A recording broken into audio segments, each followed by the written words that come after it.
Okay. What are we doing today? Yo, what's up, Octo?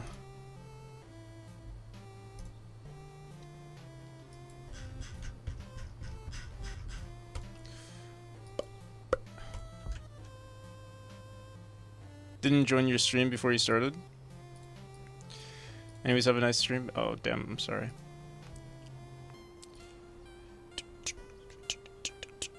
Do you even see it? I didn't even go on Twitch today. Saltoons is on. ITC. B4 Zing. Hedgen? Who's Hedgen? Trying to grapple with this grapple hook.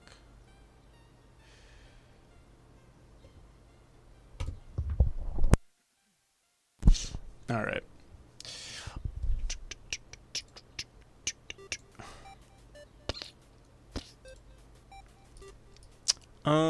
Alright, so I don't know what I'm gonna do today. We're gonna do marketing again. This is gonna be another marketing stream. We might record some stuff. Let me see. We definitely have to record stuff, actually. Let me see here.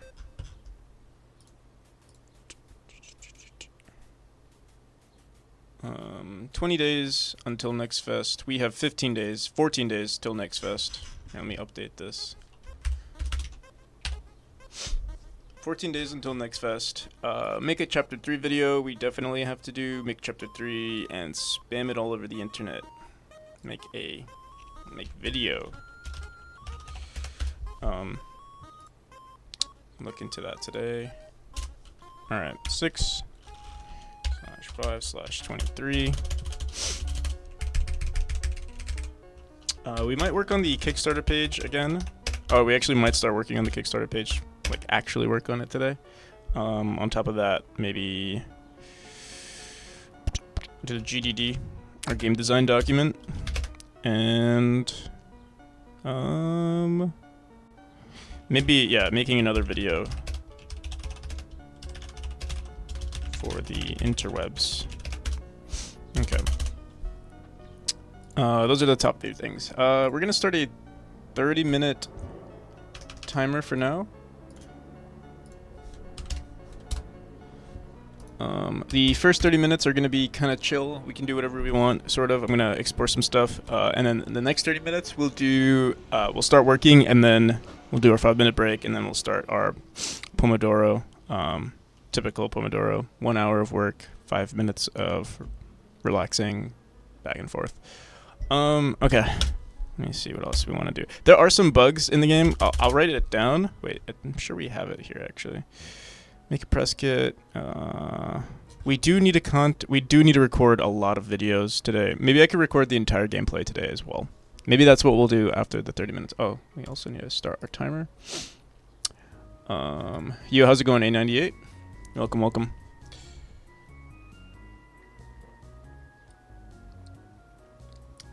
So yeah, today's gonna be pretty big on marketing. Yesterday we did some, like, all we did was update our Twitch page.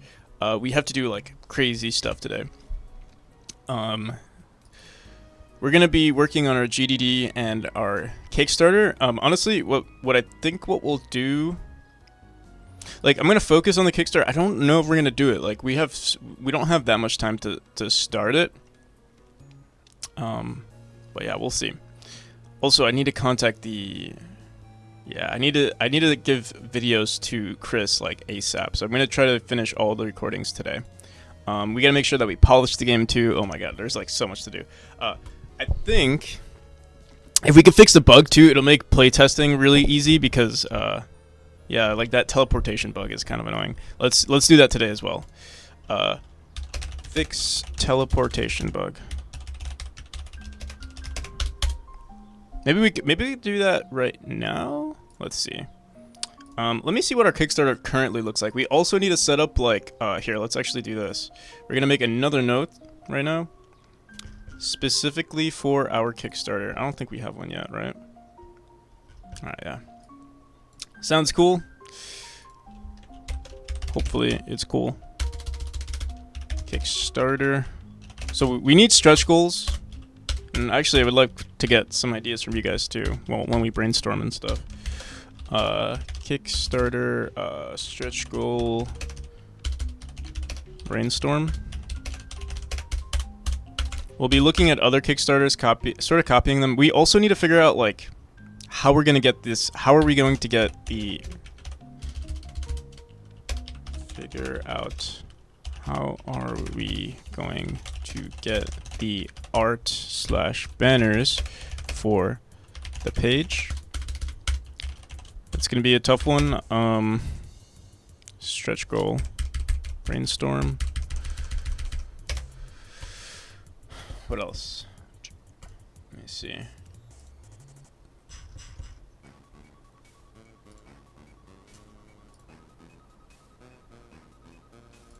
We'll figure it out in time. Let me send my itch page to someone. Someone asked me. Whoops.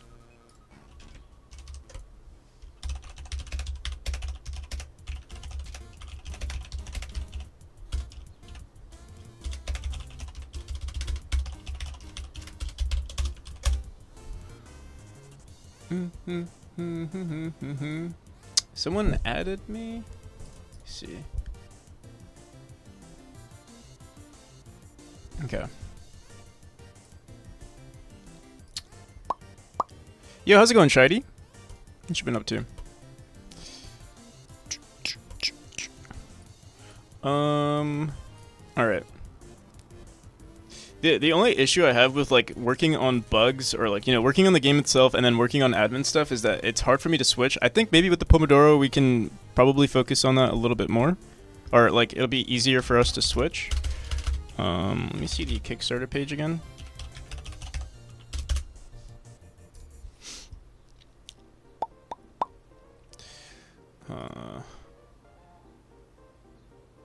Shady. Is it Shady or Shady? I believe it's Shady.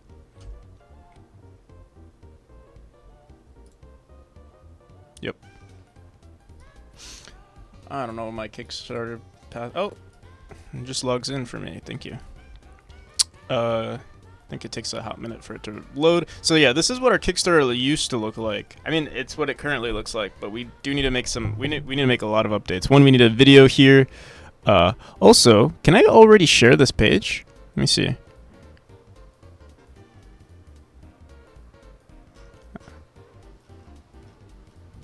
So yeah, this is what it currently looks like. Kind of looks like crap, to be honest. Here, wait, I think we have our like night mode on or something. You're going for a Kickstarter? We're gonna make an attempt. Yeah, so this is what it used to, I mean, honestly, now that I'm looking at it, it doesn't look terrible, but our color palette has changed. So I feel like we can up this a bit. Well, development 12, what was my goal? 15,000? Yeah, it was 15,000. I think we're gonna lower this to 10,000. 30 days to go. Remind me, back this project. Okay, exit preview. I want to see like how do I oh yeah, we should do this ASAP. Okay, we're gonna try to get our Kickstarter page up and running today. At least like just to get some, I don't know, like maybe people can like subscribe to it or something. So yeah. Whew. All right, there's a lot of stuff to do. Go to rewards. Okay. I'll be back in 30 minutes. Sounds good. I'll see you at A98. I don't even know where to start with all of this. 24 minutes in. Hope that'll do it. It's huge.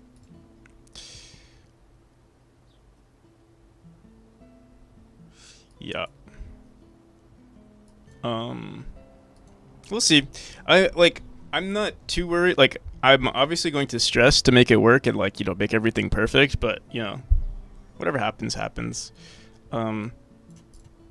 I don't want to like, I do think we can do it, but also maybe I am naive, but yeah, we've worked on this for a long time.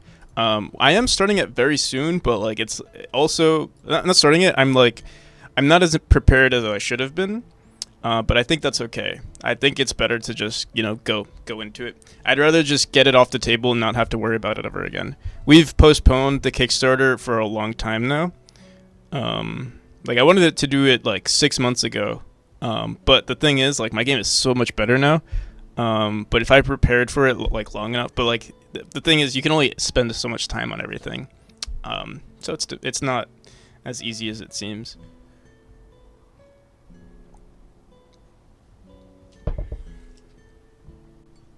But yeah, we'll make the most of it. Worst case scenario, doesn't do well. I don't really care. Like the money is not the problem, honestly. It's more for the marketing, and I mean the money will be nice, but yeah, I would work on this project regardless of the money too. But if the Kickstarter does really well, it just means more funding for the game, and just a better game overall, and possibly getting a publisher.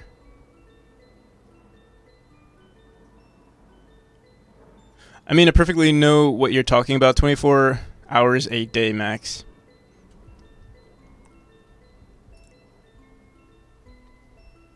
What do you mean? What do you mean 24 hours a day max? Oh, right. Oh, yeah. Right.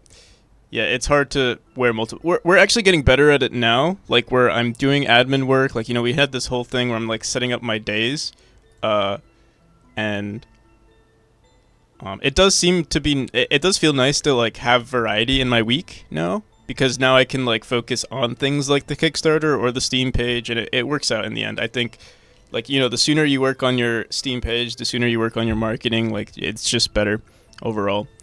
But yeah, and I also think we're at a point where the game is actually decent. Like in the earlier stages, maybe promoting my game wouldn't, like, the return on putting effort into promotion might have not been as much. But now I think I'm at a point where, hey, the game doesn't actually look that bad, and so any time you put into marketing or like administrative work, I think is worth it. So you do get a higher return the better your game is, I would say. Do random every day. Yeah, I used to wing it a lot too. Nothing's wrong with winging it, to be honest. As long as you're getting some work done, like some random thing done, I think it's okay. I think some people would disagree with us, though.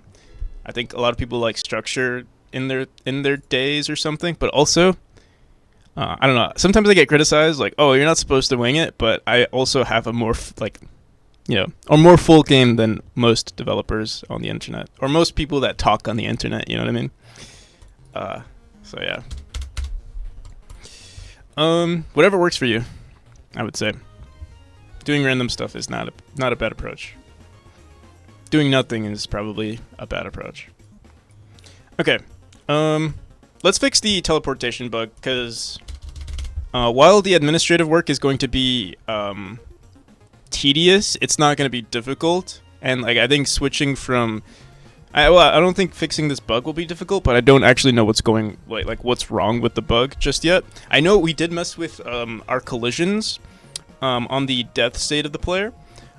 So I think we can just see if we go into Portal.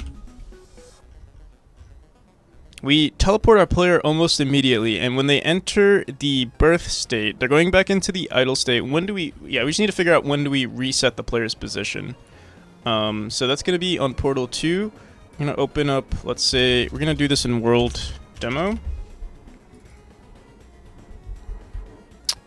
Different ways and mindsets to get things done. There's no real way to do it. Yeah, of course. 100% agree.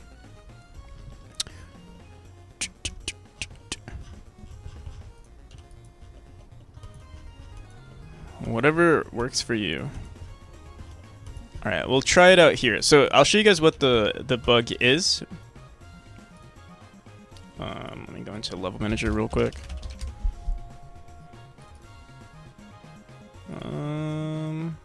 Okay.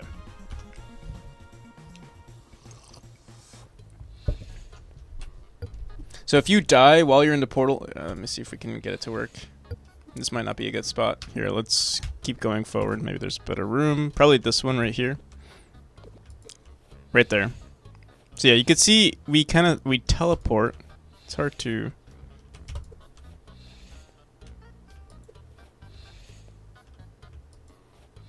What the hell?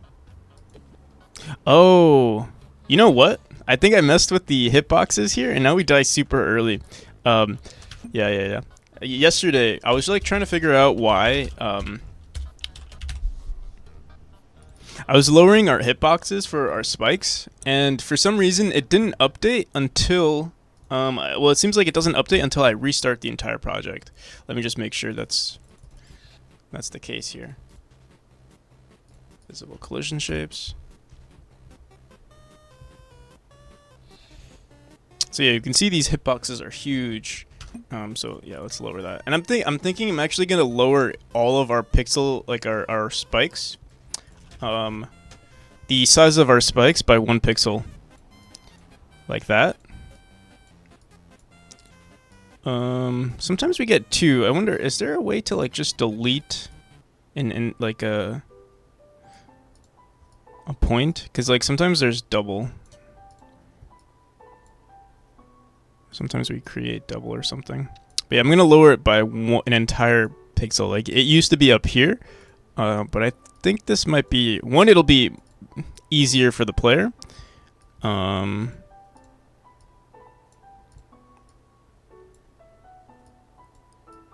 Less punishing. I wonder what I could do here though. So right here we have a triangle. I could just possibly lower it. Or we can add another point. How do we do that? Is there any way? I think we would have to redo the entire thing.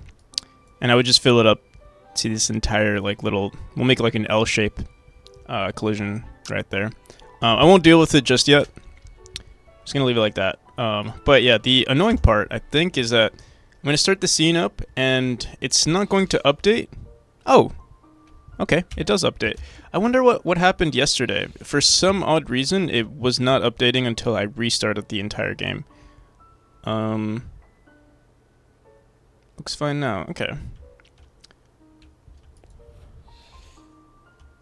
Oh. It's interesting that... Okay, never mind. But yeah, let me try to figure out how do we get this teleportation bug happening. It's usually when you die. So let's remove visible collision shapes and let's try to figure out what happens on this portal here. I know we run teleport player. Teleport player runs if can teleport player.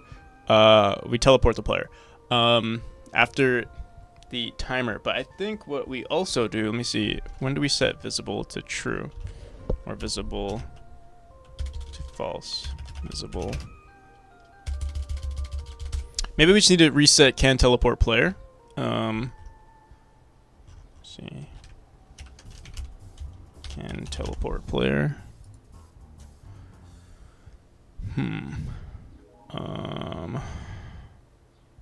Momentum. It seems like we're not setting the global position here.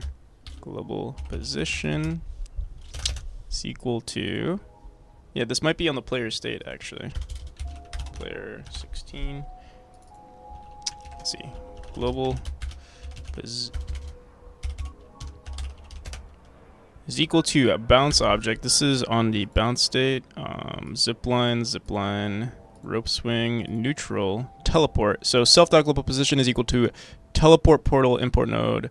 So we're going into the teleport state. When is this? Is this on the exit or enter? This is on the exit state. On the exit, we say self.global position is equal to teleport portal dot import node dot export portal. No, it's kind of crazy what we do here. So we're exiting the portal state from the exit. So we go from I'm assuming we go from the teleport state to the birth state, and we can just try this out. Here, what I'll do. I'm trying to think. What could we do to test this out? I think what we could do is on the entrance of the portal state, we could just set ourselves to die. Let me see. Or like maybe we can just get it to work. I'm on just chatting. Oh shit. I mean, honestly, we kind of are just chat. I don't plan on doing We'll set it to software and game development.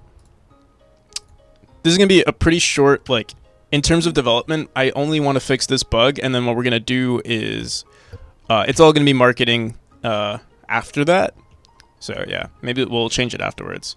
Chat stream, how's it going, Sticks? Also, welcome, Half Moon. Yeah, so it's kind of a little combination of both. I want to just get this off the table. Like, I just want to fix this bug, upload the new version, and then we'll call it there for the development. And then we're gonna be working on the Kickstarter. We're gonna be working on maybe some. Actually, we might update some of the art too before we start recording. I'm learning how to animate 2D, so bouncing balls today. Nice.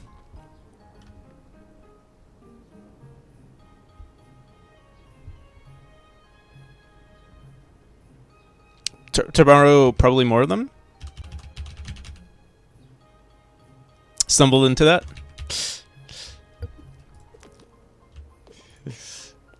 Stumbled into bouncing balls.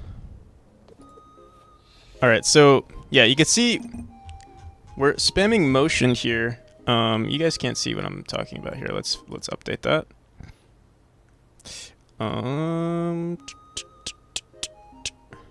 Alright, so we just have to look for... We'll remove motion from spamming because I need to see... we got... Birth. We've got... Wait, dead? We go from... Wait a second...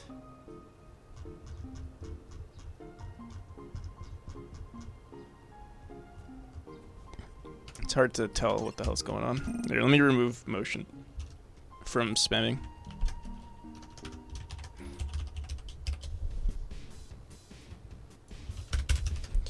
Okay.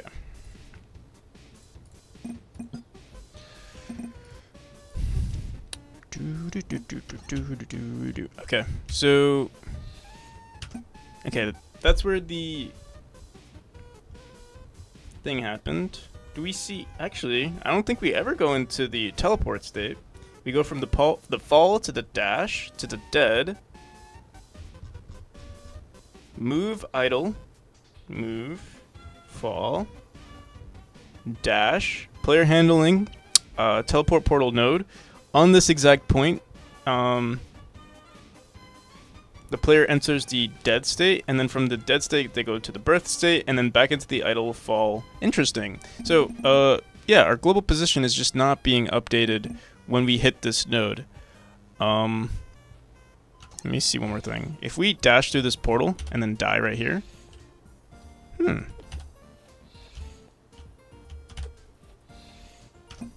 Okay, it happens when we're... Let me see what handling is doing.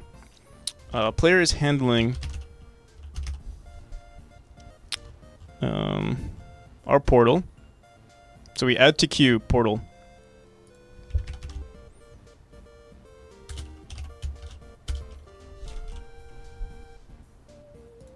We add to queue, and then after we add to queue, what is it? Manage collision queue? Manage collision. Activate node. Let's just make sure activate node isn't doing anything we don't want it to. If can teleport player, if the state is this, if the state is this. So anything that says print teleport portal node. We're saying bounce player. Level manager player node that global position is equal to the center node global position. So we are resetting the player's global position, but we are dying at this point. It's interesting that no matter when we die, we do get set to our global position gets reset. I'm just gonna comment this out for a second just to see if this is what's causing the problem. So let's see. Whoops. Yeah, okay. So it seems like that's what's causing the problem. I'm like I'm resetting our position, or I'm dying when we teleport through, just to make sure. Let's try it in this room. Yeah, it's a life skill, right?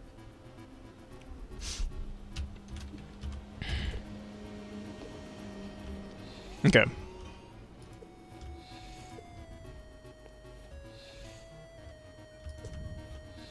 It's so hard to test, but I think we got it. I think we... it's this right here. So I wonder what the hell is happening if state is equal to dash or neutral. Wait, oops. Where's bounce player?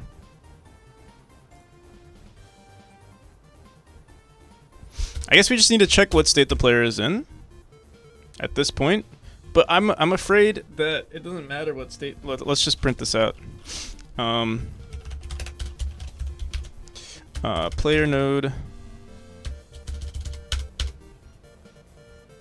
We'll just print player state on bounce player. I'm assuming all we have to do is just check if their health is less than 0, but I just want to make sure. Player state on bounce player is going to be level manager dot player node dot state. Do we have anything printing the states? Let me just look at level manager real quick. Because I know we print states in the level. Okay, yeah, we have the level print state. So we can say level manager dot print state of. It's gonna look a little weird. Let's do this. Level manager dot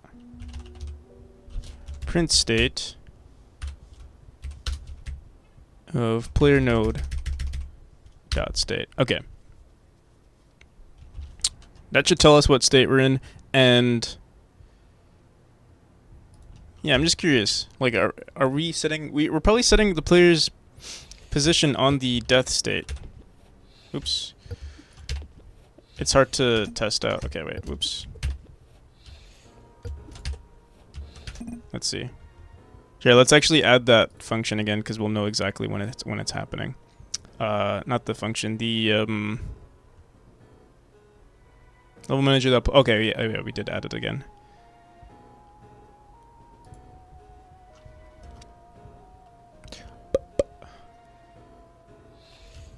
Okay.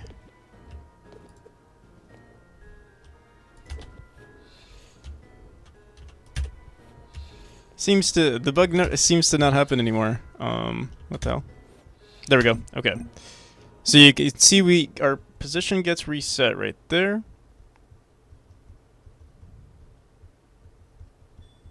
It's just trying to see where.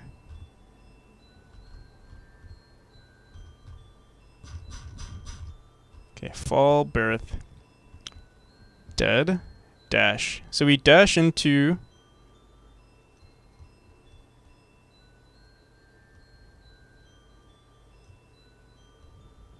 player state on bounce player is birth. So that's interesting because on the birth state is when we reset the player's global position. So the player's position should already be up there, I think. So we could just check if the player is in the birth state, or we could just check if the player's... let me see. Because I feel like some of these... Let me see. Export, play sound. Maybe we just need to prevent bounce player from running again. I wonder if this is something that we need to fix with the... So, if can teleport player... Yeah, we just need to make sure that the player's health is not less than 0, or the player is not about to enter some other state. Here, let's just... I think we could say if health is greater than 0, then we should run this. And technically this should run too. I'm just concerned... This might mess with like some other if statement. Let's see.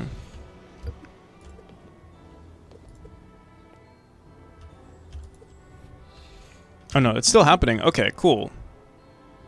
Not cool, but like... Okay, wait, let me comment this out again. It's still the birth state that it prints that, right? Let me see. Player state on bounce player is birth. Okay. So we could just check if the player state is the birth state.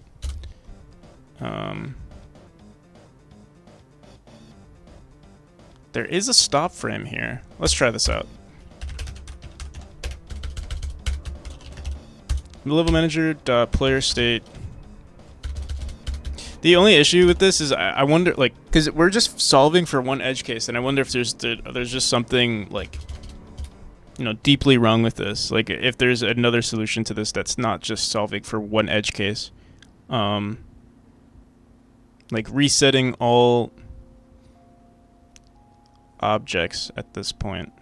Let me see. If level manager dot player state, sorry, dot player node, god damn it, dot player node dot state does not equal to level manager dot states dot birth.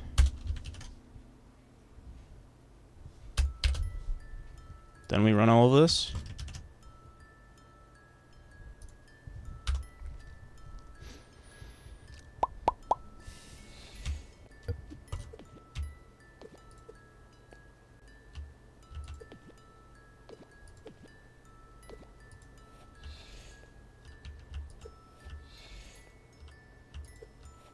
Okay, so yeah, I think we fixed the bug.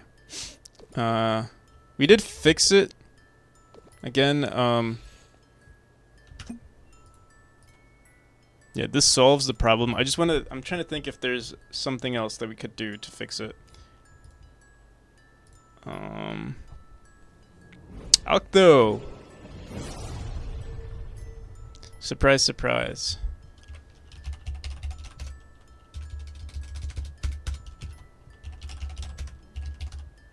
Octo 8-bit. Oh, you changed your name? I just realized. Octo 8-bit.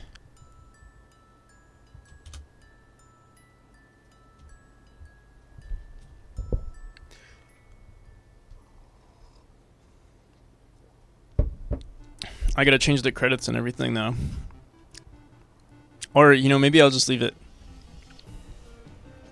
Yeah, I know. A lot of people... I remember a lot of people reading Octo Blitz for some reason.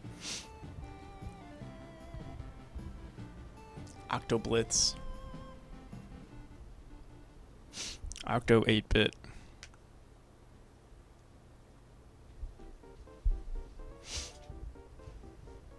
Where's my shout out? You already got a shout out.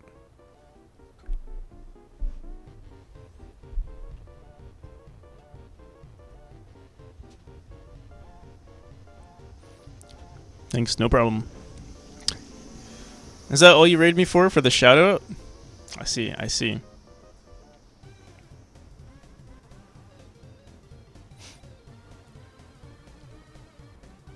You're a mod, you could shout out yourself. Don't give him any ideas.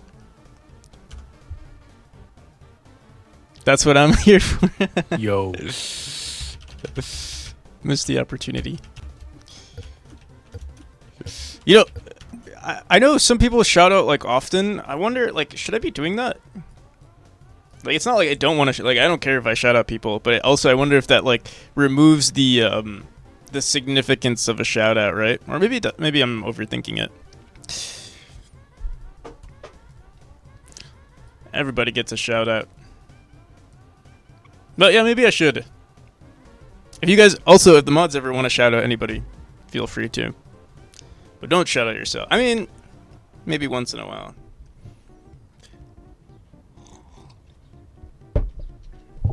Or just leave the shouting out to me if you want me to shout you out. Just so it doesn't seem narcissistic. Unless you're cool with, you know, unless you're cool with the seeming narcissistic. But it's not a good look. I don't shout out every stream. Should do whatever you... you guys are typing too fast. Whatever you want. I don't think it does much, to be honest. Yeah, you're right. It really doesn't do much. Like, I've gotten shouted out so many times on other people's streams, and like literally, it's rare that you even ever get a follow from it. I will say though, I don't know what it is about Saltoon's community. Every time he shouts me out, I do get a decent amount of follows, or like, you know, 1 or 2. But that's 1 or 2. It's better than 0.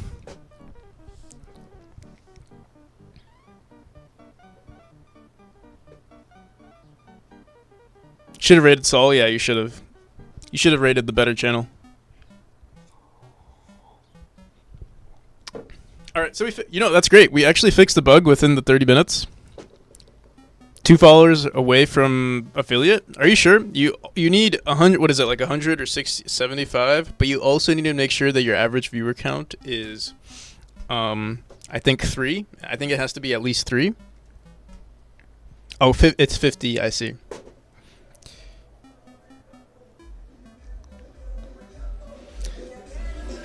Your average is 4.3. Oh, look at you. Big numbers.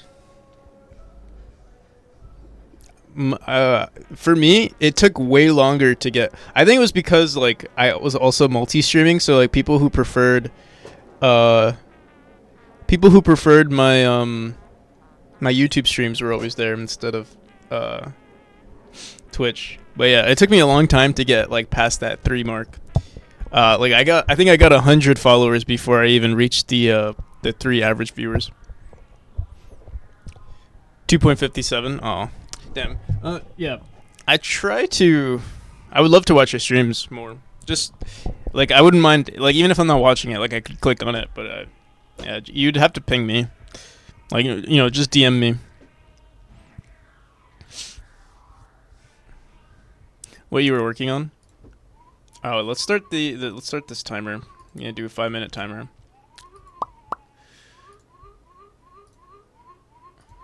What the hell? Oh yeah, we did 30 and 30. We were supposed to do here. I was supposed to continue on, but our first thing will be a 30-minute break, and then we're gonna start over and do 60 minutes. So 60 and 5. Interact, boom, boom.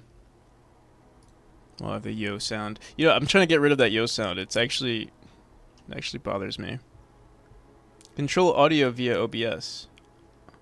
Oh, maybe that helps. Focus time 60, break time 5. Filters, noise suppression. Noise gate.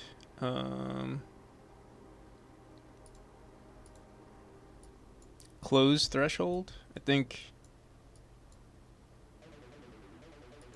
Here, let's just try that. I thought it came from me. Just get the stream pings. Pings don't do anything for me. I don't know if you see my Discord, but I have so many pings that I do not even care anymore. Like, look at how many pings I have. Look how many servers have like pings on them. Literally, it does not change anything.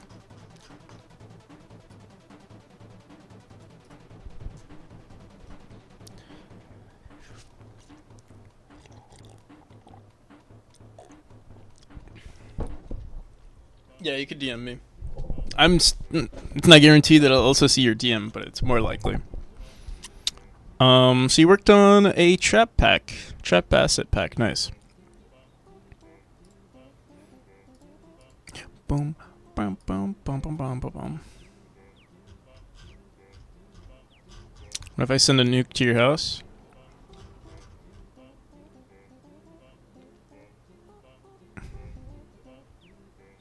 Maybe I will get the hint. Okay. Oh, we didn't start the timer. Okay.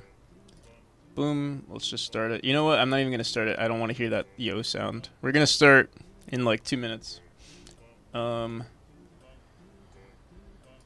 Let's do this. What is left for us to do? Okay, so we have to record gameplay. Should I do that now? Fixed teleportation bug is done. GDD. I think we're almost done with our GDD. Here, let me see. Yeah, let's do the GDD now. Alright, I'm starting the timer. We're gonna fix our GDD. On top of that, we'll probably work on the Kickstarter page. Actually, let's see what we have left on the GDD. What's docs. I'll show you guys what my GDD looks like. Also, if anybody has any critiques, let me know, because I don't really know what I'm doing. Good luck with the Kickstarter. Thank you. I'm gonna need it. We're gonna give it our best shot.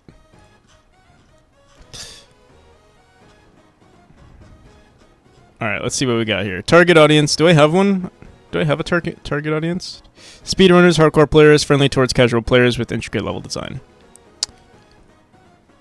Go for it, man. Okay. Genres, we got target audience. Unique selling points. Critically important. What makes your game stand out? How different is it from other games? It's a completely unique game. Never done before. Unique selling points.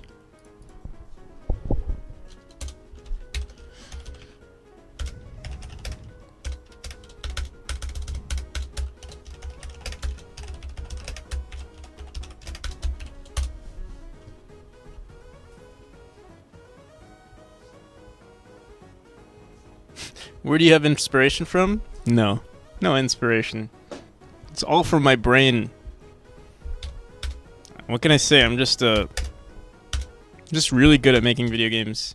I'm really good at making unique ideas, actually. I'm really good. Don't use any tools to help me write anything. You know, I just like think of it on the spot. Little ass backwards, huh? Maybe. Although a GDD is typically used for publishers, so yeah. While we have the structure of our game like pretty, like it's already set in stone, having the GDD one, it's like two birds with one stone, because I do need this. A lot of this stuff is going to be used for the Kickstarter, but it's also going to be used to contact publishers. So yeah. Also, this game is still in I would consider it to still be in early development. So, there you have it.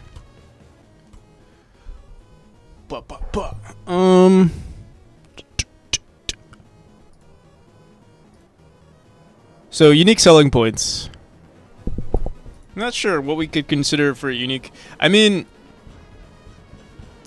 what they consider is what makes your game stand out. How is it different from other games?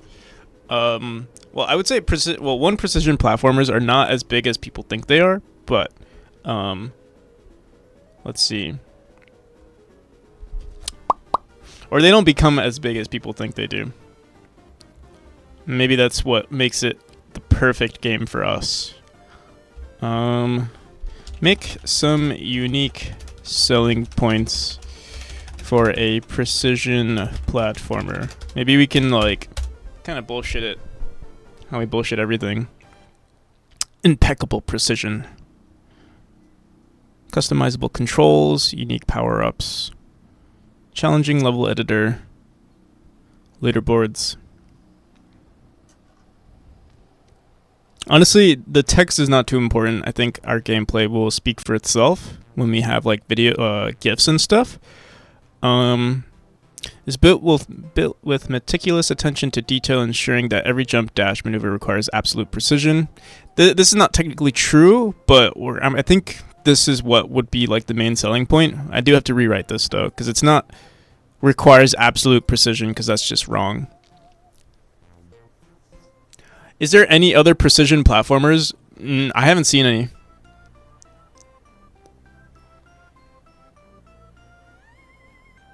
It's also just the definition of precision platformer, yeah.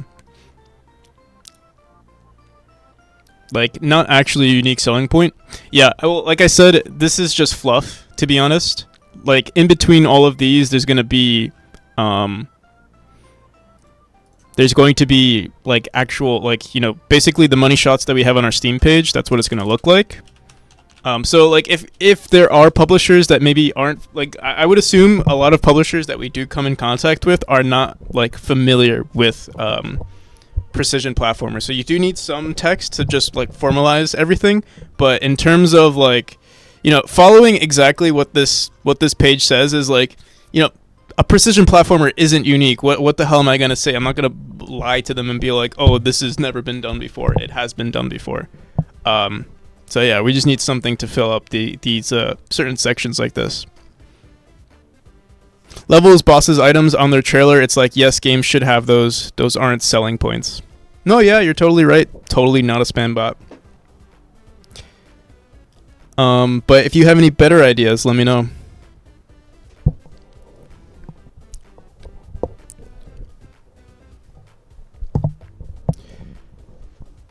With how rough some bigger game released earlier this year, soon you can advertise with "My game is finished" at launch. Yeah, true. Unique selling point: it is finished.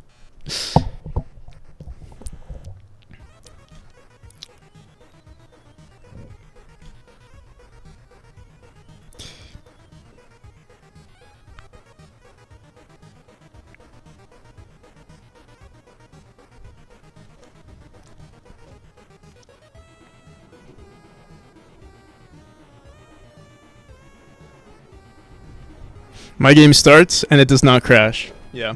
What's your elevator pitch? The elevator pitch is like, what the that's basically the unique selling point, right? Like that's what you it's like the hook, right? So we actually do need to figure that out.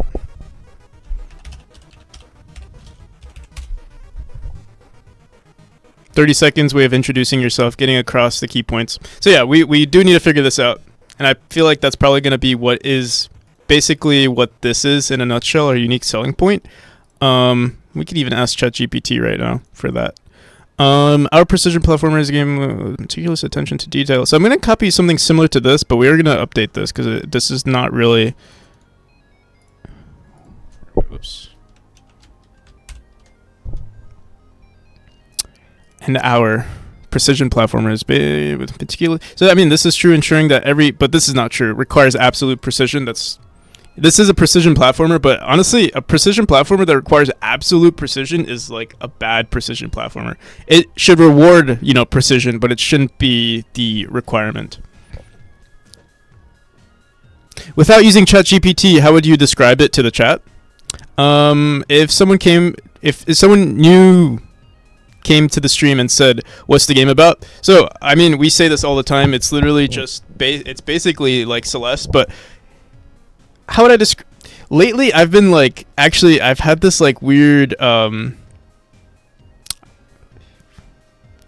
like existential crisis with the game where it's like, all right, we like a lot of the time people call it a Celeste clone, and like the thing is when people like criticize the game, it's usually like, oh, okay, it's like Celeste, but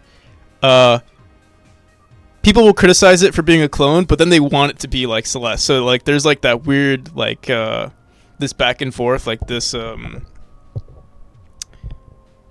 don't know, sometimes it could just be confusing, but what I've realized now is that we want it to just be a more precise version of Celeste. Not precise, but like more like raw input.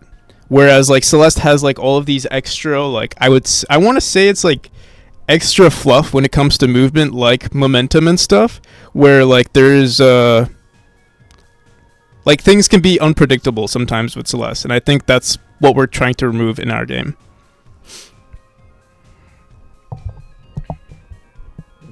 Comparing it to Celeste is a high praise. As long as it's not like Celeste but bad.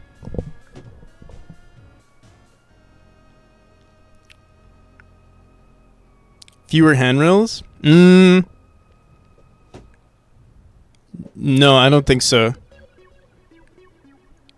Handrails are honestly pretty important, actually. Especially in this niche. Not too many people are familiar with platformers, so you do need to like you kind of do need to like spoon feed the player, at least in the beginning.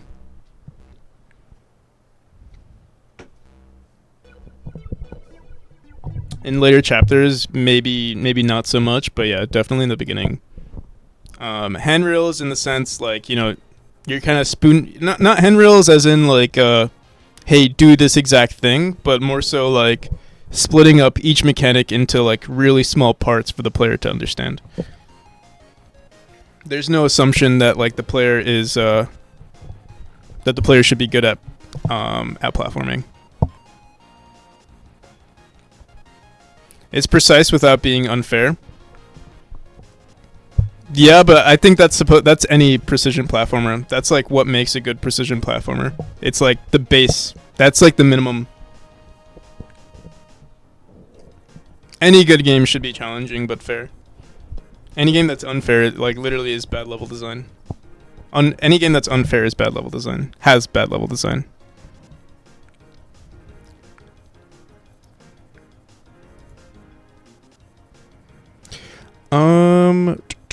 So yeah, while we like, I do include that like, you know, challenging but fair sort of thing inside this document. But yeah, that's like that's every game.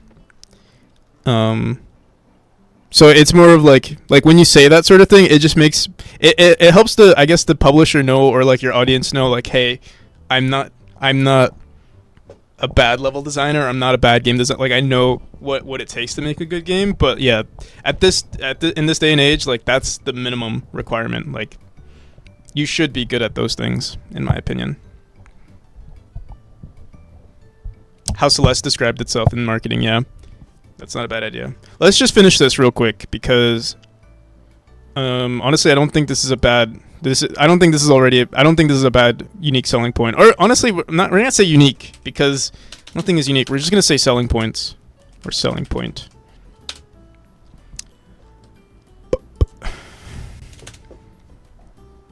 Ensuring that every jump, dash, and maneuver requires absolute precision.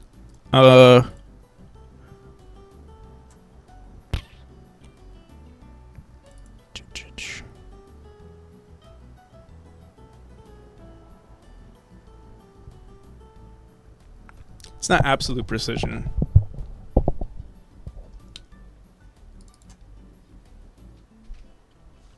We can say rewards absolute precision. Rewards absolute precision.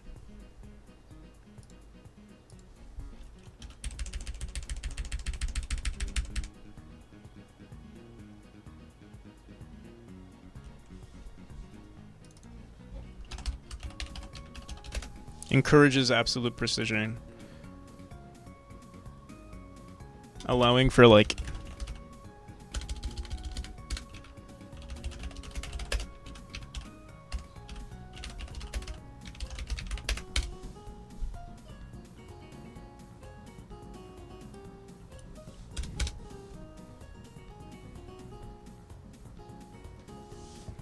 rewards absolute precision.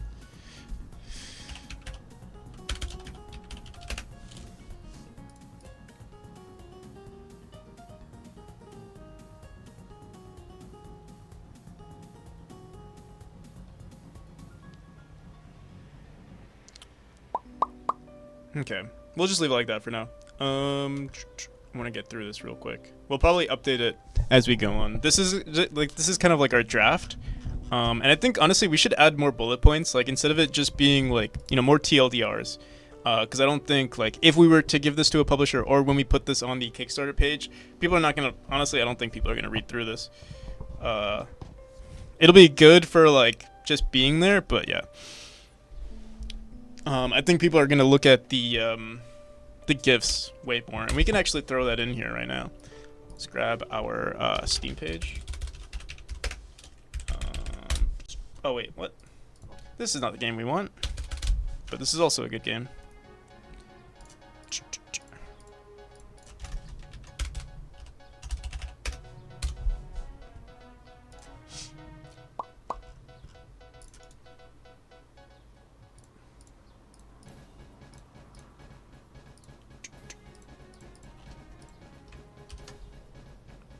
Oof.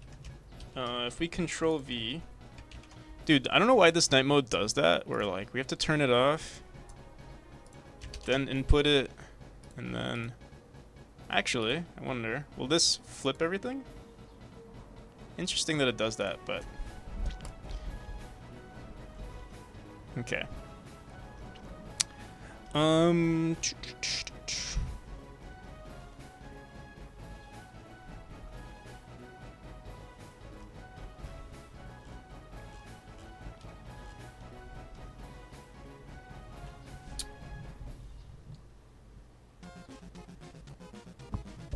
Who is the player? What is the setting? What is the fantasy the game grants to the player? What emotions? Honestly, I think we already have that down with gameplay and player control, so I think we could skip that. Game world fiction. I think we have that as well. Let me see.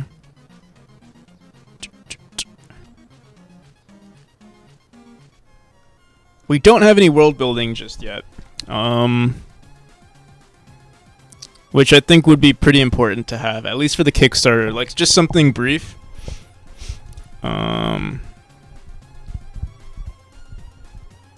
They call me Practical NPC, the mastermind behind a world of precision platformers.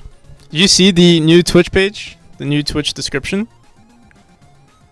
Are there any specific publishers you're looking to court? Honestly, I haven't looked at any publishers. I don't even know if I like the goal is to do our Kickstarter first and then contact publishers. That's the goal.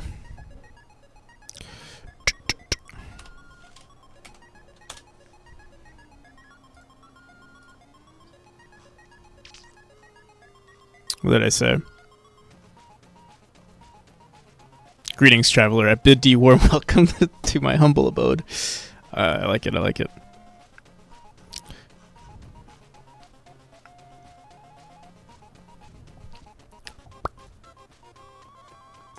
So yeah, we do have a list of publishers, but I haven't looked at anyone specifically. I did apply for Big Mode a long time ago when the game was still in pretty early development. But yeah, there's another publisher that I contacted again when the game was in early development. They declined, but they were also their niche of games was more so like RPG like rather than what we're doing.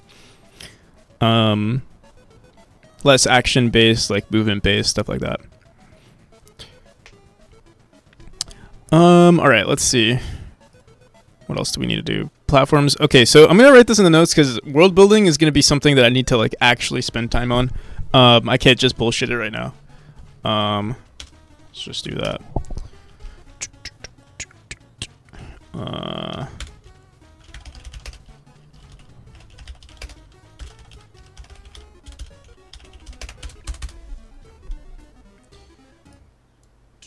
Monetization. Visual, audio, and style. I guess we could do that.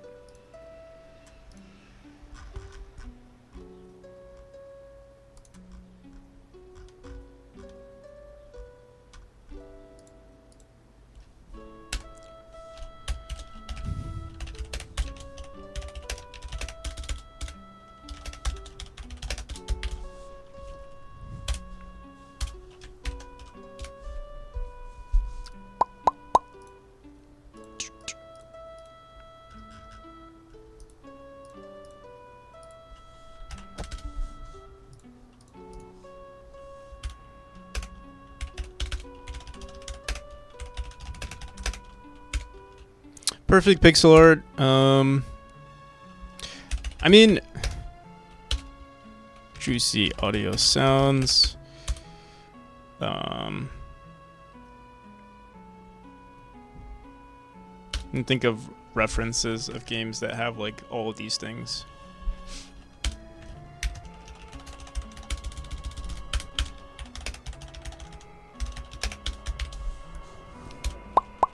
Obviously, Celeste would be one of them.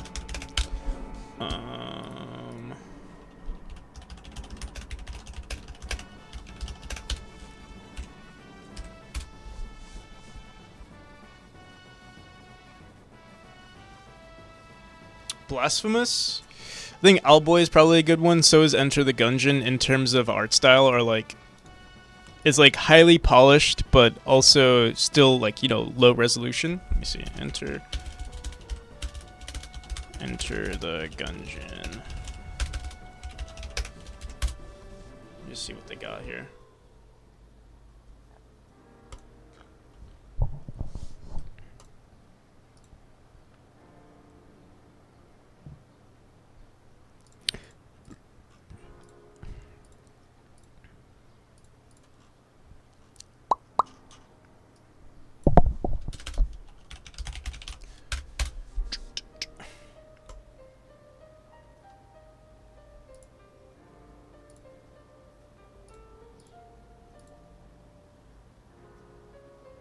I mean, it's a good example of like polished pixel art. I wouldn't. I don't know if I would call it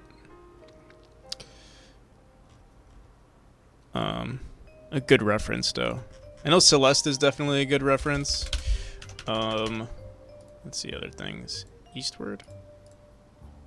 Owlboy.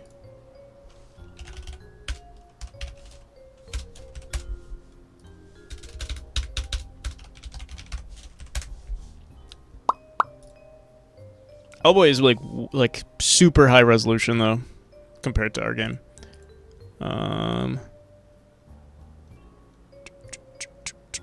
Blasphemous. Yeah, I saw Blasphemous. Blasphemous also has like a super high resolution.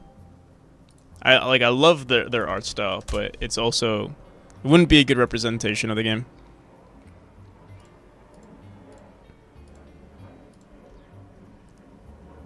Revita.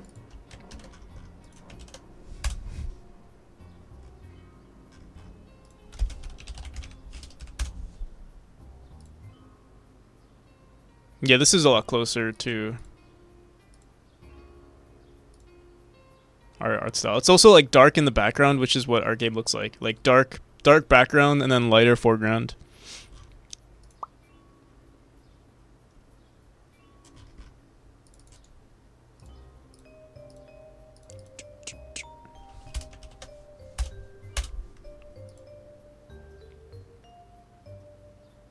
Played Revita is a very cool game. We'll have to check it out. Let me see. I actually know nothing about Revita. Whoops.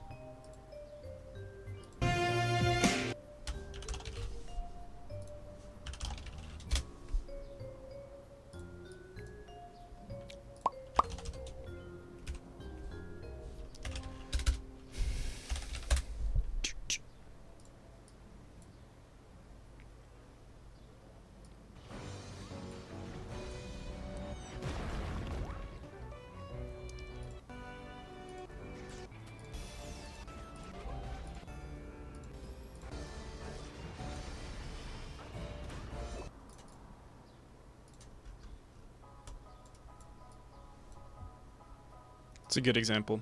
Here, wait. Maybe we can find like references here.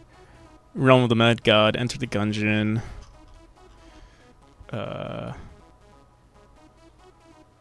Noita.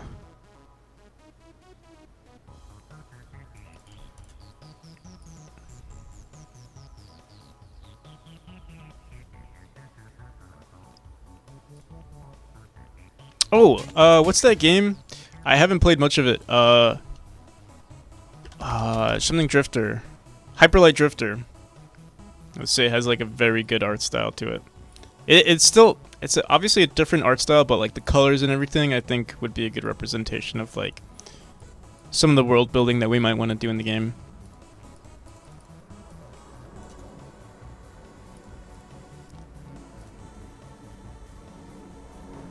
As you can see, I don't have many hours on it, but I would love to play more of it.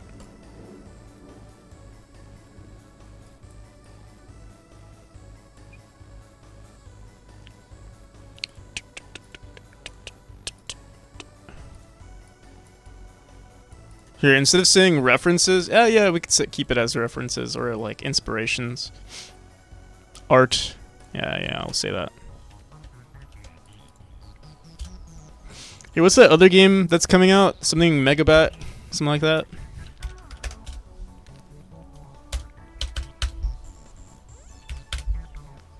Look at Megabat for inspiration too.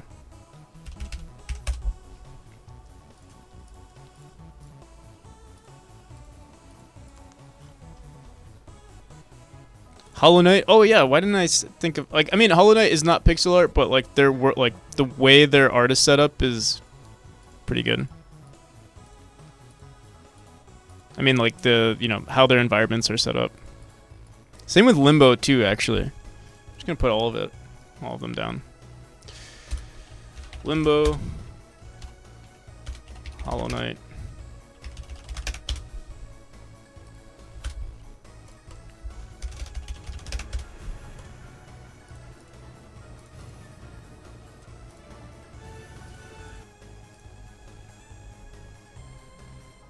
Just too much quality. What do you mean? This literally looks like a Memori clone.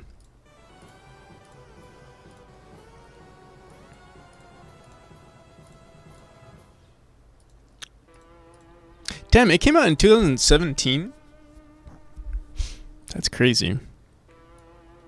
I thought it came out sooner. I mean, not sooner. Yeah, like earlier. Yo, how's it going, Hellraiser? You've been prepping the speedrun competition rules. Yeah, I need to figure out some rewards too. I'll figure it all out relatively soon.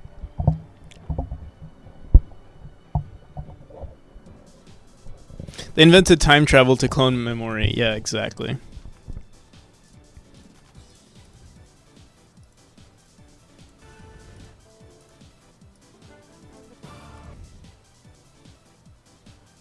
Okay. Oh, why didn't I think of so I guess instead of saying art references, I mean we could say art references. I was gonna say we can also just have video game references as well, but I feel like it's the same list, right? Like these would still be all the same things. I was also gonna include Undertale. Maybe we should say inspirations.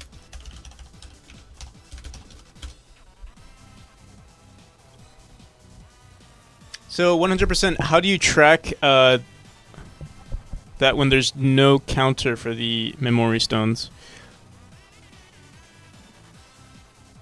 So it is tracked. It's just not printed anywhere. It is in the game though. The same way I track the collectibles, it's the same thing with the stones. We'll fix that all within. But by the time the Steam Next Fest starts, we'll have that fixed. Also, we fixed the bug. We did fix the portal bug. We just did that.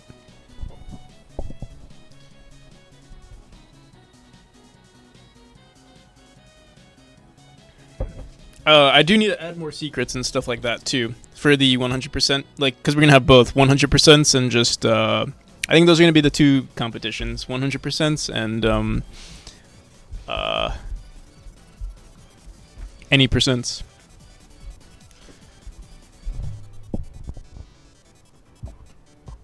Okay. I've also been updating the level design to make it easier for the player. Certain levels, like you might have noticed this, Hellraiser, like, you know, when you play, let's say you're dashing in like these little sections right here. Usually some extra input is required from the player where, like, you know, let's say you bounce off here, you dash up, and then sometimes you have to press like right just to like you know you have to hold right on the D-pad to get to the right side, or then when you get to this side you have to hold left on the D-pad.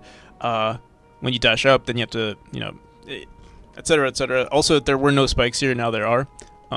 What I did now is I just brought them closer to each other. So all you have to do now is just spam the jump up button or the dash up button. And I'm trying to do that for like every single level where, like, whenever you do dash or a dash is required, there's like this, you know, immediate feedback that, you know, you hit the right spot. Certain aspects, like right here, it still doesn't do that. We're going to redesign this little section right here. But yeah, for a lot of it, like here. Oh, I guess I'll eat my words. We're still figuring it out. I guess I just dashed. You'll basically be rewarded for when you press it correctly. If you dash too early, you can miss it. So like, could do that, obviously. But yeah, if you just perfectly time it, should be fine. And if you were to just like fall down like this, it would also work. Same with these areas here.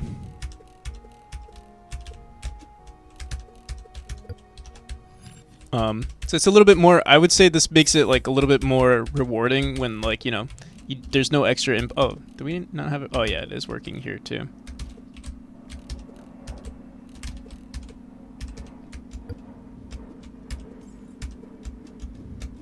Let's see where else.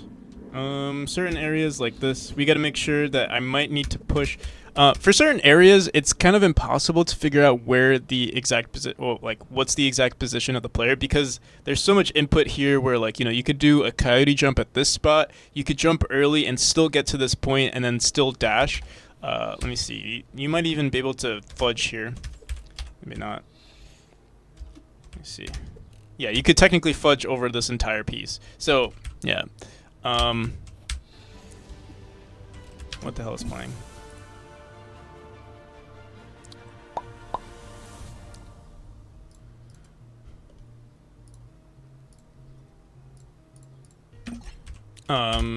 Did I fix? I don't think I fixed this area yet.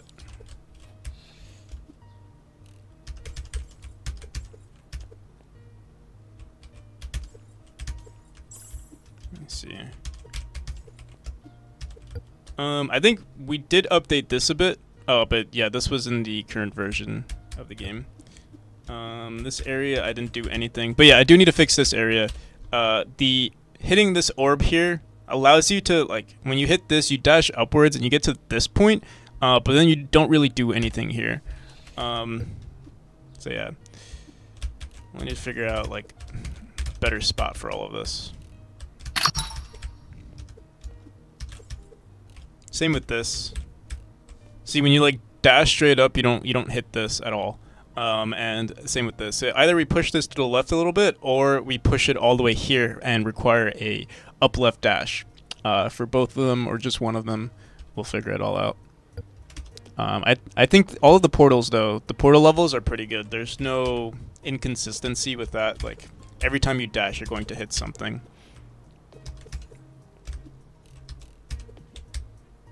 Or reach a wall or something like that. So yeah, just making more like it's not really visual feedback, it's more like mechanical feedback that like, every time you dash in the right spot, you'll be rewarded with, progressively going through the level.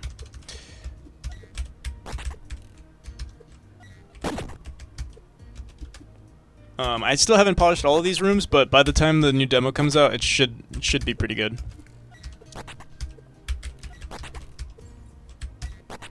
And I think this level is actually pretty good with that sort of response. It was a constant pain for me. I've also found pressing dash just right, or mash it super fast to increase the chances of input going just right. Dash is more immediate than the prior. Yeah, the dash is more immediate.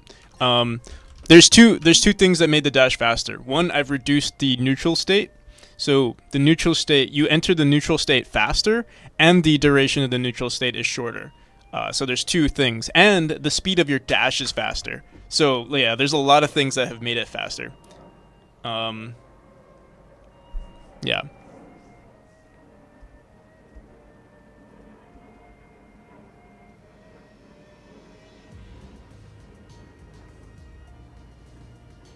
And I remember like in that section where like you used to like just dash through the NPCs, not through the NPCs, through the eyeballs, just to get a quicker run. It's technically a little slower now, right? Because you can't dash through them anymore. But another thing that I'm gonna do, where is it?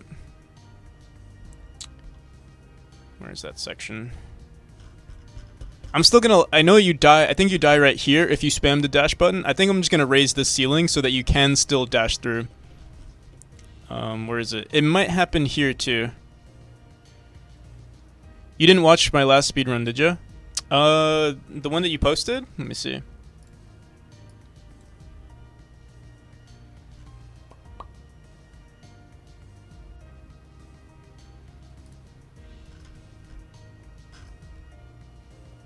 Where is it? Where did you post it? I remember watching something. Not here. In general, maybe? Nope. Should be the final... here, let's check it out.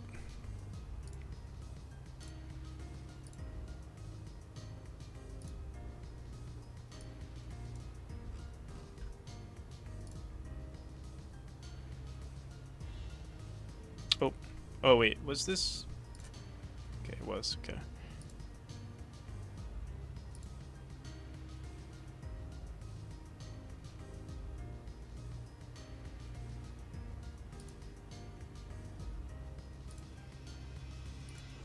You will watch the whole thing. See how it goes. You're finally awake. Okay. Hey, how about start split?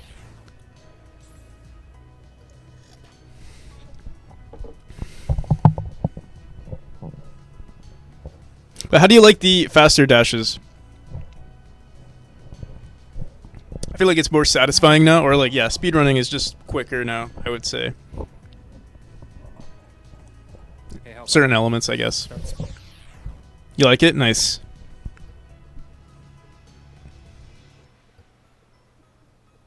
Oh yeah, this one's the... I bet it's frustrating though if you die in the respawn of the portal. Like, captures your position. We fixed that today, but I bet it could be annoying.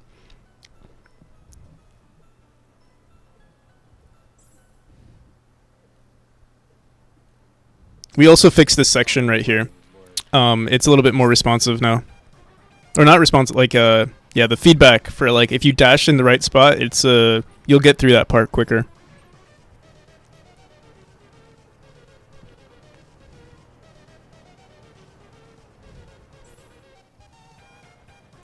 Is that Juho? This is not Juho. This is Hellraiser.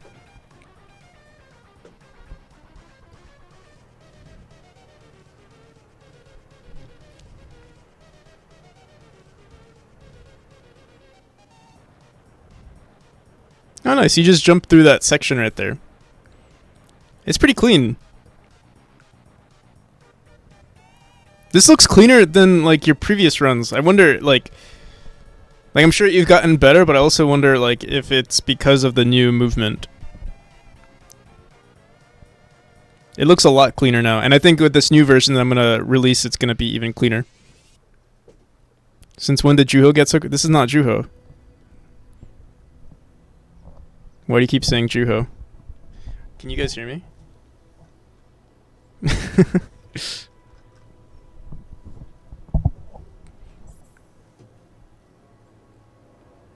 So yeah, fixes like this, like when you did that part right there. I mean, I'm sure you were already good at the timing for that section right there. Where was it? I think the timing for oh shit, why is it doing that? The timing for these jumps when you dash upwards, you can see it's a lot easier.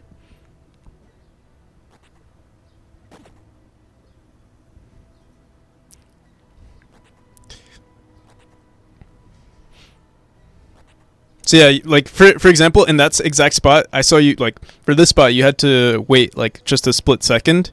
In the previous ones, you know, you dash straight through, but for this one you have to wait because the ceiling is a little too low. I could leave it there, or I could just raise the ceiling. Same with this one, you kind of have to wait a bit. Hey, how about split? Level 2 now has to be updated as well. This part, in terms of like rewarding, getting the correct spot, there's none of that just yet. Is there a time frame for the next update? It looks like fun. I'm probably gonna update the game tonight, maybe. I want to get a lot of work done today, so we'll probably update everything tonight. Oh, another thing I need to do is update something. I need to update the player color. We needed to do that. We need to do that ASAP, actually.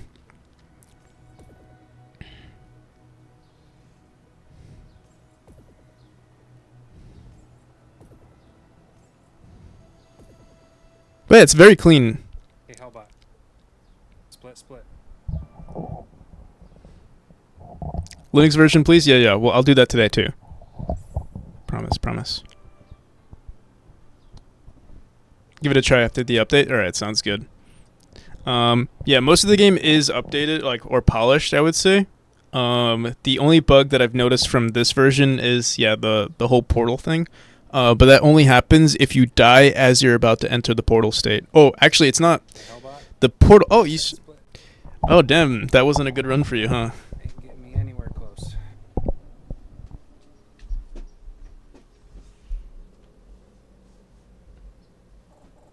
Let me just make sure this is. Split, split.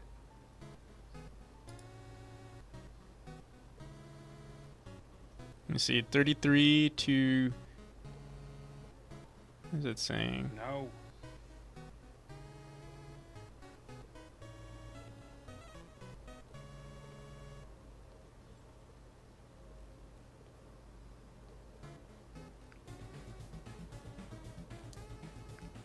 Final 10 minutes? Is this not the final 10 minutes? Oh, the entire video is. Okay. So it's around here. Oh, wait, maybe even further. Oh.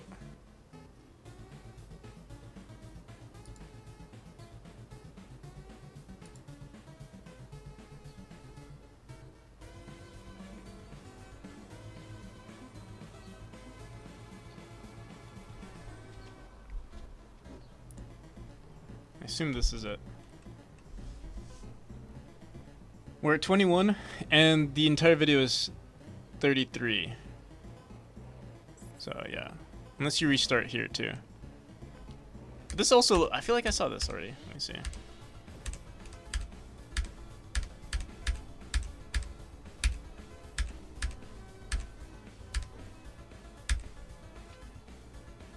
Yeah, I need to do something about this chapter because I think this chapter is still way too slow.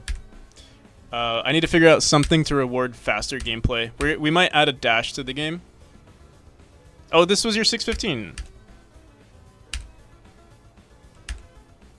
You didn't do another one after this, right? I don't think. Dinner just really. Do you think you like? So I know your you know, your fastest time is like in the old version is 545. Do you think you get faster than that with this version, or are there elements of it that make it like I'm not sure. I don't think I added any more levels, but yeah, maybe certain elements of this version are slower, or make the runs longer. Like I know I removed the last level. Hey, Hellbot. Yeah, like Split, split. there used to be another room after that one, but that's about it.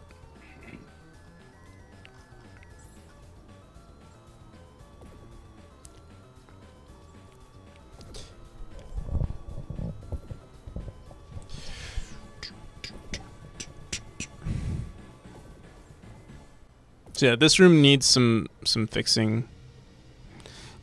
So does this one. Actually, timing for this one is not too bad. I think this one needs to be updated. Not the one before this one. I think this one is fine for the most part. I think that ending piece needs to be updated just a bit. But yeah, that's about it.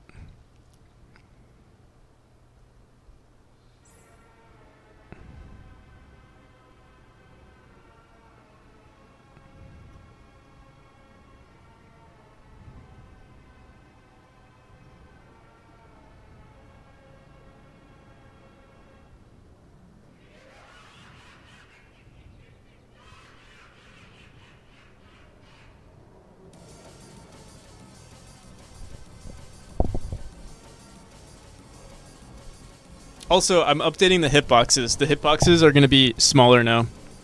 I think that's what I'm going to be doing. All of the hitboxes are going to be 1 pixel shorter for the spikes.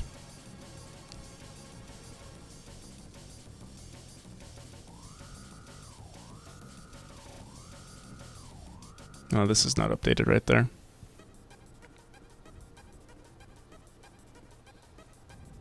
Come on. So the hitboxes, how they look are they're They're triangles, basically. Every square here, every 8 pixels has a triangle on it. These are 4, each side of the triangle is 4 pixels long. Or, sorry, no, it's, what are they called? Not an equilateral triangle, but, one with 2 sides being equivalent and one being long. So it's 8 by 4 by 4, I believe.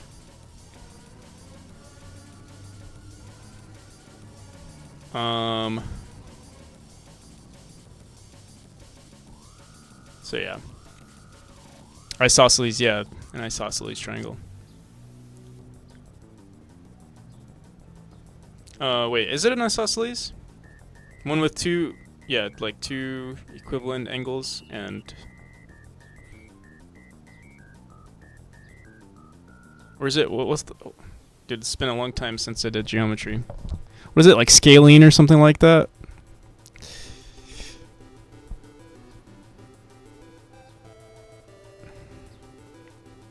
The 2 sides are the same, it's isosceles, alright. And what scale, is it scalene? The one where like they're all different?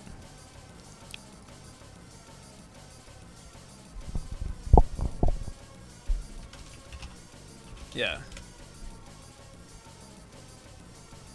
Maths. Dude, this part always screws me. I need to fix this area too. I hate that area.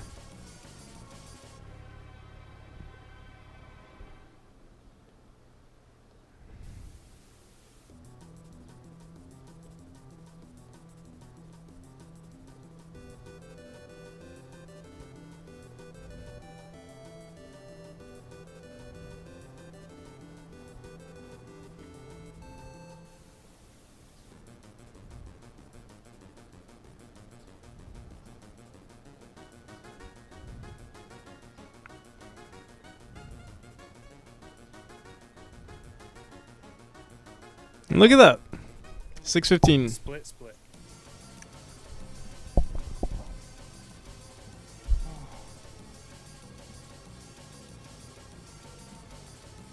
Oh, I missed. You said you can skip that eye with perfect timing, but the amount of time saved Thank with you the double for, dash is doing negligible. the, Negligible to the risk. I see. That makes sense. Right. You can skip. You could technically jump over it, right? Like you can go like that, or like for certain ones. Like I know definitely you can skip through right here, dash this way, and then dash into this one. But yeah, it's pretty tight. I know someone's gonna do it eventually. Someone who like makes no mistakes is gonna do it one of these days. But to do it is like if you mess up, you have to restart again. Gotta go. I'll see you at 98. Peace, man. Alright. Here, I'll edit this section. Yeah, I'll edit it. It'll look like that.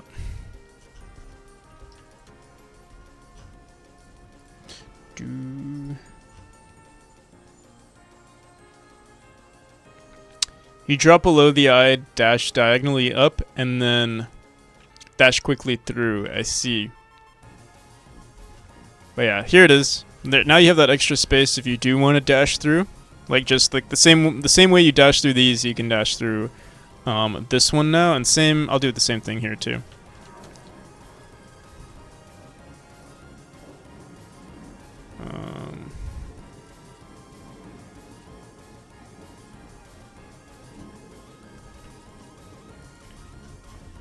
Okay.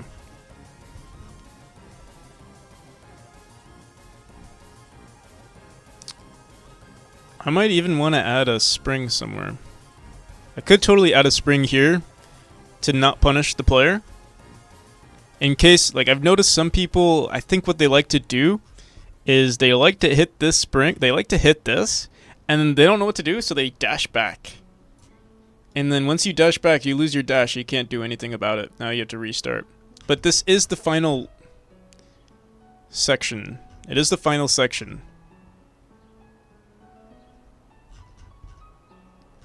This one rewards the player though. Like this one, we have a spring here and not one here. So I wonder maybe if I should just do this. But the fact, it could also be challenging for the player. The fact that they have to jump through here and then, like, they feel like they're at the end and then like they get baited.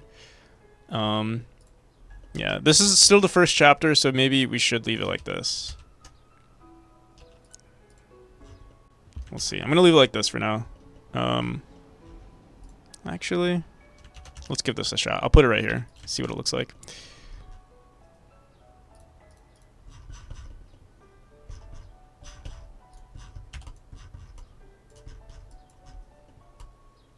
Yeah, how's it going, Adam? You have a new account?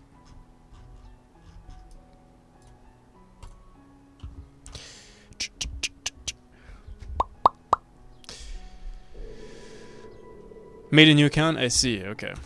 You know, you could, I wonder, you don't really have to change your, I mean, unless you really wanted a new account, you could also just change the name of your Twitch. So I'm obviously not as fast, but let's see. So yeah, we could do, oh, wait a second. There would be no point of that, that green orb then, I believe. If we put that, oh shit, I'm just slow. Yeah, there's no point of that green orb if we put a spring there. Cause that already resets your dash. Unless you do that. Alright, we'll leave it like that. For now. And I think we'll get rid of that green orb. There's no point of it now.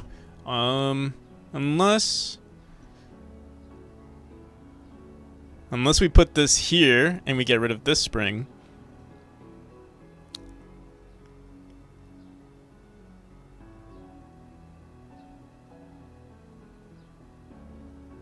There is a point to that green orb. I put a spring here though, that's why I'm wondering if we even need it, cause like, here, I mean, yeah, let's try this.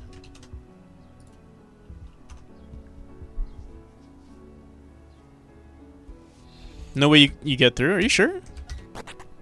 Let's see.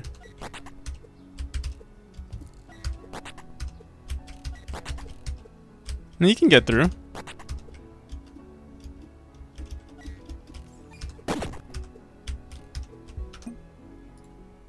It might be difficult for people.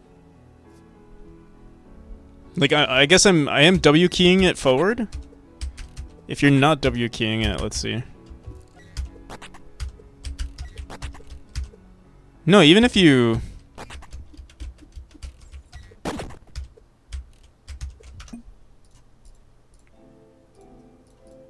But you know what I could do?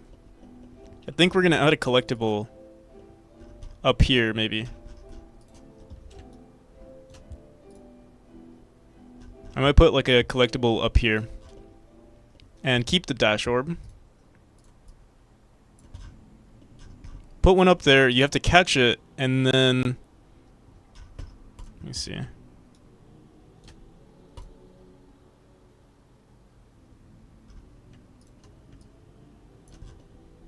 This one right here you can skip if you dash underneath. But yeah, I mean, the thing is, you don't really want to skip the eye because you still need to kill it, right?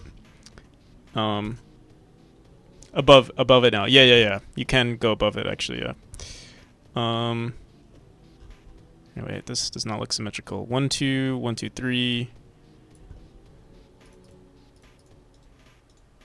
1, 2, 3, 1, 2, 3.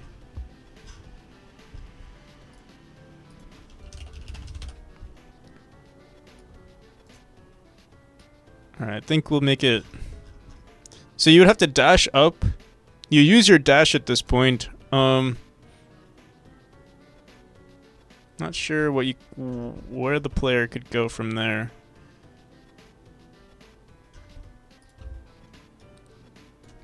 Let me see. If they dash here... Actually...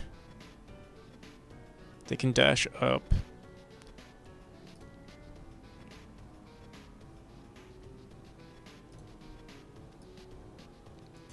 It'd be nice if this could be like its own little sequence for you to get the dash orb before you come back here. So like I wonder if I could put like some like a collectible up here. You have to like catch all the dash orbs and then come back and get this get for this eyeball. And you have to avoid the eyeball shooting you down. About the speedrunning competition, what is the reward? So definitely 100% obviously a free copy. Probably some sort of apologize for my background noise. Maybe some sort of Hall of Fame thing. I'm also gonna try to figure out if I'm going to do like a poster or something, or like some sort of tier reward in the Kickstarter, where like if you donate a certain amount, you get a poster. And if you win the speedrunning competition, you also get a poster. But yeah, I haven't thought of any of that yet. Maybe we'll figure that out towards the end of the stream.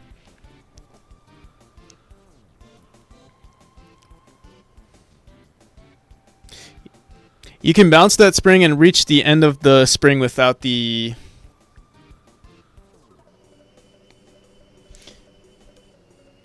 And reach the next spring without the eye to bounce off of. Oh, here? Like, you can ignore this eye. Oh, yeah, you could technically skip this entire area. I think you're right. So maybe I do have to remove that spring. Let me see. Oh my god. Because I do want to make it always a requirement that you have to kill the eyeballs. Let me see. Oh wait, I'm not...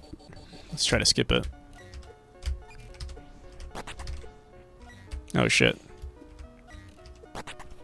Actually I want to see what happens if you skip through it. Oh, that happens. It would be nice if I could reward speedrunning this though. Let me see. What could we do? Like the eyeball is too slow, like you get ahead of the eyeball. Don't know. Alright, one problem at a time. Let's see what we can do here. Here, let me run it in easy mode so that we can actually take our time.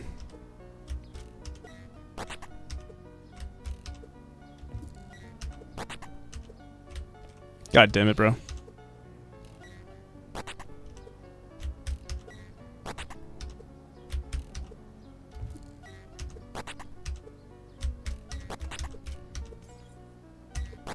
Oh, I can't.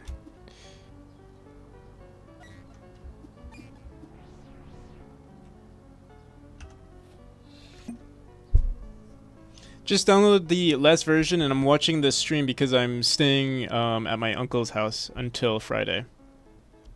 They have an internet router. Normally I wouldn't have internet. Oh, nice.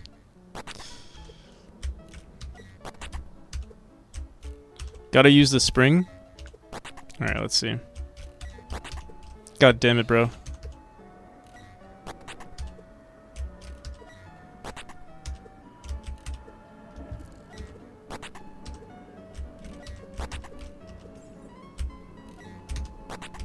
Dude, like the height is not it's not reaching. Or like I can't squeeze through to skip it. But I do got to make sure that it's not possible to skip. If it actually isn't. Oh, there we go. So yeah, you could technically... Oh! Let's see. If we know we can get through... let's see. I can kill it now because I just need to see if we can get through. So... Maybe you can't get through without... Like, you have to, you have to use the eyeball. It doesn't get you far enough, it seems. Or maybe I'm just running it... Here, maybe it's just too slow. Try diagonal up? Let's see.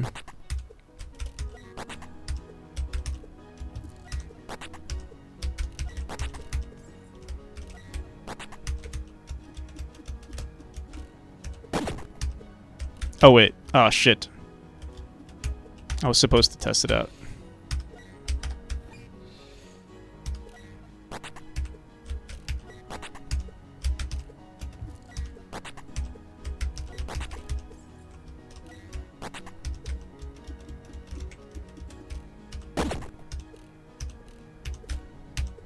You can get across. You can get across.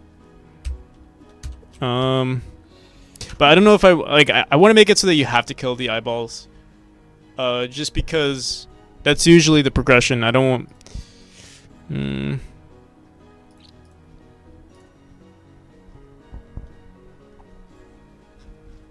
So yeah, I might make this section at least tighter.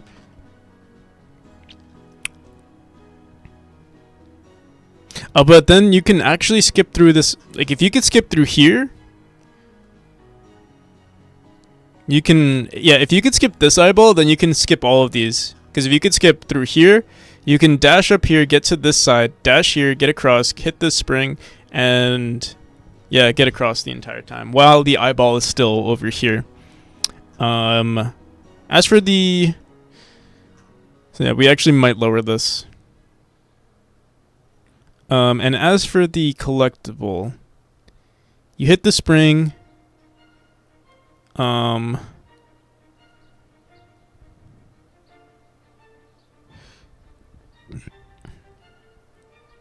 Here, maybe we can just raise this entire section.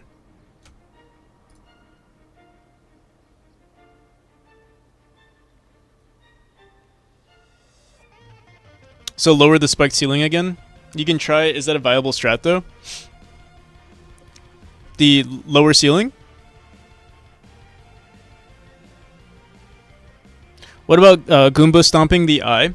The issue with the Goomba stomping is we actually had that as the original, where you would have to be the eyeball used to be here, but the thing is, this entire sequence involves the player dashing into the eyeball from the left side. Even though we showed to the player that it's possible to jump on top of it, most people don't know that. And so your initial instinct when you see the eyeball right here, when it was down here, was to just dash into it. Unless we made it so that it looked like this, where we put it in its own little section, and then we put the eyeball right here. That's another solution. That way they know that they have to jump over it. Which it would be viable.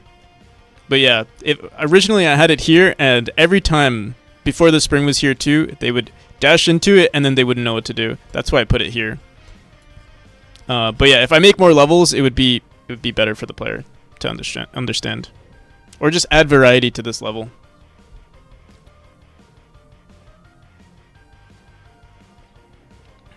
But I think you're right. It's a bad change of mechanics. Yeah, I mean, as long as I think it would be fine, but you basically just have to spoon feed the player. We have to make sure that the only option available is to jump on top of it.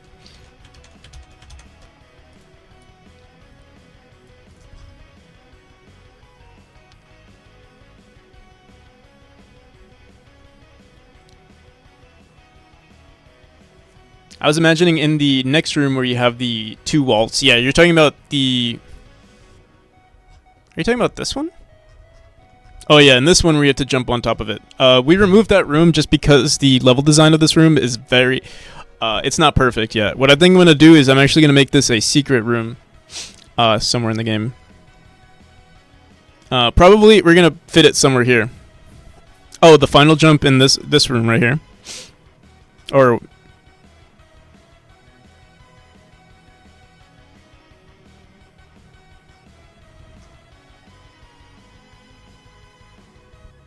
where you have the big drop down. Bad at explaining?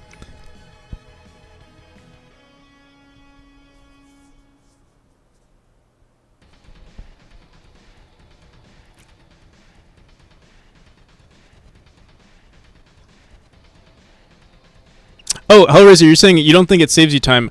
Regardless if it saves you time or not, I don't want to allow it. So even if you can skip it, I don't want it to be possible, is what I was saying.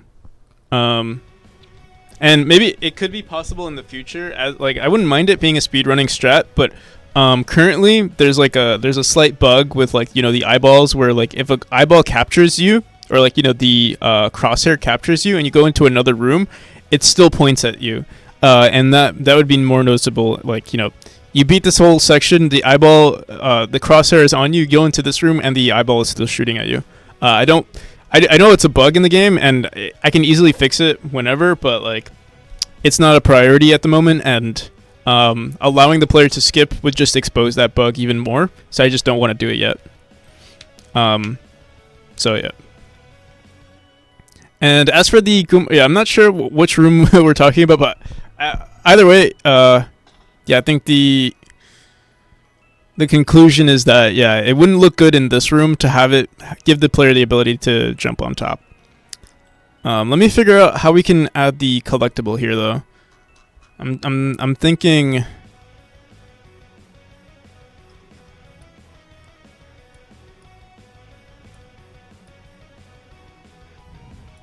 You can dash up, get the collectible.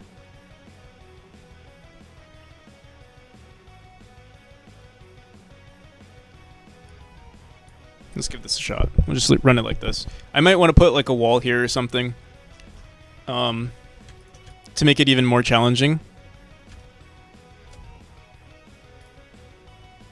Let me see. You dash up, grab the collectible, then you could literally just go back and hit the spring.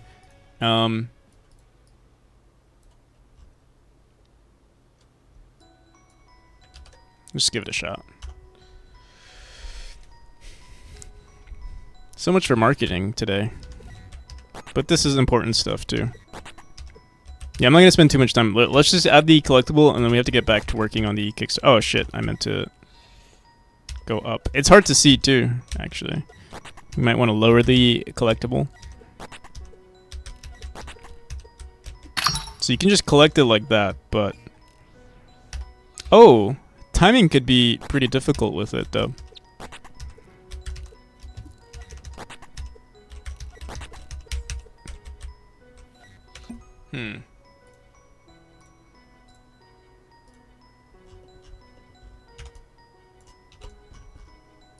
Yeah, I don't want to spend too much time on this. One of these days we'll invest an entire day to just polishing level design.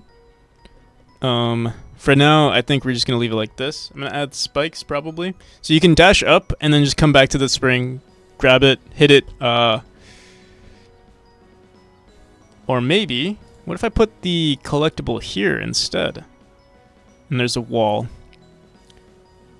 Dash through, dash up, then grab, then go down. I think that could actually be.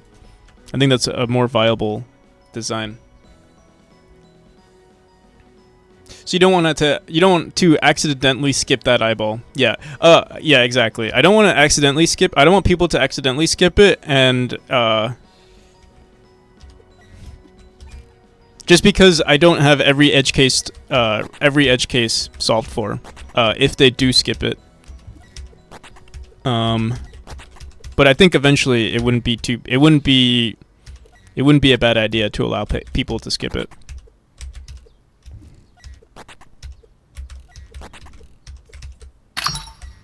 So there we go. I think that's a better design. But what I will do is actually push it a little closer so that the timing looks good. Or like, yeah, we want to bring maybe this one tile to the left.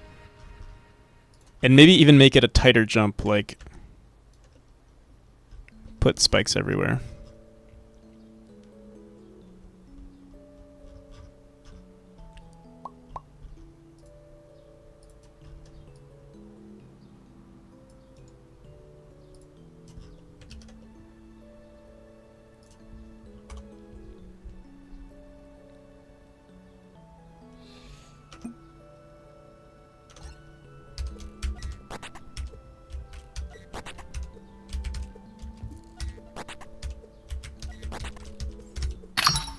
Oh, it's still, I mean, like, you can hit it, but it doesn't look clean.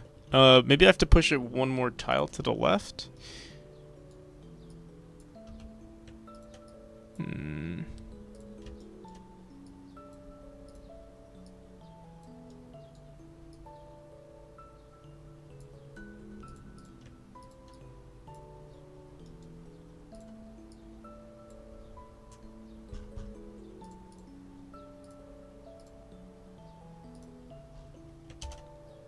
Is the time lapse something built into Godot? Yes, but we have like if you want like something more customizable, certain aspects of the time map are not perfect. For example, you might notice I'm using an 8x8 grid for my tile map, but then I convert it to look more like a 16x16, and that's something I had to do. Sort of, yeah, we had to like code that in. It's still not perfect, but yeah, Godot doesn't have any like few like really cool dynamic setups, unfortunately. For auto tiles, you can use third-party software like LDTK, I think. But even that's not perfect in my opinion.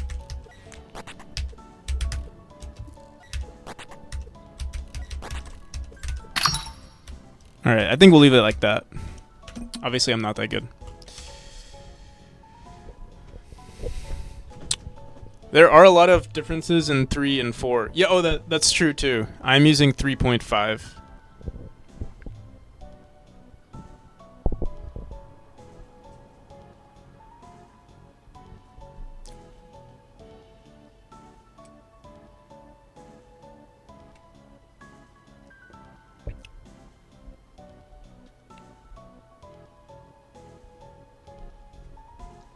The differences would be lost on Unity men as myself.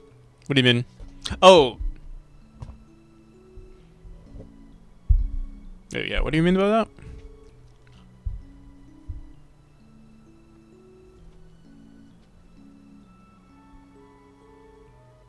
Would be lost on a Unity man myself. I see.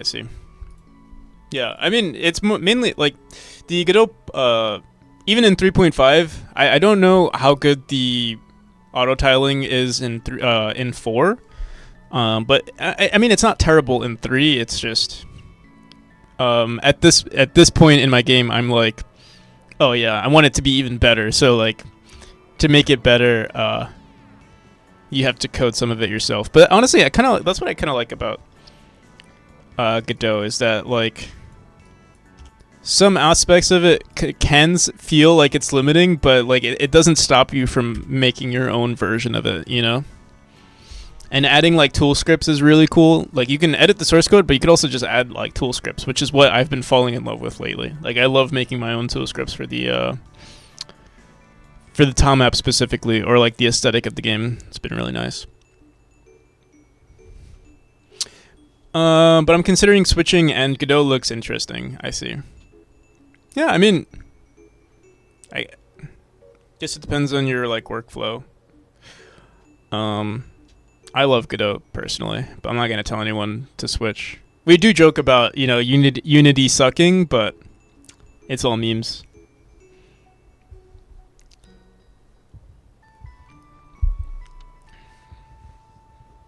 Live once again, yes. All right, so we spent so much time on the level design. I mean it's good, but we should save this for another day. Probably tomorrow. We'll see.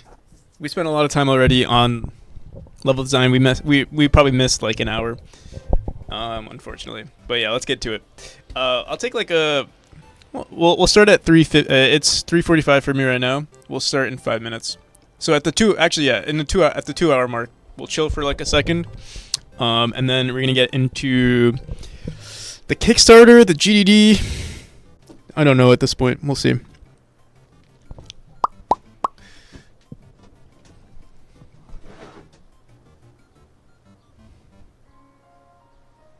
It's free and easy, and there's no downside to trying it out. Oh, what is Godot good? I might switch to it. Why are you lying to people, Juho? You're already using Godot.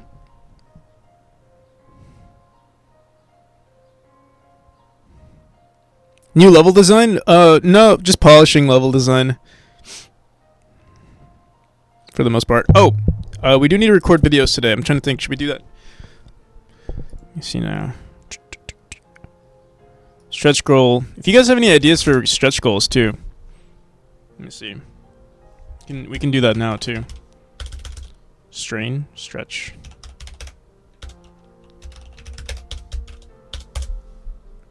Stretch.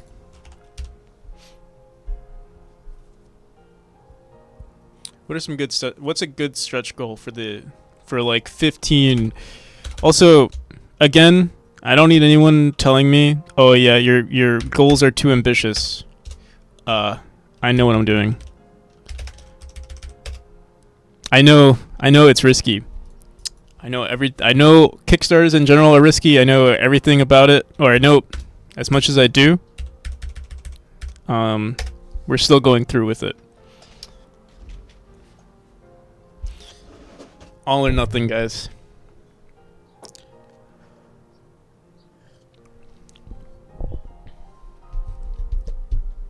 No. The base goal is 10. Base is 10.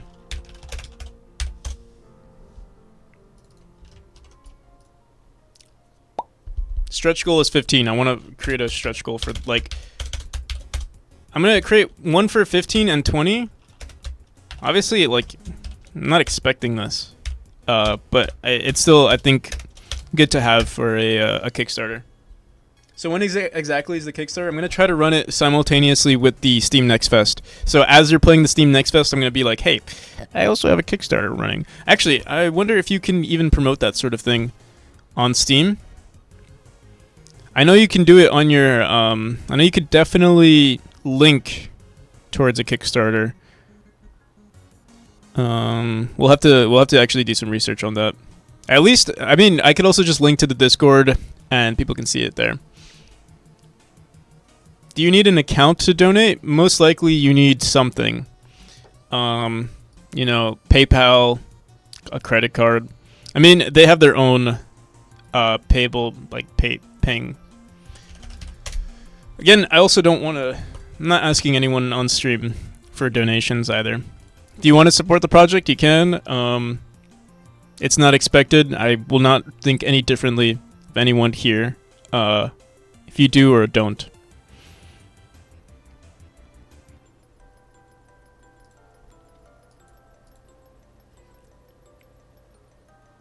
Can't be too ambitious. How about 25k that adds Subway Surfer and family videos, Family Guy videos to the game? People will pay for good features. Totally.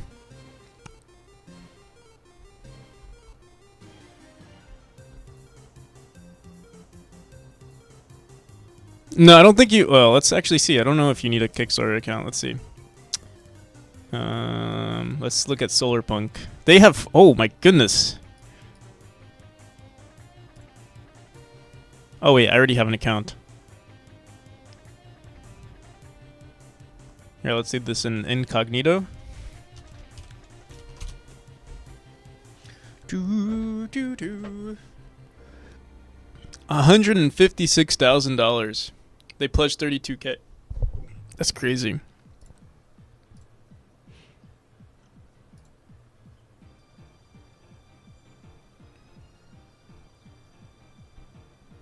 So yeah, it seems like you do. Yeah, you do need an account because your account would be associated with the gift that you get, or the reward, the tier reward.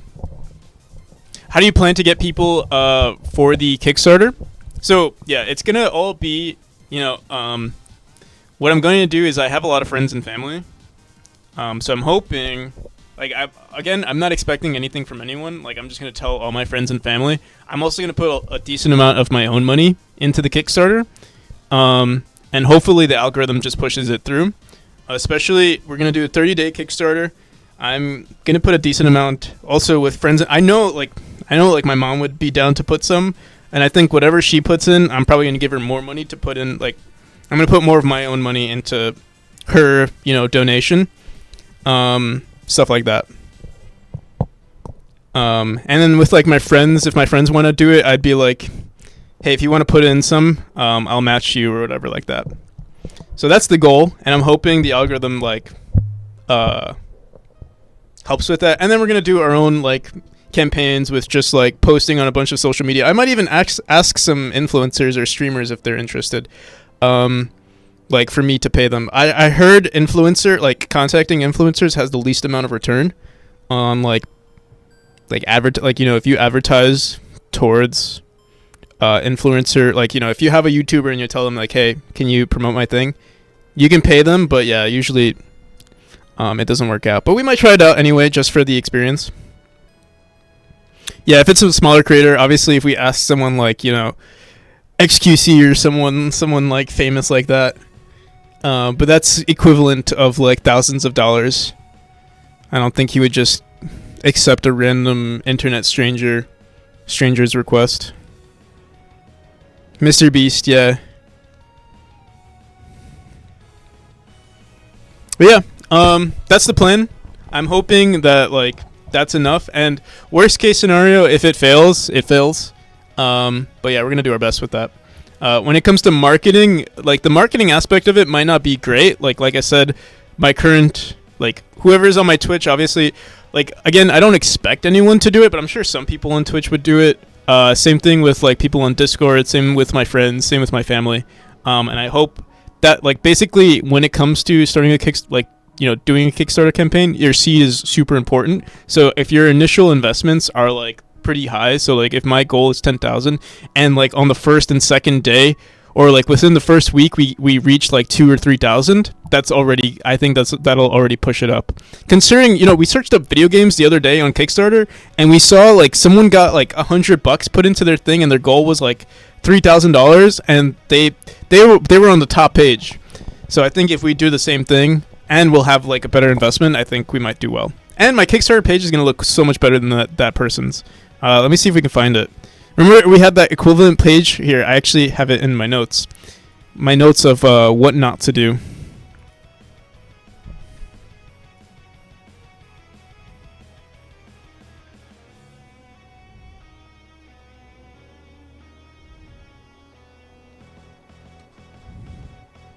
Bad Kickstarters. So they have 9. I mean, okay, fair. It's also fair that their goal is a lot smaller. What is this? Let me see. 109 divided by. Let me look this up.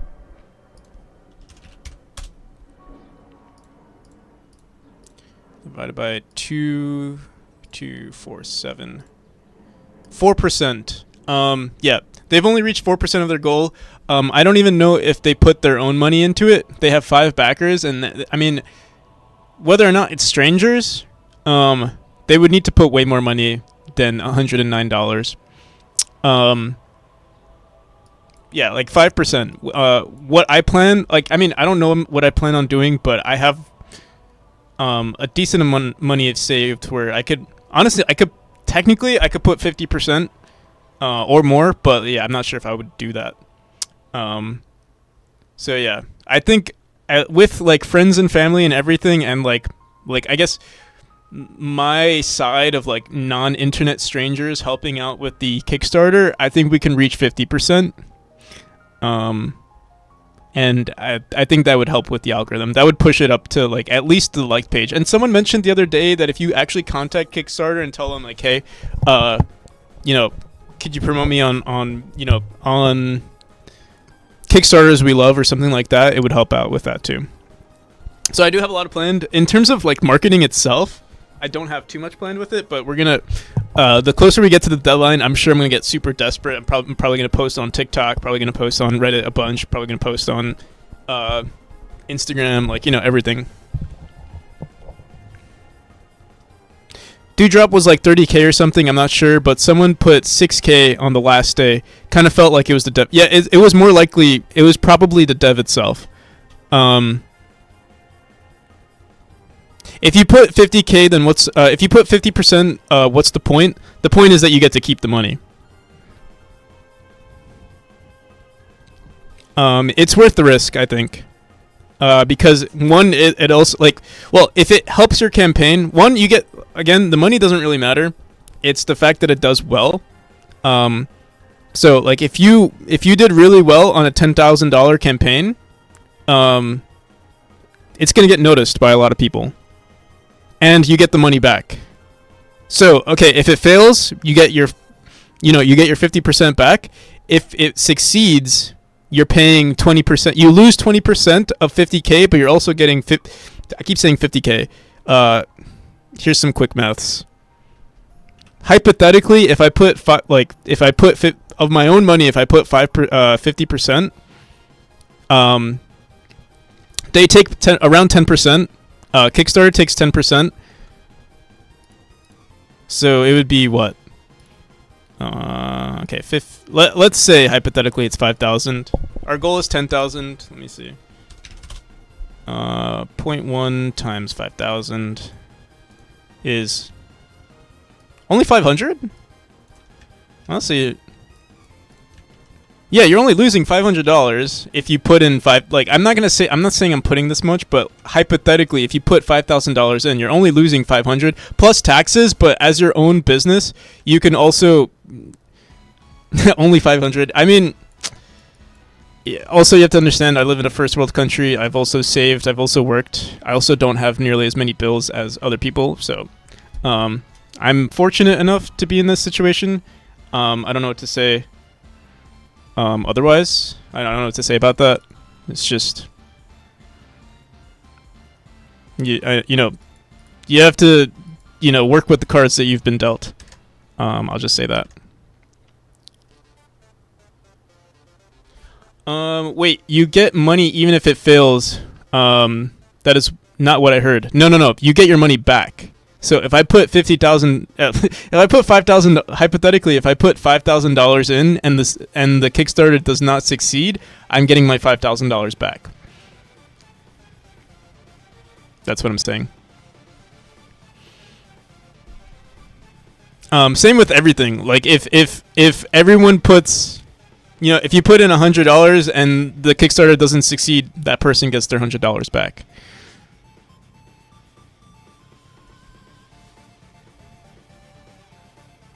And if it does succeed, okay, if the Kickstarter does succeed, all I'm losing from Kickstarter is $500. Of putting 5,000 inside, I'm only losing 500, and then obviously the 10% from the other. Let's say we reach 5,000 in total, so that's 1,000 you lose. So Kickstarter takes $1,000, so that's $9,000 plus the taxes in my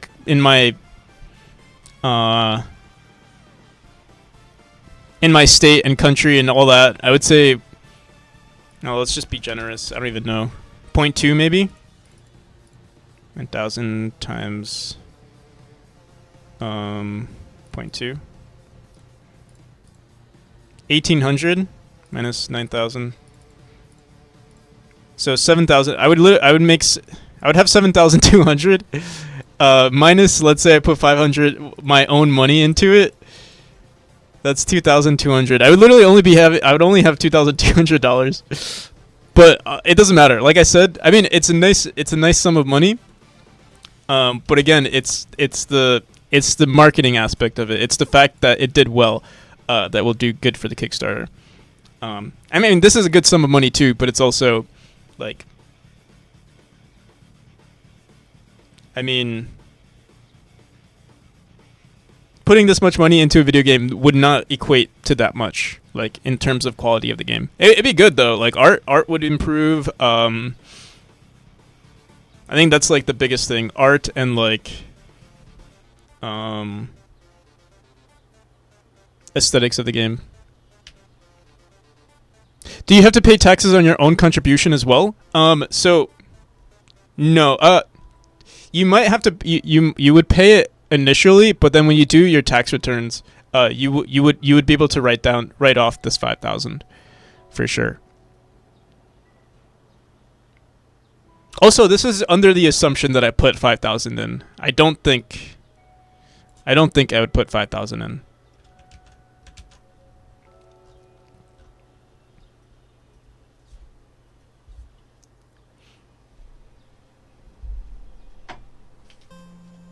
So yeah, the only way, like, honestly, I'd probably put like 1,000 in. Expert tax dodger at work. I mean, it's not it's not dodging taxes. It's like you have to, like, it'd be stupid not to write it off. You're literally putting money into your business.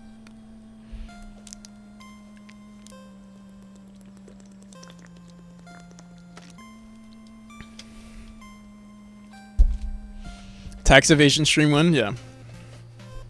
This is not tax evasion. This is literally, you're supposed to do this.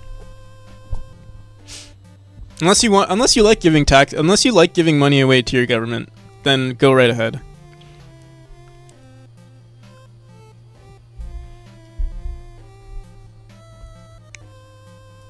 But yeah, so that's the plan in terms of like, this is not the marketing aspect, but this is like the I guess the logistics. In terms of marketing, honestly, I have no idea. We'll figure it out when the time comes. I work really well under pressure. You might notice my hair will like start turning gray as we get closer to these dates, but yeah. And how much time do you plan to launch the Kickstarter? So again, it's going to be around the 19th. Well, that's the goal right now. We might push it. Maybe Dodge has an illegal connotation as well. My bad.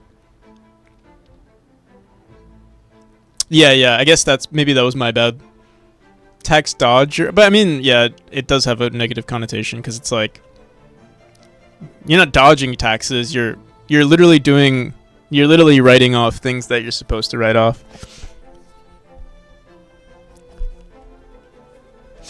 But yeah. Let's get to it.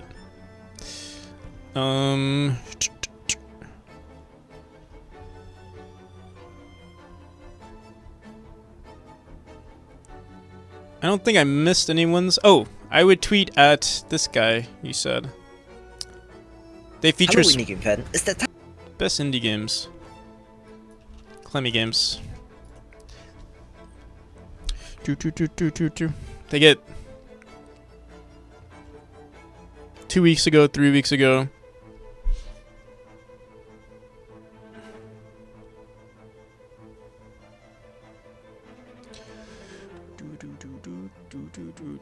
I don't know if they would feature. It doesn't seem like they would feature a game. I also don't know how rushed. I'll have to look into it. Best indie games.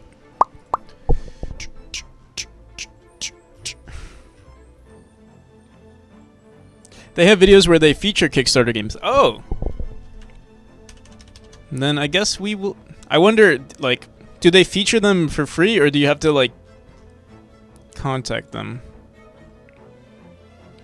P.O. Box, P.S. I don't cover mobile games, so please don't... Subscriber milestones. Does he have a Discord? I'm sure he gets spammed on Discord. It's that time of year. Patreon, Buy Me a Coffee website.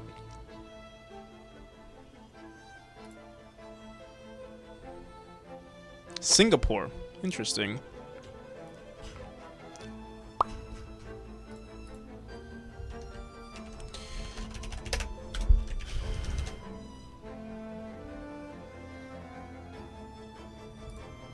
Interesting he doesn't have a Discord though. Advertise with us. Send an inquiry. Okay, so everything is done via mail, which is fine. We'll just have to... We'll save this for later.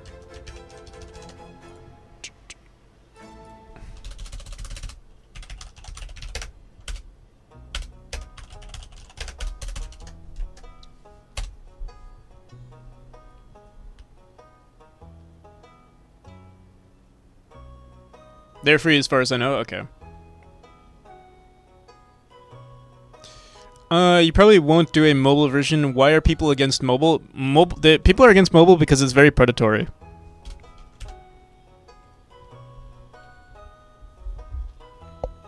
It's very like, I don't know, very like sellout-y, you know, it's like, I mean, again, I mean, if you need to make money, like, it's like,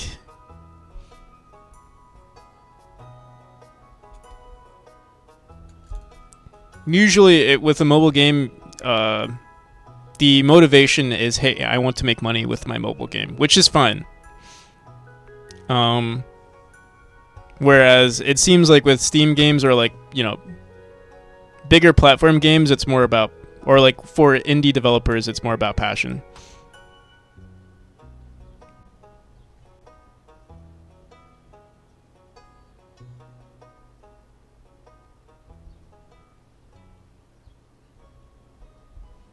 Super Cattails was only on mobile,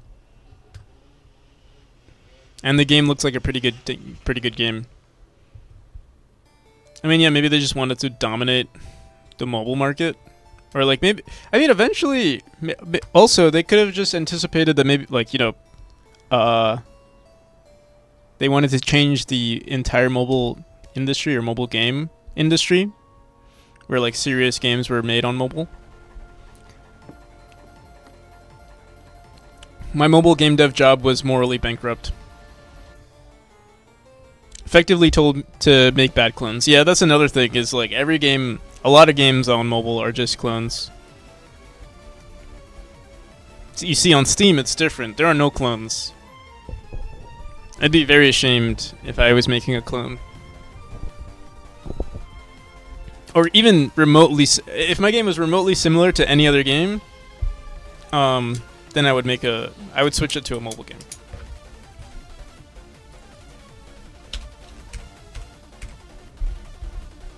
That's a joke. Again, we already know.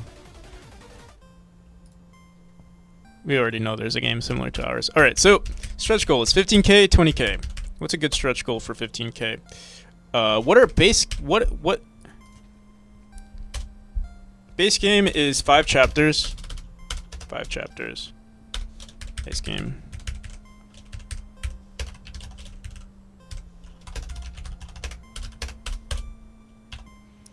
Um, 3 hours plus, 3+ hours worth of gameplay. This is the minimum, like, to get through the 5 chapters. Honestly, if I could, honestly, if the Kickstarter does well, I should do at least 4 hours, or maybe even 5. If I could reach, like, the thing is, the future chapters would have to be longer. Aiming for 5,000 on the base game for 10,000, I think is viable, actually. Stop ignoring.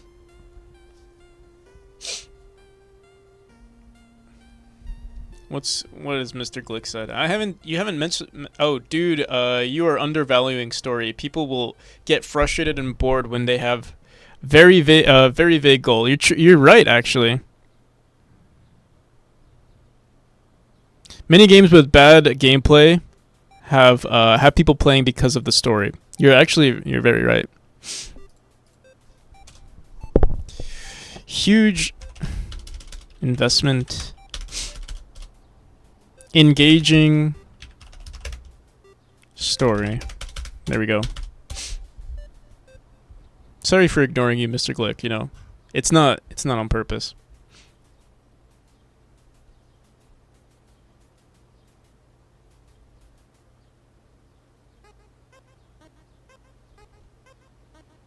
British anthem, yeah, I got you. Look at that booty.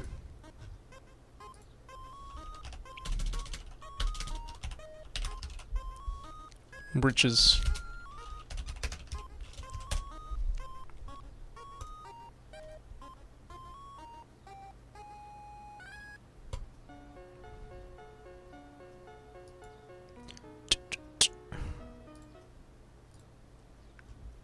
There you have it.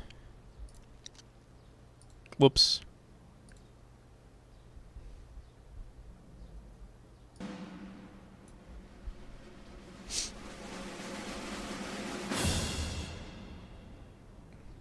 That is loud.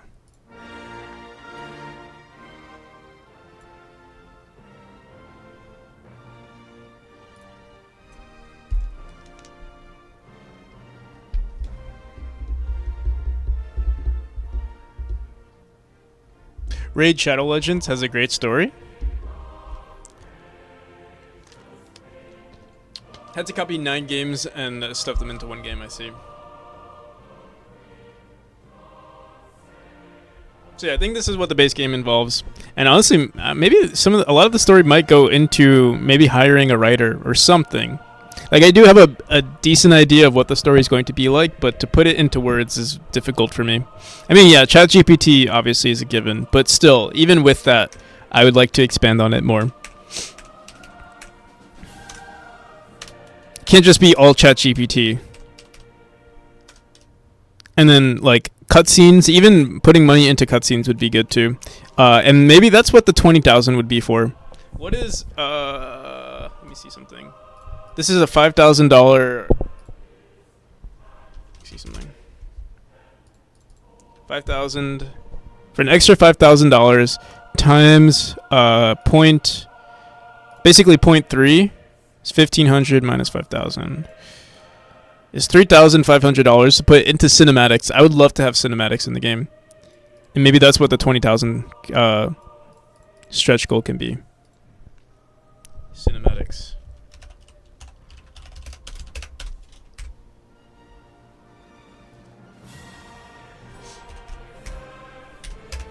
For 25, free NFT. For 25K, you can buy as many NFTs and become a millionaire.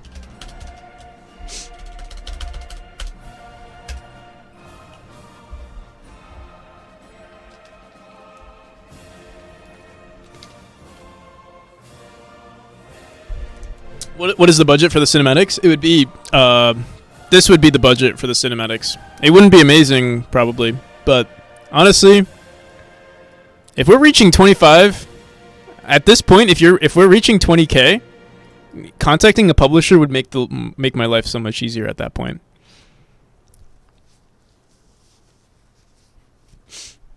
But yeah, this is like, again, these are stretch goals. You got to make sure that like can't iterate this enough. This is like super unlikely. What are the Kickstarter tiers? So I wrote them a while back, and I think we're gonna actually redo it some more. This is the wrong page. All right, now that that's over, let's go back to Undertale.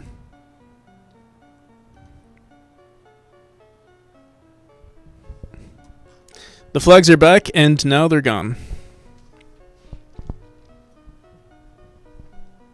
I recommend hiring for cinematics. I've started on it, and I hate it. Oh yeah, dude. Of course, I'm bad at pixel art already. I would never do my own cinematics. I'm hiring someone to do the trailer, and literally, yeah. Even I can't. I can't even do the trailer. What makes you think I'm gonna do cinematic?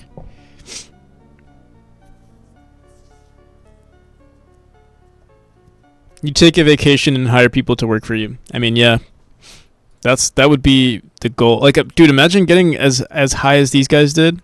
I don't want to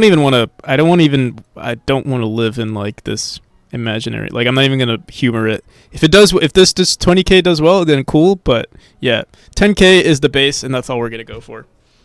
There's no point in like worrying too much. Even I might not even include this.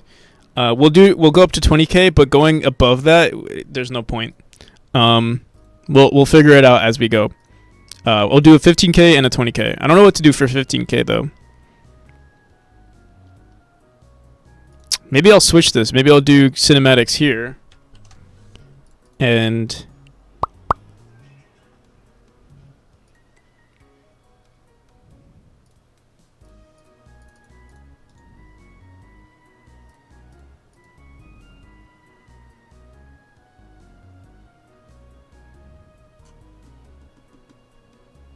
$15K equals pay me more money. No, that's not true. None of the money from the Kickstarter is gonna go towards me. My financial situation is, I would say, set. I don't live a luxurious life, but I also don't live a poor life where I need money. Or need, like, 15K will not change my life in any way.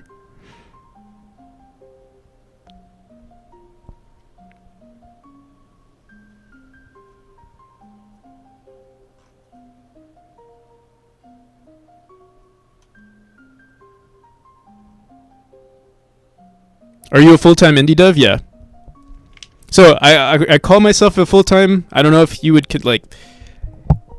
To consider myself a full-time indie dev would mean that I'm making money from it. I'm not making money from it, but I live with family.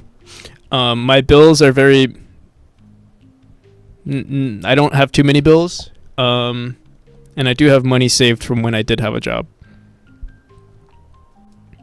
I also have. Yeah, I'm not gonna talk about my financials. But yeah, I'm frugal. I'm also comfortable.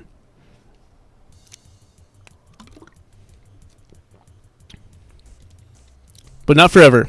Eventually, there will be a time when I have to go back to work if this whole game dev thing doesn't work out.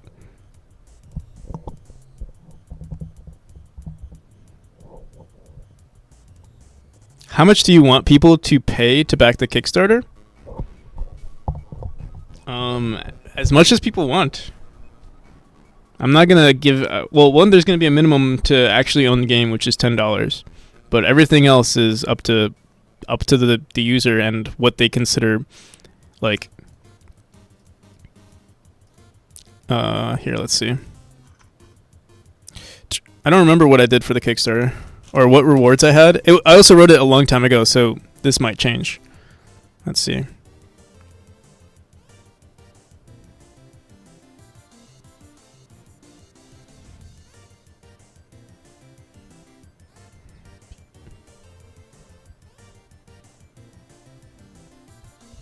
So you're hoping to get 10,000 backers? No. So if you do a Kickstarter, you'll see there are tiers to Kickstarter. So while $10 would be the majority of investments, I would say there will be. Actually, I'm not even sure, but there might be. $20 might be the majority. So that splits it. Then $50 might come after that. $100, $1,000. Like there will be more tiers, and those one or two of those investments could be what changes the entire thing. Yeah. To expect $10, for this to be the majority of investments would be, I don't know. Here we can even look at, where is it? It would probably be a little naive to expect $10,000 not 10,000, $1,010 investments. We can even see how they did it here. 725, 372, 344. So as you can see, there are more people that are investing in the 40 euros or more, and 60 euros or more. 85 euros is 140. 100 is 61. Are you committed to... Oh, I think that was an option. I don't know if I'm going to do that. I don't want to be committed to it. I might add this as a... It would be cool, but I also don't know if I should put this in the Kickstarter as like, hey, this could be a potential... This is potentially true.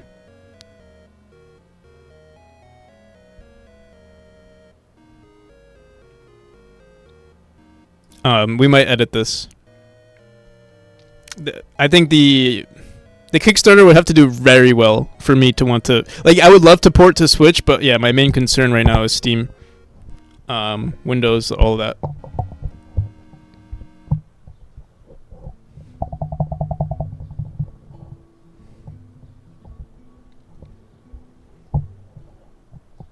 One incentive? Let's see. I honestly forgot what my incentives were. So, right now, the $20 or more, you get the backer roll, digital art book, digital copy of the soundtrack, access to Kickstarter updates, and name and credits for $20. Let's see here. Tier 3.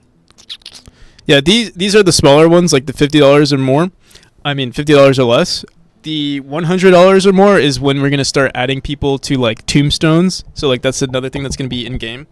So like there'll be a tombstone of your name in the game, in like the graveyard, some environment in the game where I'm gonna have a graveyard, and that's where everyone's name is gonna be. Or like it might be just throughout the game. We might add like an inspector mode where graveyards are just everywhere and you can see where people are. Do you have anyone in mind for the music? So I've it's hard. The music is difficult to get. That's another thing that we would have to invest into. But honestly, I'm least concerned with that right now.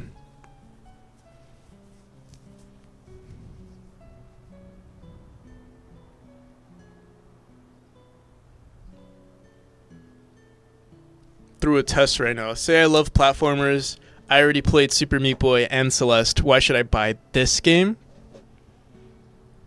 For that exact reason. If you like Celeste and Super Meat Boy, then you'll like this game. Is the Kickstarter already up? No, but it will be up hopefully by the end of today. Although we are getting super distracted by answering. I mean, I don't mind talking, but yeah. I might have to do some of this off stream if we don't finish it today or like with you guys. Because you've beaten Celeste and Super Meat Boy and you want another game to play. Basically, that is the reason in a nutshell. For, you know, the target audience. That is the target audience. And then with that, obviously you're going to get more people. It's the same thing with like games like Dark Souls. Like the Dark Souls target audience are people who are really good at those types of games or like challenging games. And then everyone else, yes, I'll just play Celeste again. I mean, okay, if you want to play Celeste again. Like the thing is, I think I think a lot of people assume that, you know, they're just going to want to play Celeste again.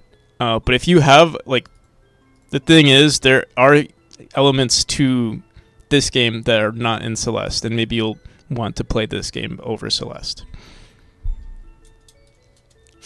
But yeah.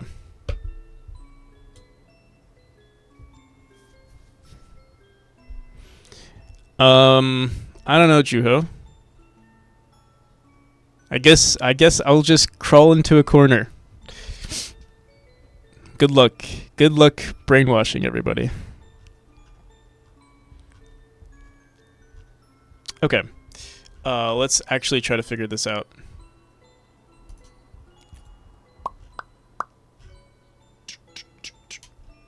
Map expansion, zombie. So yeah, these were the other pages that we were inspecting. Oh, we do need to do all of this crap too. Banners. And should I do this today?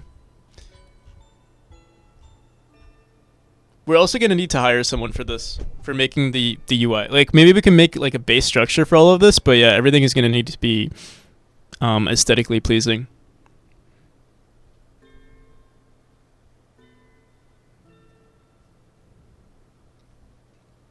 My game is Celeste, but...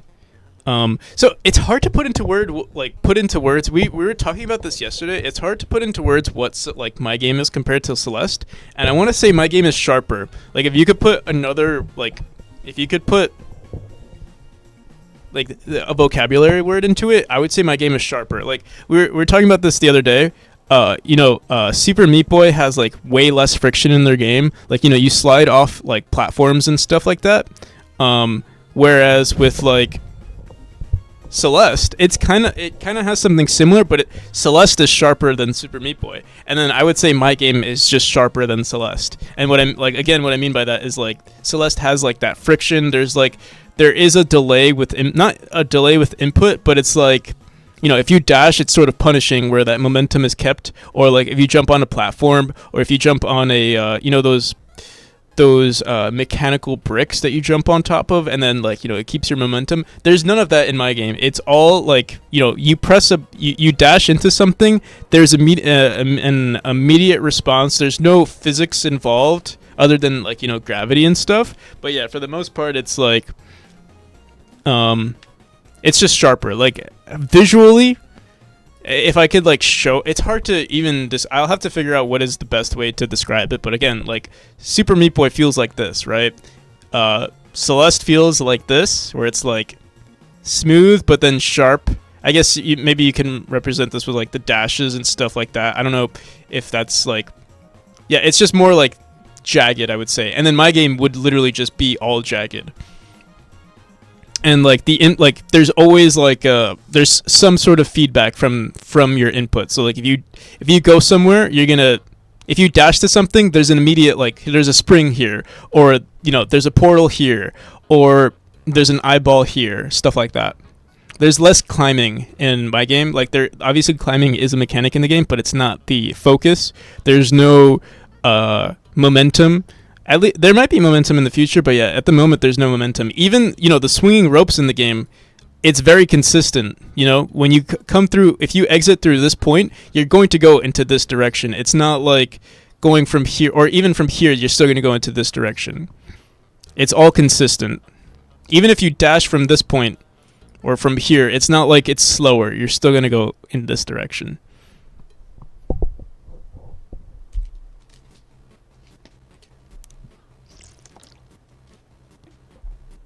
And why this game? I'm sure there are other platformers with this exact twist. I mean, maybe. But they're not nearly as polished as this one. I mean, maybe they are. And if they are, good for them. I haven't seen it.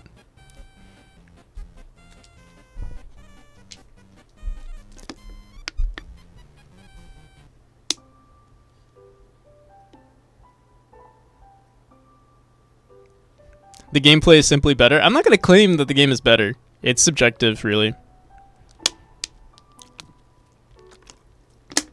I also I don't want to say it's better and then have people bash on the game. Oh, narcissistic game dev thinks his game is better than Celeste. Let's boycott them, If you like the game, then you like the game. If you want to invest in the game that you like. You sound confident in your game. You sound like Kanye. I'm a musical genius. I'm a game dev genius, man. If you're not buying this game, you're just dumb. I'm kidding again.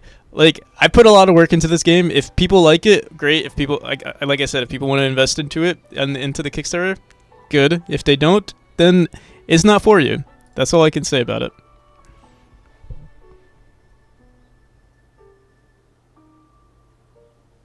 And people want to play. Thank you, Weston.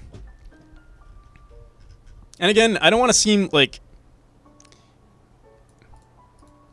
I know there's risk with all of this too. Like, I don't want to seem naive. Like, this could be an entire flop. Like, obviously, like, as a game dev, I've put so much work into this. I'm obviously going to put, like, you have to go 100%. You have to go, like, full send on these kinds of things. Even on your own projects. Like, if you are actually trying to make a commercial game, don't sell yourself out at all. I'm going to be humble about my projects, but I am going to try to, make it as good as possible. Did you post that one disturbing TikTok shitpost? No. I'm not trying to make you look bad. I really want to see your game succeed, so I'm just trying to do all I can, which is not much. No, yeah, I get it. I think you. I appreciate it, Mr. Glick. I don't take offense to anyone trying to I don't think anyone's trying to, I don't know, maybe undermine me. If that's maybe, I might get defensive, right? Because some of you are asking questions that are what makes you think it's gonna do well? Which is a fair question to ask because, well, one, I don't think it. I don't know it's going to do well, but I'm going to make an attempt to make it do well. The game is shit. Yeah, no, you're right. Actually, you're so. I think you know what makes it shit. I think what makes it shit is the credits. There are just too many people on the credits. I think that's the problem. It's not even a solo dev project anymore. But honestly, the name. I mean, there aren't. I think it's just one line too long. Somewhere around here. It's just one line too long. And it's right here, actually. This is where it's too long.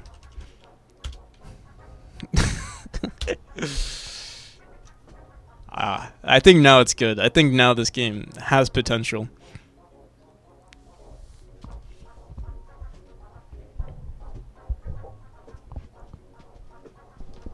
Thanos snapped away. Just like that. Anybody else have any? Juho, you have any ideas of what, any criticism? Just let me know. I'm willing to hear anybody out today. Who else is here? Half Moon? Anything? Who else is here? Sticks, if you're still here, just let me know. Octo?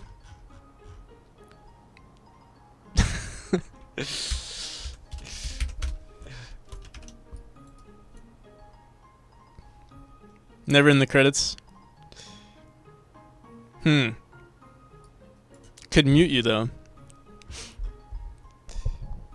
What's with the hate? No, we're all joking here.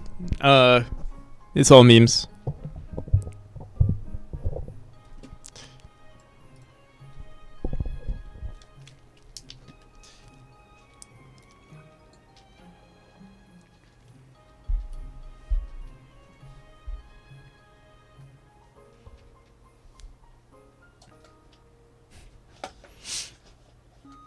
If I say your game is shit, so I will actually remove you from the credits, because, well, I will be removing you from the credits. When the new demo comes out, I will be removing everyone from the credits. Not everyone. I'll be removing speedrunners just because, yeah, it's a new version. So yeah. Or you know what? I might put old speedrunners just because. It'll look good.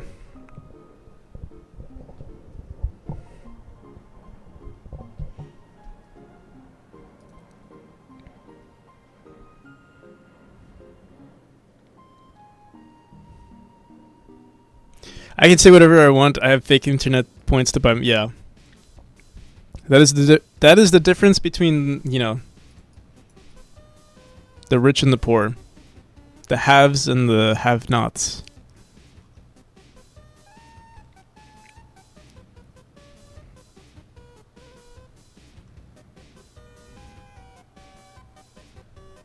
If I get 20k, will you put me in the viewer NPCs again?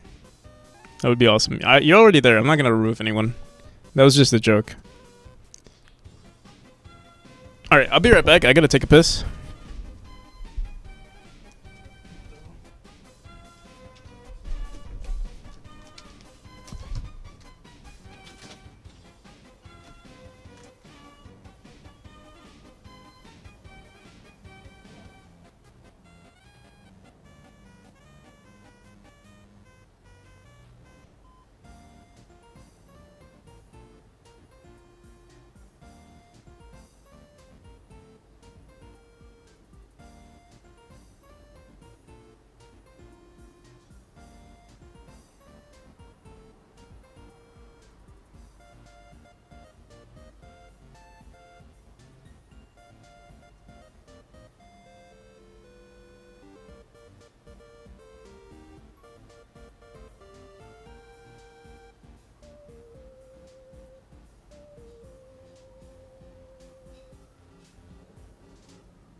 Okay.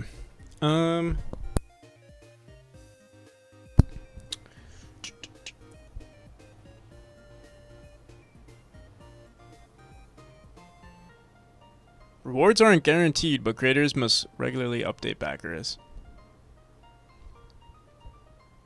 You're only charged if the project meets its funding goal by the campaign deadline. Okay. Let's update this shit. In terms of... Oh, wait. We were working on everything that we're going to put here. Stretch goals, cinematics. What is a 20? What is a good 20k? Or you know what? I might just do this. 20k cinematics.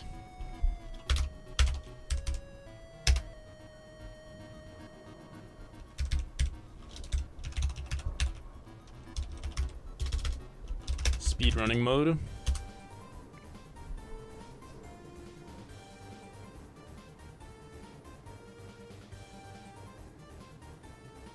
Why aren't you building on the title? Time paused. Sounds like the coolest thing ever. What?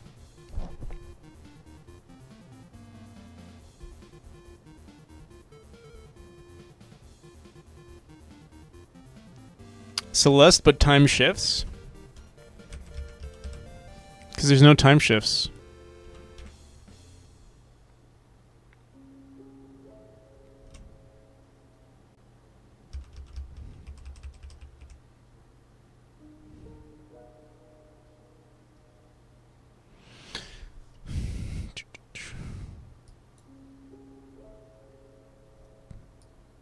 Where time stands still. That's world building. That's not actually...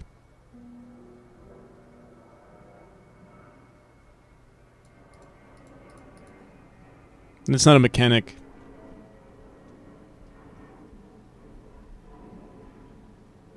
That sounds so awesome you have no idea.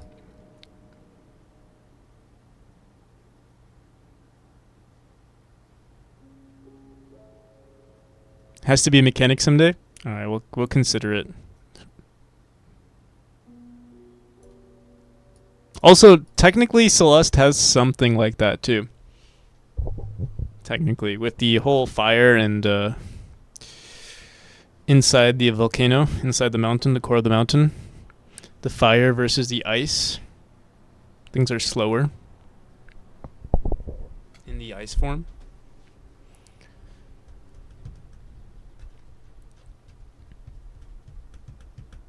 I'm telling you, man, Celeste did everything.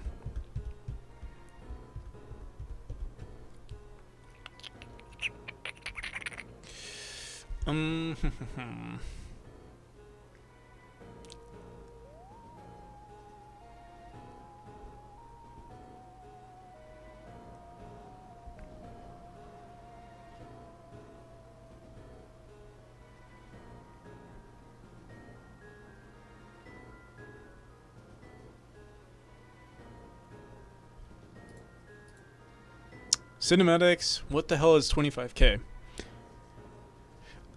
What is something dude, actually cinematics I feel like would be great for 25k. And then 20,000 would have to be something, or 15k would have to be something. But I don't know what.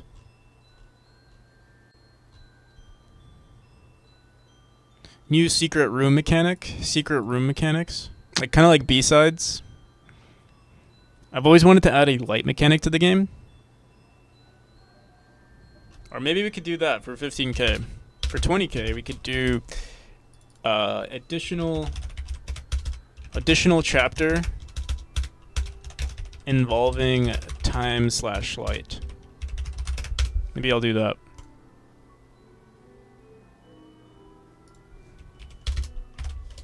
$30k would be cinematics.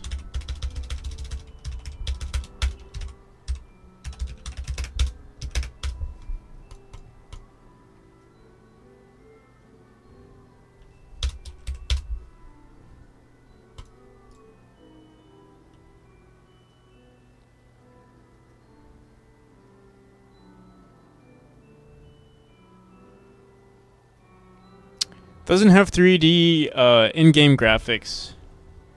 Just hear me out. What if 3D graphics would be overscoping already?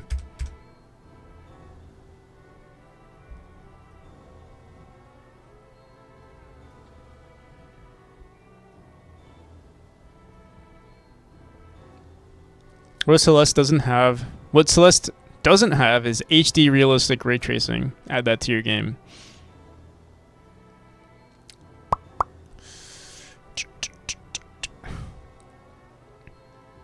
$50k.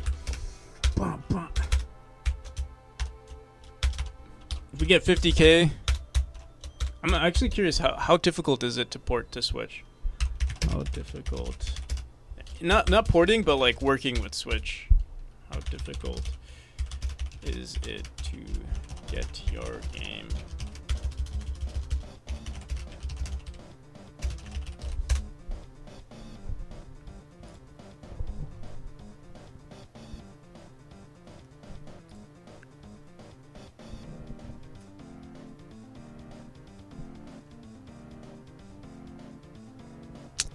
Not in terms of. I mean, also optimizing for the Switch could also be a problem since it's pretty weak. But I'm just curious, how difficult is it to?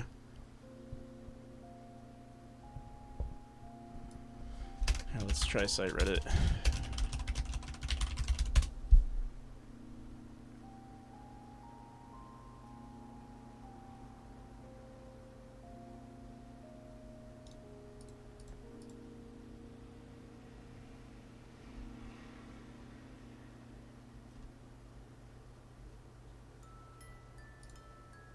So I don't want to bait people into thinking like, oh, we do a 50k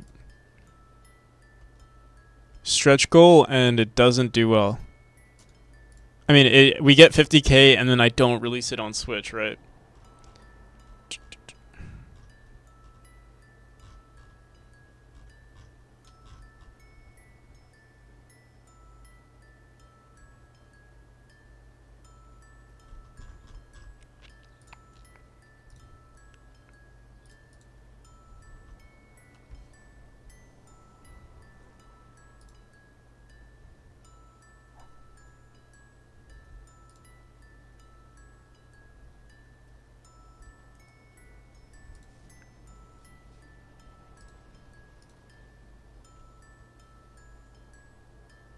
Rejected as a developer.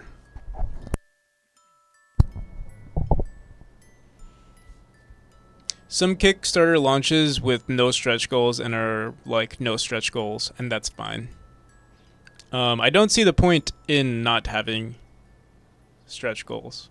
It's better. It's literally like, why wouldn't you have it?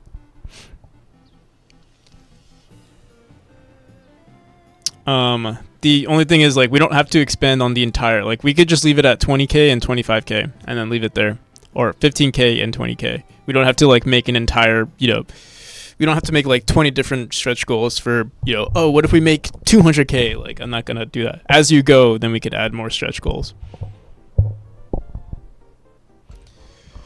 You could always do one or two. Yeah, exactly. We can have secret stretch goals, and maybe that's what we'll do, and then we'll hint it. We'll also hint it here. So what I'll do is we'll keep this Nintendo thing here with the lock in the stretch goal for like, we'll say question mark for Nintendo Switch. Or like we wouldn't even include it. We'd be like that.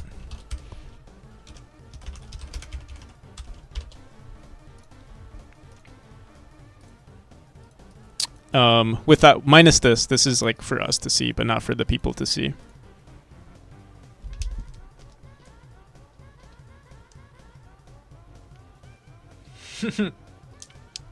Yeah.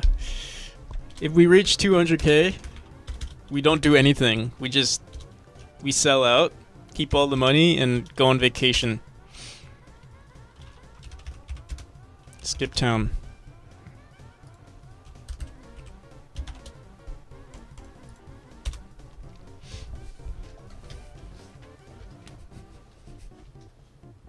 Abandoned game, yeah.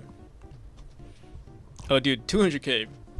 So yeah, we were saying, 15k is not that much. Like, making 15k is, it's nice, but it's not like it's not life changing. 500k though, you can do a lot of damage with 500k. Game hook, please. Game hook. The hook brings you back. What do you mean? Like, what do you mean by hook? Like, like, what is the hook? Like, what brings people in? It's like Celeste, but better. It's like Celeste, but sharper.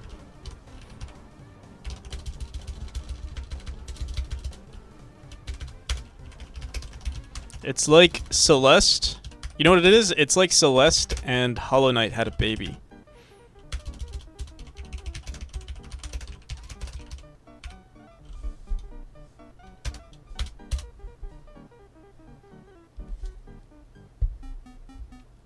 That raises the question, what the hell does sharper mean? So yeah, we described it earlier, and we still have to figure out what the better, like, sharper is like the only word I could think of. But yeah, we'll have to think of what, like, how to put into words what the sharper mean. We described it with our visuals here, but yeah, to describe it in words would be difficult, because it's not more precise, but yeah, we'll see.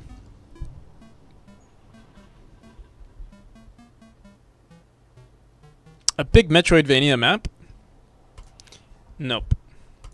It's like the Celeste aspect of it, and then Hollow Knight. I mean, there could be more combat in the game. It's not out of the question. Less like fighting combat, but more like quick feedback. You know, high feedback. It's like Celeste with more feedback, faster movement.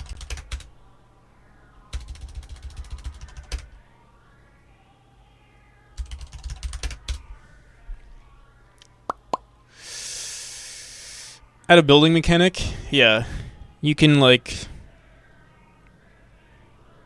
It's also like an idle game.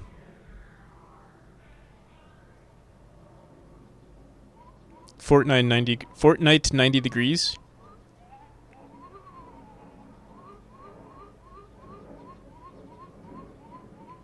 But how are two games making a baby? It's like Celeste, but with more feedback. Faster movement. Faster. I want to say Celeste is also responsive. Like, I'd never had issues with Celeste not being responsive. So I don't want to say more responsive. Faster movement.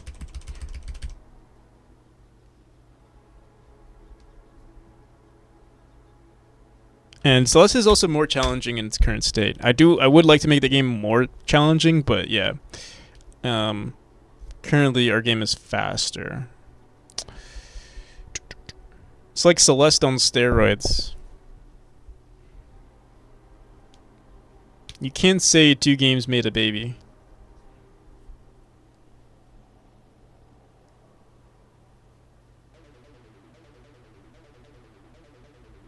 All right, you keep saying hook. What's your hook?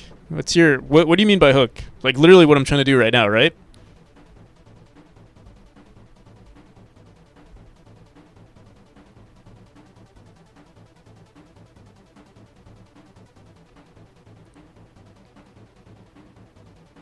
The thing that changes the main flow of the game?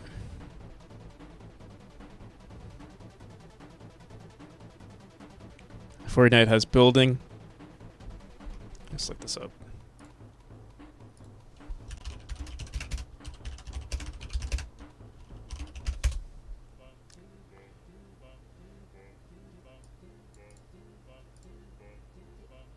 Created to draw an existing player while expanding the user base to new players. I mean, that's the speedrunning aspect of the game.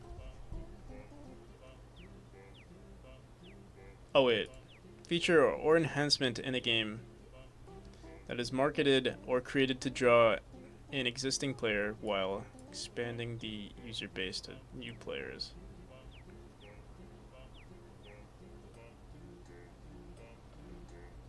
Dude, you know what would be really cool too?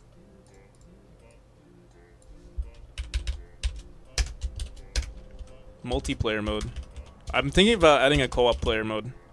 Co-op mode. I would have to figure out what exactly I could do with that, but yeah, having a co-op mode would be really cool too. It might be an overscope though. Honestly, maybe it depends. I would have to set up some value here. Randomly generated, yeah, no. There's no way I can do procedural generation in platformers is not possible. Mario's Hook it's the first good platformer.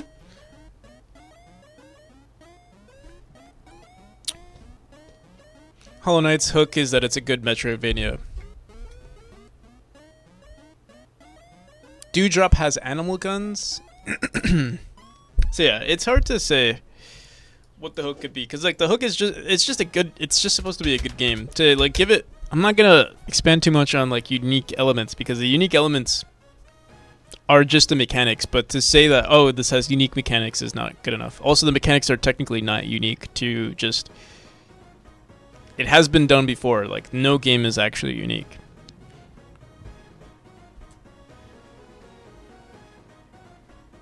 Your hook is the only way you can play run mode. That's true. Look at Zoo Strikers.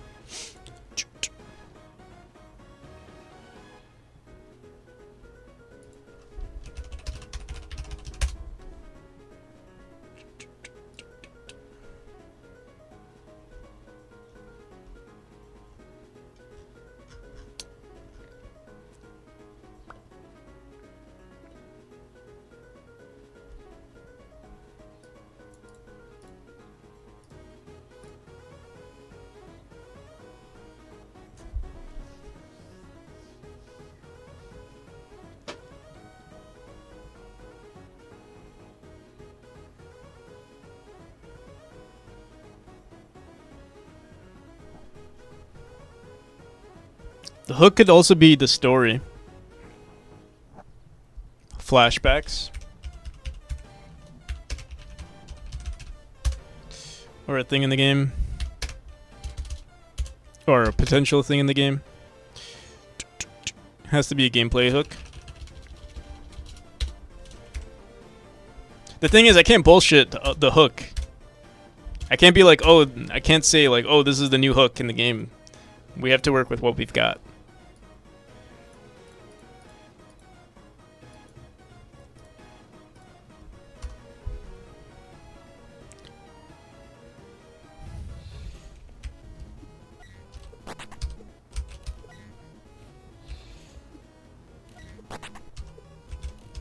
Oh, the whole regeneration, procedural generating, like, it's not really a mechanic, it's more so a feature.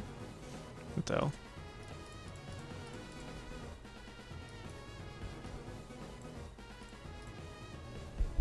Like, there is some element of procedural generation that can be applied to the game.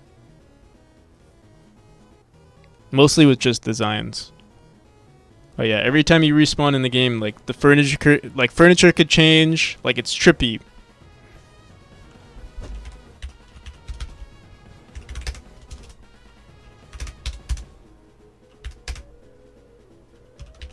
Technically skins and stuff. Trippy procedural.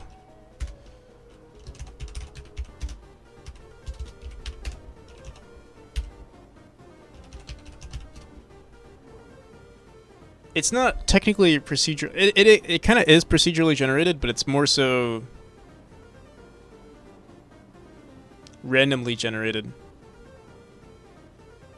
I mean, it is procedural.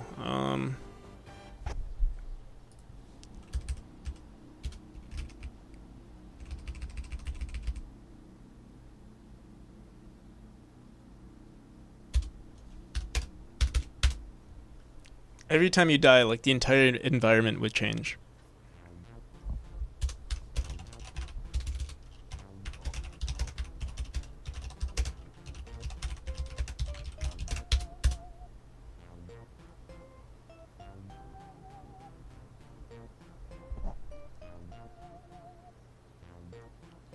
Is it really going to be? Yeah, it is going to be a thing.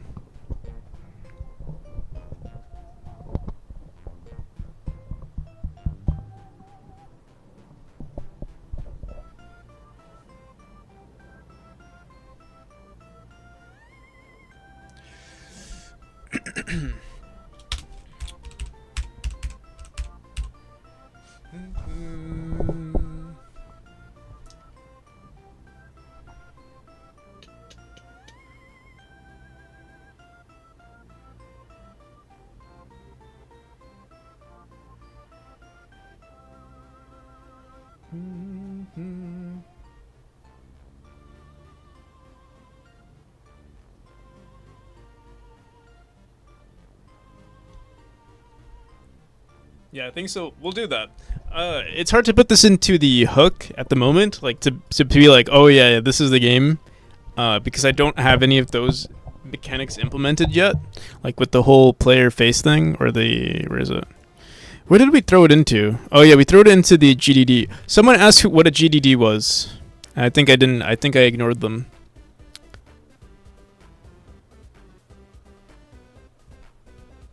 Oh, Sesh Mora. Yeah, it's a game design document.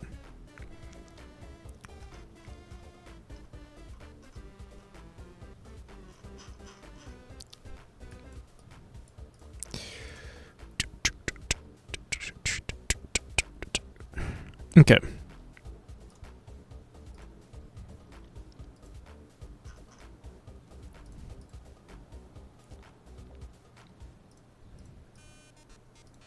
This is our GDD.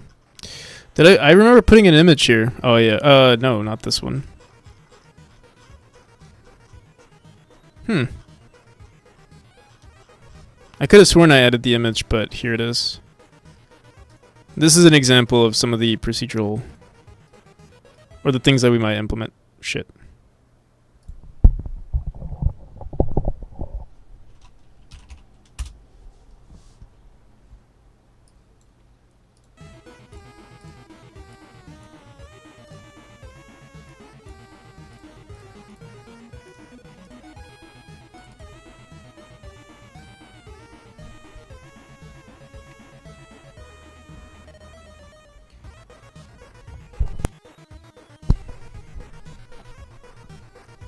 Rod? Yeah, stuff like this. Like things that are slight deviations in our game with the character, but also slight deviations in just the environment. So like there might be, sometimes you might see a floating chair, but sometimes it might be a floating floating table, stuff like that.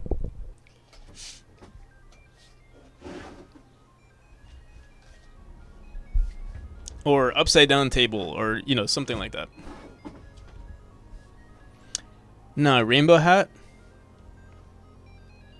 Did the kid die and that's his soul? No, it's just supposed to be a meme. There's gonna be like a 1 in 10,000 chance that this happens.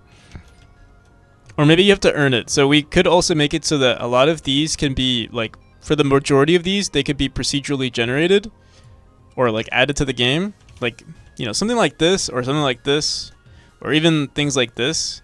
The really cool skins, if you want to have them in your like queue, you have to, complete the game or collect all the collectibles, stuff like that.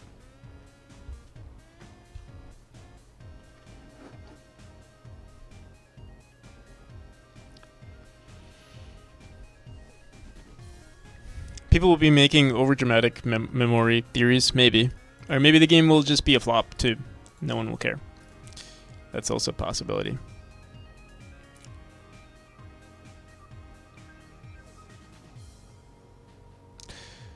Maybe make it a bit more unique, like an inverted skin with a cool shader. That'd be pretty cool, too. But we'll definitely have way more than this. This is just, this was just like the concept art. I would say we're probably going to update this. Oh, on top of that, we do need to update the player skins before we record the game.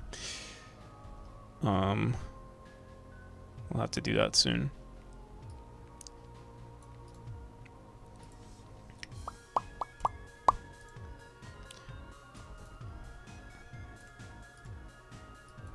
All right, we got our stretch goals. We got sort of a hook. Let's start working on the Kickstarter.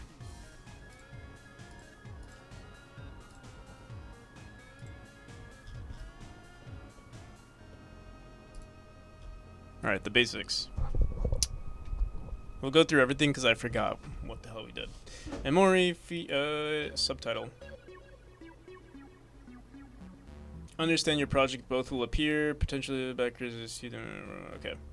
So I think we'll probably just copy the, let me see,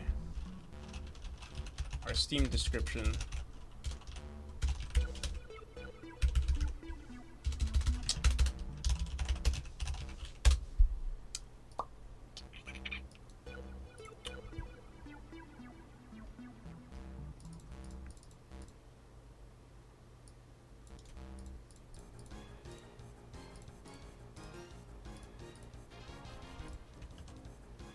Oh wow, oh, never mind. We only have 135 characters.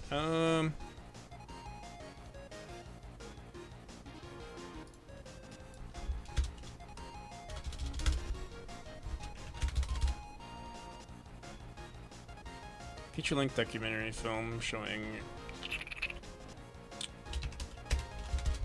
Yeah, let's look at. Do they have a feature here? Where is it? The first-person survival craft. 2D.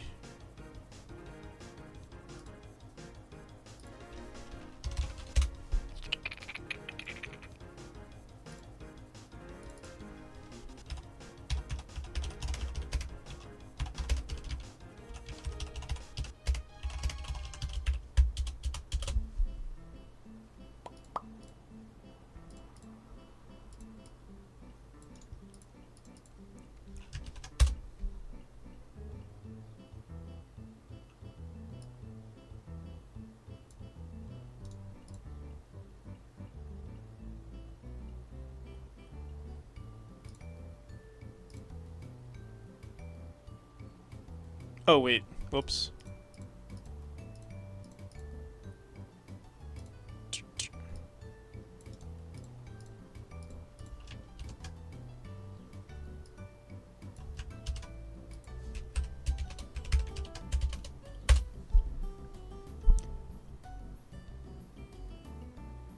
Just had an idea for Kickstarter backers over a certain amount. Maybe you could add statues for backers who donated. Yeah, that is a thing actually that I'm adding. Like I think like 500 or more will definitely get their own statue.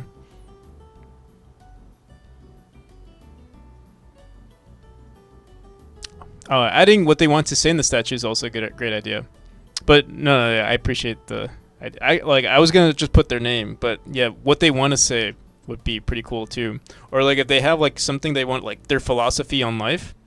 Sorry, I wasn't aware. I don't think I said it on stream today. It was like a plan a long time ago, but I don't think I've ever added it. I didn't add it to the page. I know I definitely didn't add it to the page. But yeah, that's a great idea. Platforming adventure and memory, master obstacles, unravel engaging secrets, solve puzzles, confront mortality, and be reborn anew.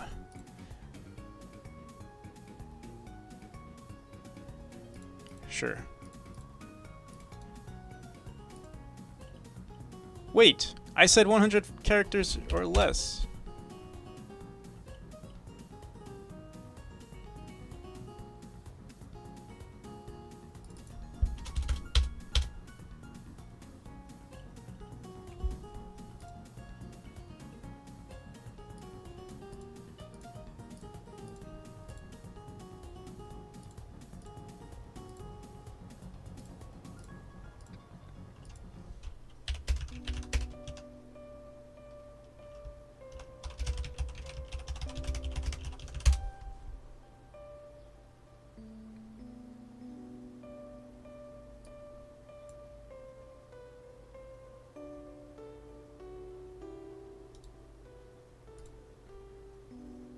ChatGPT's gonna hate me. Didn't like my sass. Wait, they still didn't. And B, okay, embark and encounter. Let's see. Whatever. And confront mortality.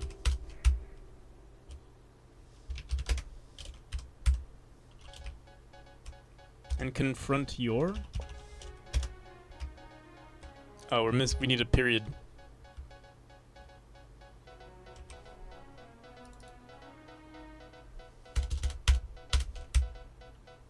Embark on a captivating 2D platforming adventure. There we go.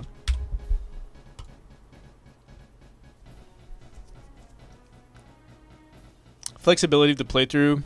If you ask 5 people how their Hollow Knight playthroughs went, it's almost all of them will have different answers. That's true too. Same with like Dark Souls.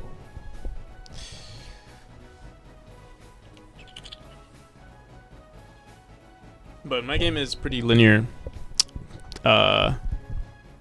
Well, you can like, yeah, you can play the game sort of differently, but for the most part, it's all linear.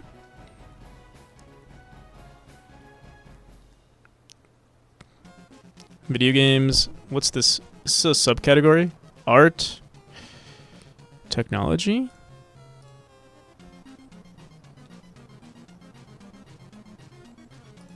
It is technically art. Maybe like a performance. No, mixed media. Digital art. Video games are digital art.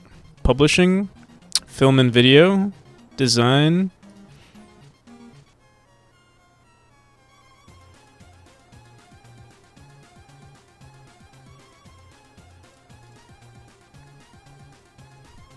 The importance of hooks, right? I got you. I gotta go. Enjoy your stream. All right, I'll see you, Jigo. Peace, man.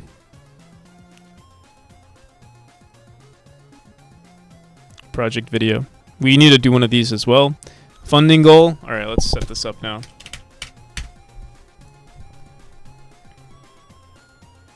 Target launch date. Target launch date is going to be Monday. When is the best day of the week? Best day of the week to launch.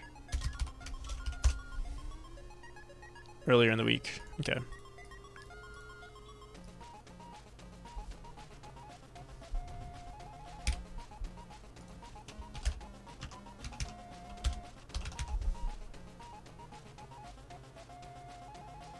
Oops. By June 12th, we would have to review. We would have to submit it for review. Confirm your identity and payment details by June 7th. Okay. Number of days, 30.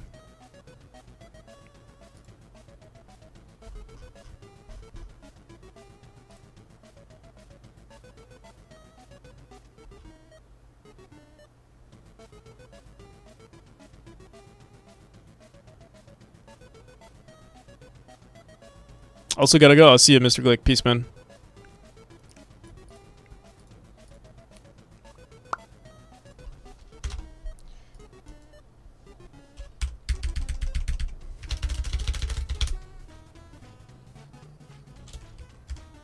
That was super late. In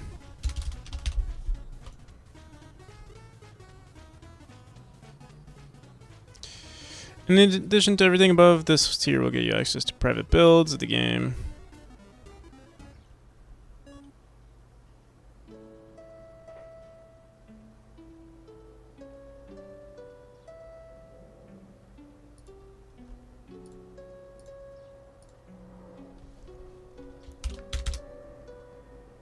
Okay, I don't know what's with the delay here. It's like, it takes 20 years to respond.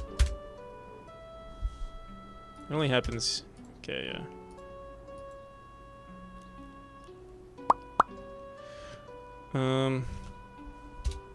Okay.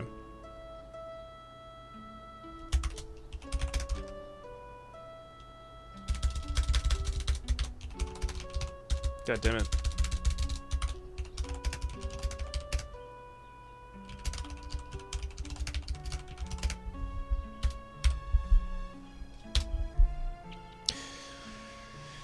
Why is it taking so long? Come on.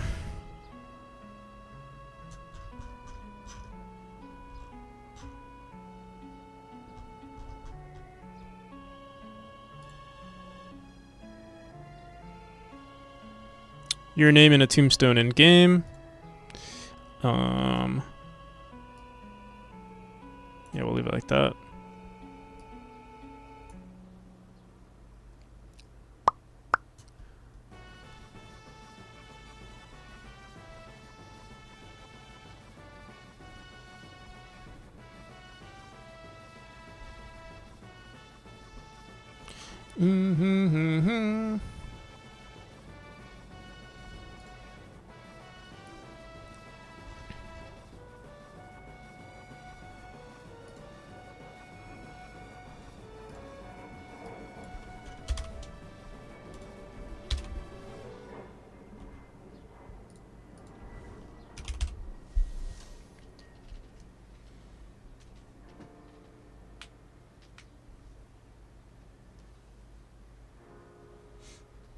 So I think 200. I don't want to prioritize giving people, like, I don't want to incentivize giving them some sort of like physical copy of something, but I think I'll do it for 200. For anyone that does give 200, they'll get a poster. Be more of like a token of appreciation rather than like, oh, here's a poster. Like, you could probably just print out your own version at that point.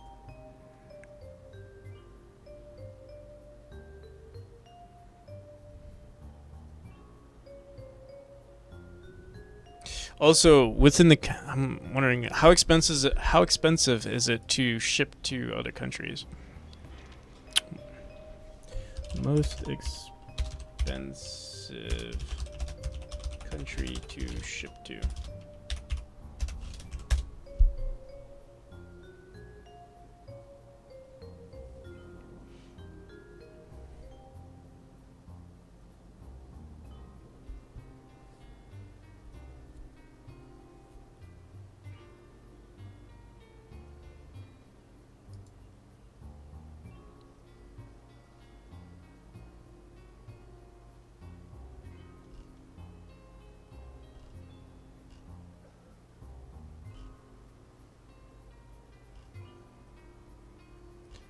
Do.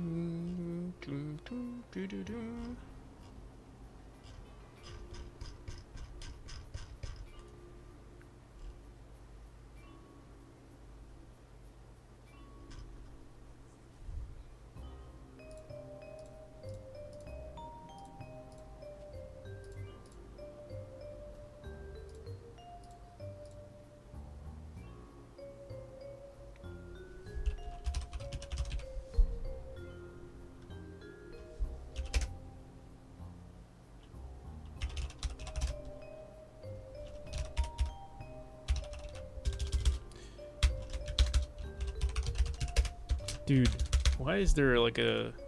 I think it's their page. They're not like registering. See, because it's fine here.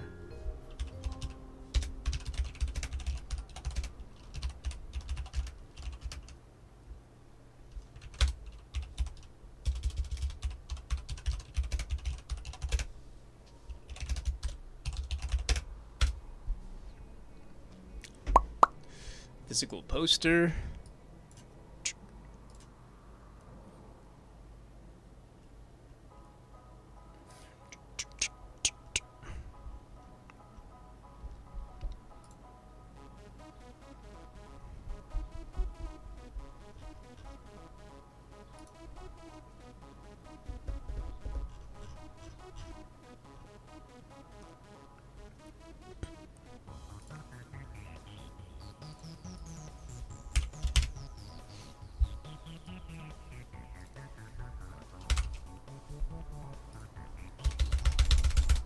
$400 or $500? I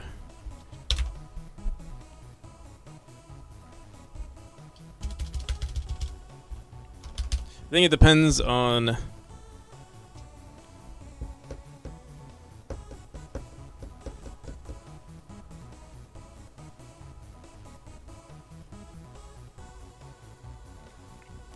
your name. You have a tombstone with your name.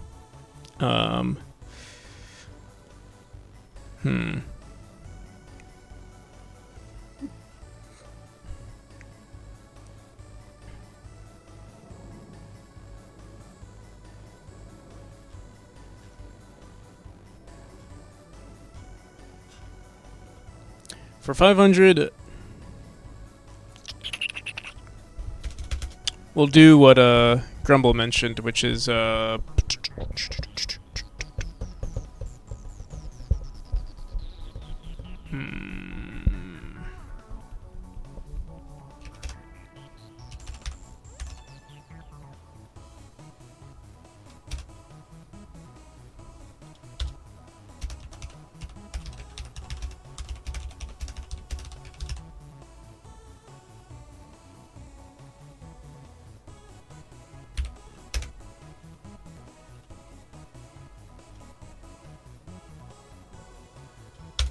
yeah, we'll leave like that. there'll be like information where the player can like, or the person who donated could include a quote if they'd like, but I'll update that later. All right, let's save that.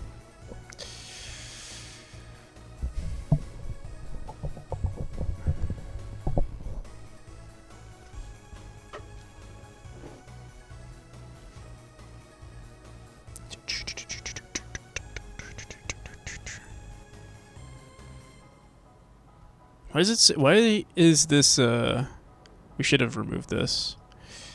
The little dash there. Oh, you know what? What's probably adding to this lag is probably the dark reader. That's probably what it was.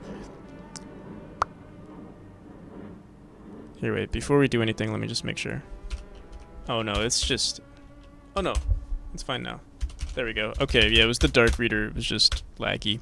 Okay, let me edit this real quick. Shipping ships to anywhere in the world. Only.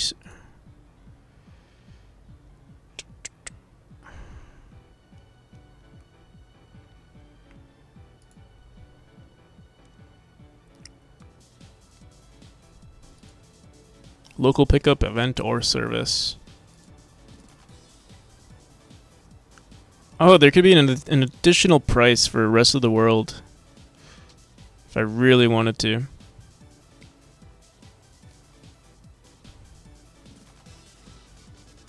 There's always the funny $1 credit tier.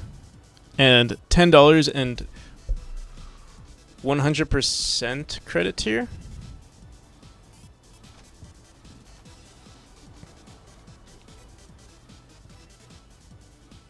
What's the 100% credit tier? What do you mean?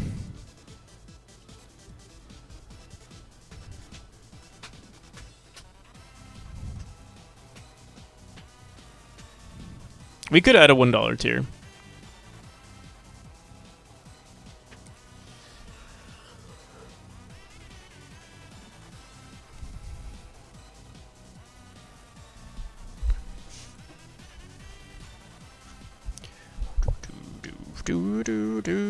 Do.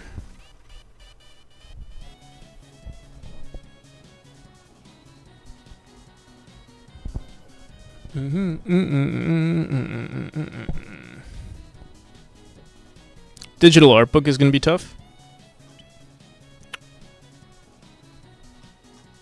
That's probably one of the more easier ones, actually, I would say.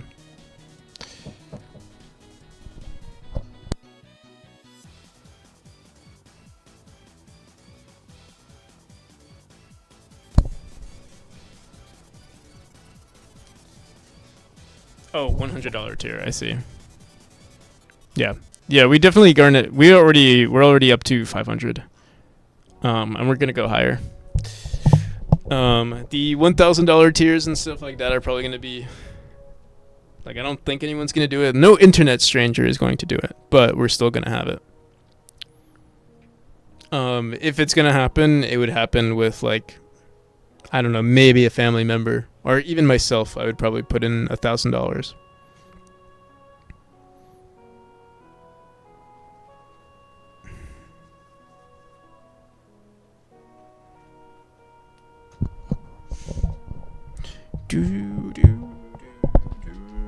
All right.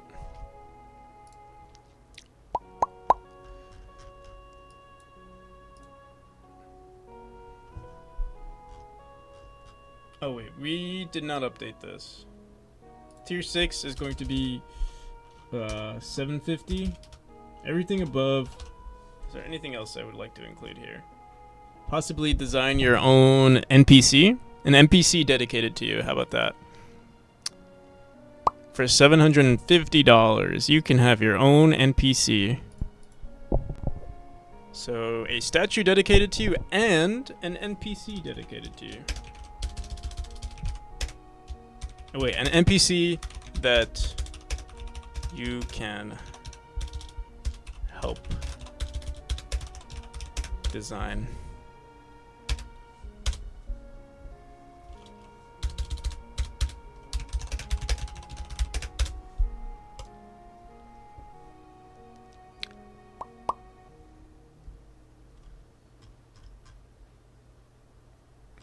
for 750.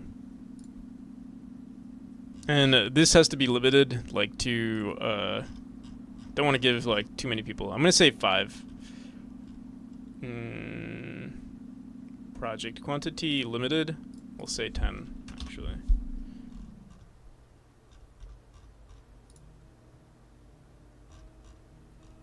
Same with statues.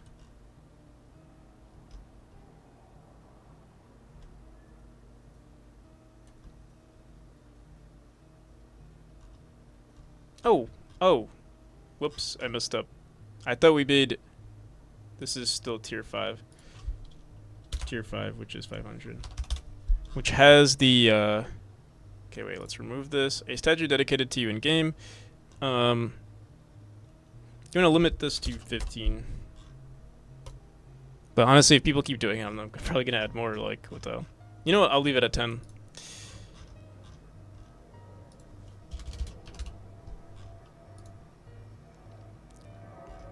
Looks like I have to spend some money. No.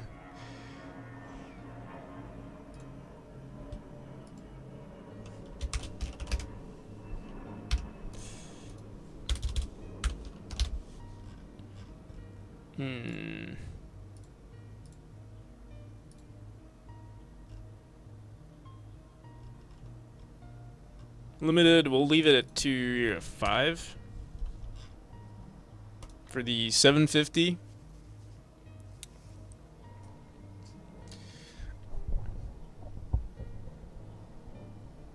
I'm a poor. That's why I'm saying don't. This is not for you. This is not even for anyone on stream. Like I said, like the likelihood of this happening is so low. It's more likely going to be for. Honestly, it's probably for me. Like I'll probably put this into my like. Let's say if we're like 750 short, I would put in 750. For the 1000, let's also duplicate this. We'll say 1000. What's a good $1,000 reward? In before an insta buyer? Yeah.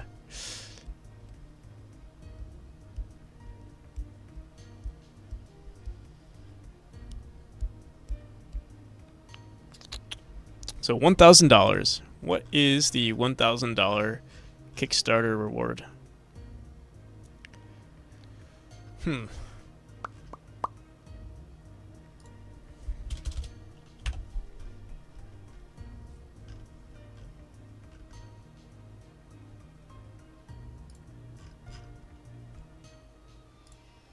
So it's everything including this, and then digital copy, backer roll. Obviously, we'll probably include some more rolls actually, but on top of that, 1K you get a bonus level. Oh, design a potential NP character. I wonder if that's worth 1,000. Honestly, the NPC one is gonna be here.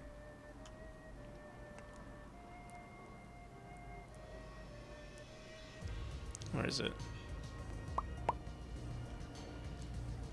Why isn't it not showing the? Oh, because it's right over here. There, run. So on top of that, we also want to make design a character, a potential character head.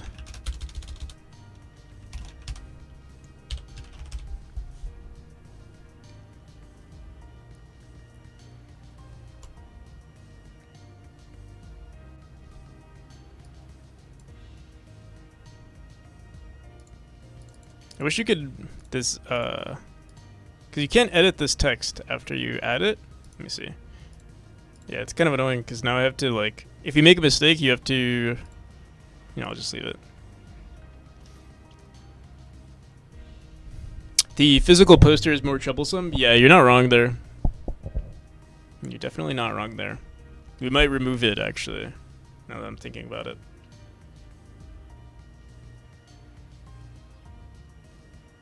But I should show some token of appreciation. I might remove it from the $200 one and make it the $500 one. Physical poster.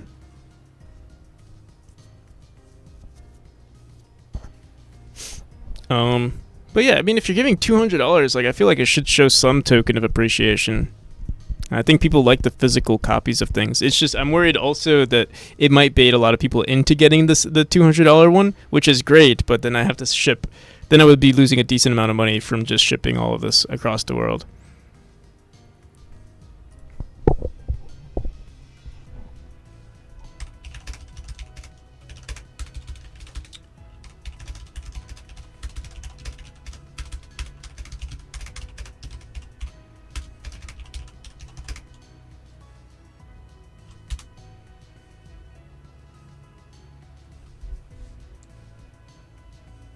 God damn, $8 to $12?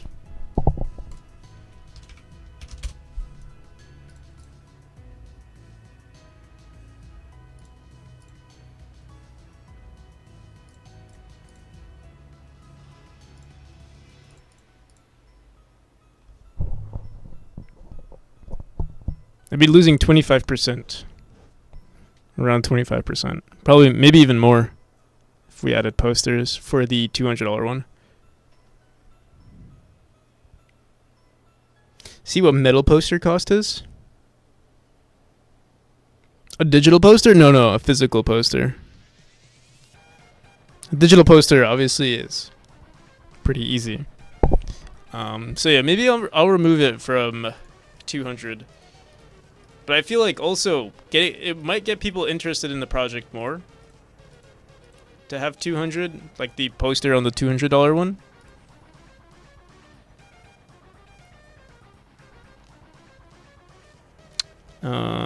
Your name in a tombstone. Is that on the one? Your name in the tombstone. I wonder how many people would actually be interested in, like, what it would. I don't know the metrics. Let's see. Let's look at Solarpunk really quick. I'm just curious. I mean, this is a very well done. Maybe like the metrics is still pretty valid. So like the game itself costs $20, $25. Here, let's look at their total backers. Let me copy this. Just gonna do some quick maths here. How about how long until you think how long do you think until the game will be released? Also, what is the price point going for on Steam? $10.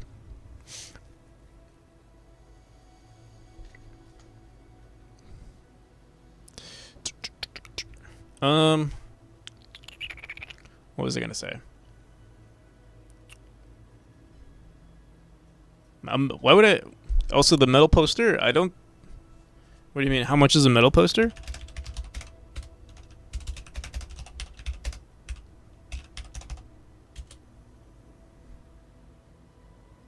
I'll sell it for $9.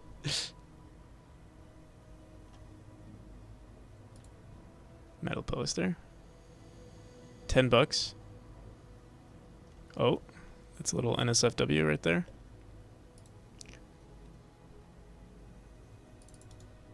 Display.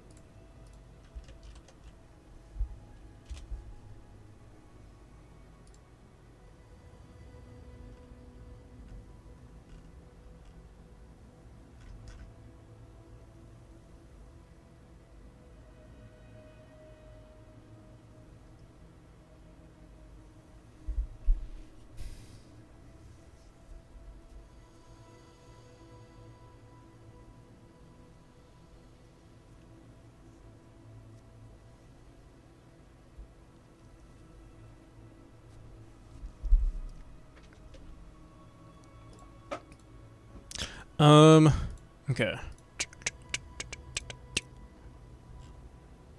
Yeah, I think maybe we'll remove it from 200. I also don't know the, like, how I would get it going. Digital art book. I do need a replacement reward for 200 though.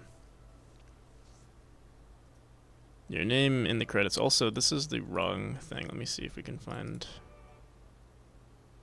As an early supporter. This is what? Tier 5. Wait, what? Oops, we edited tier 5. Poster is true. Alright, wait, let me save this reward. We need to go back to 200. Your name in a tombstone. Physical copy. Let's edit this. Wait, why is it doing that?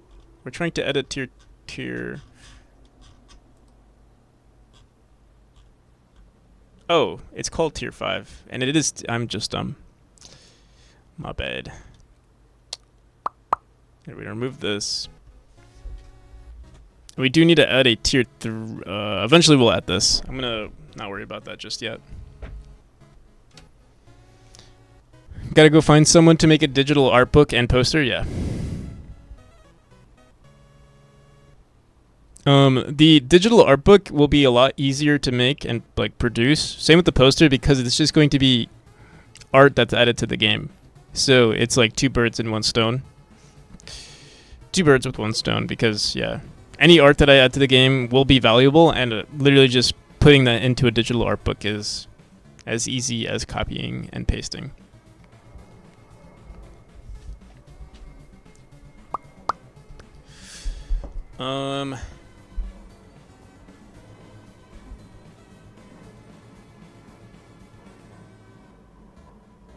We can add a large tombstone. We can have like small tombstones and then large tombstones. It's kind of like, you know, when you pay for your gravestone, you can either get, you know, your typical arch-looking one, and then you can get like a, you know, like a monument-looking one, like a pillar. And then the $500 one is the statue, and then everything else is like, yeah, it just gets bigger and bigger. It's as if you're paying for like a tombstone in real life with donations. Got addicted to a series on Netflix. What's the series?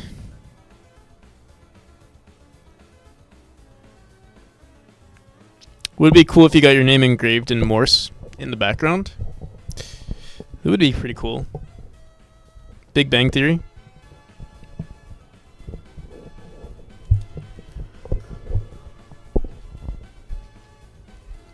I watched a little bit of it. I never saw it through, but it was pretty good. It was decent, I would say. Almost finished. Oh, wow. You're already almost done?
Bread. Yeah, I'm just eating bread. We need sustenance. It's already 5 o'clock over here and I haven't eaten anything.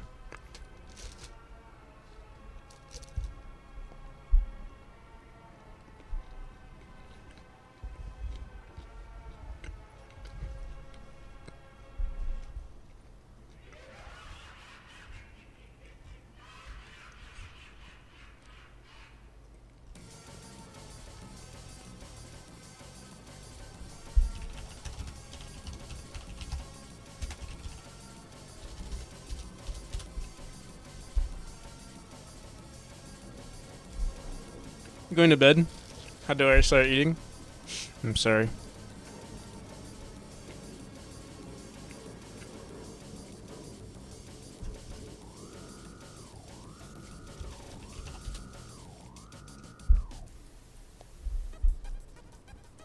An obelisk. That's what we need.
An obelisk tombstone is what you'll get.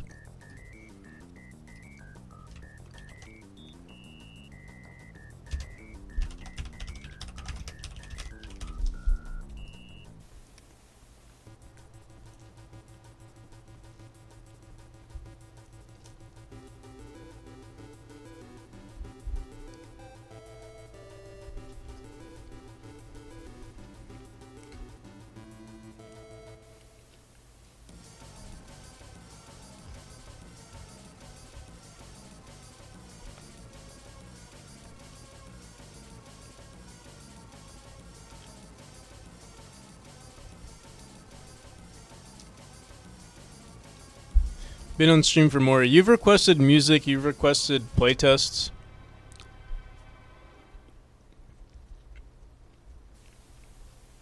There's no dark theme.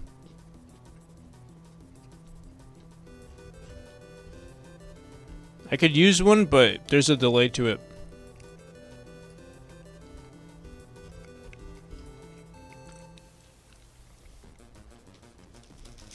When I use Dark Reader, like, here, I'll show you. There's like a huge delay with editing text.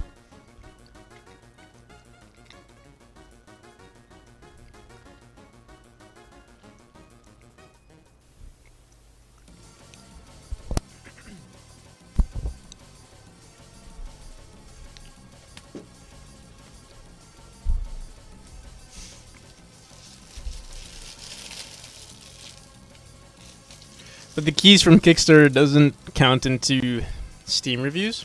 Yeah, that's true.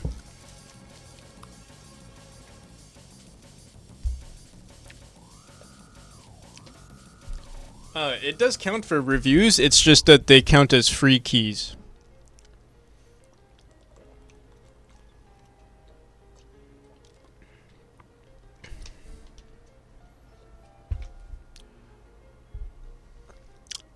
How do colors affect? I don't know why it's tanking.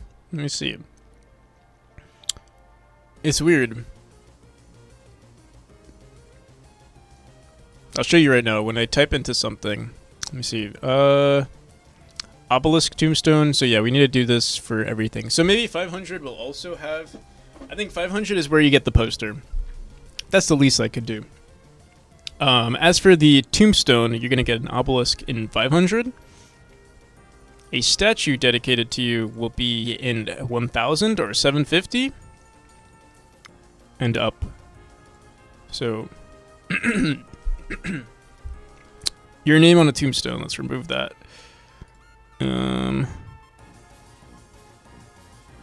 is it? Obelisk tombstone.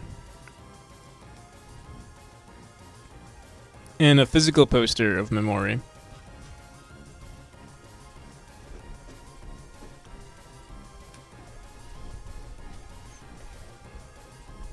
Basically, unvalidated purchase reviews versus validated purchase reviews. I actually wonder what the effect of it is. Let's see, Steam free copy reviews versus paid reviews.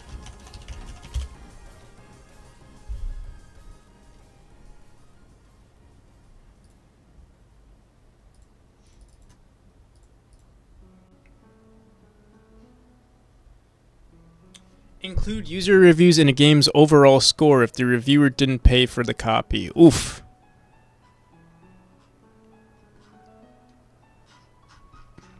Big oof.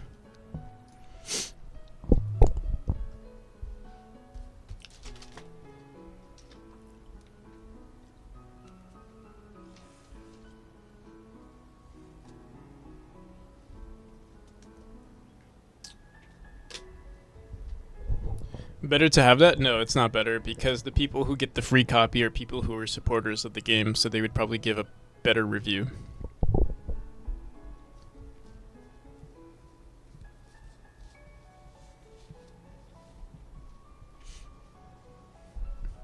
I mean, it's smarter. Technically, it is smarter, but it hurts the developer more.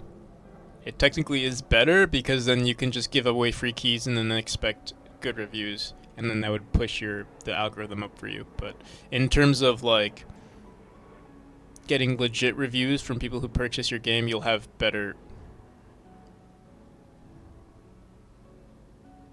Yeah, if you have people getting free copies, yeah, exactly. So if people are getting copies from Kickstarter, which is what would be considered a free copy, yeah, then they would get a. Their review would still be beneficial, like people would still review those reviews, but in terms of like the Steam algorithm and everything, like where it shows, mostly positive or whatever. So like when you see here,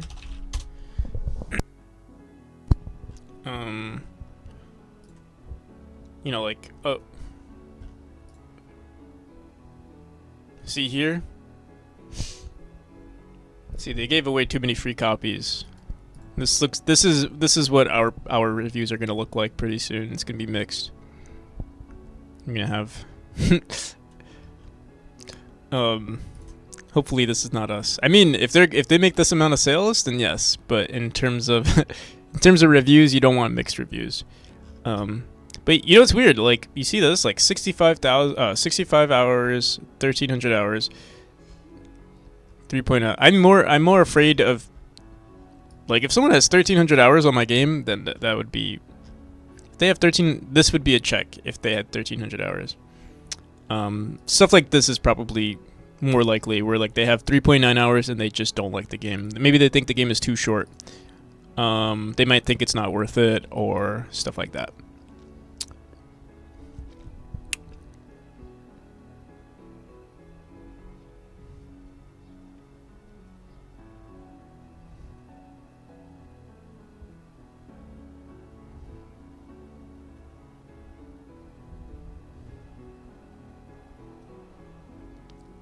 A review would still be dependent on the value for money. I mean, it depends.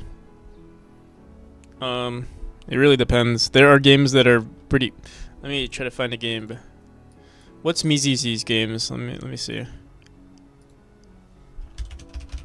Because I know his games are pretty short, actually. Let's see. Whoops.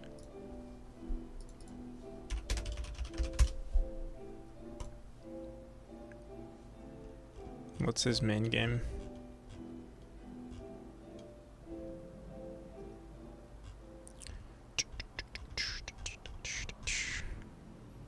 Where's his games?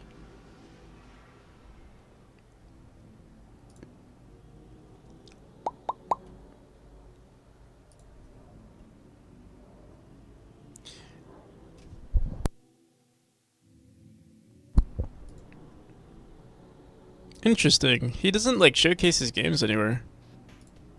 At least they're not easy to find. I'm surprised, actually. I guess because he doesn't make that much money for his Steam games that he doesn't. I mean, why wouldn't you share it though?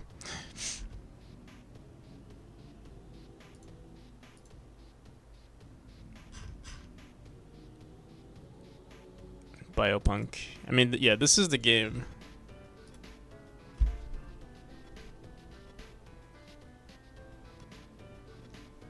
Here, maybe his Steam name is Mizizi's.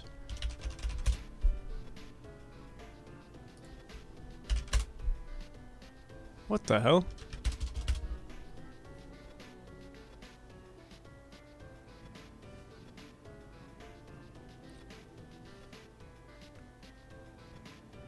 Buy it through Steam before you leave your negative review, yes.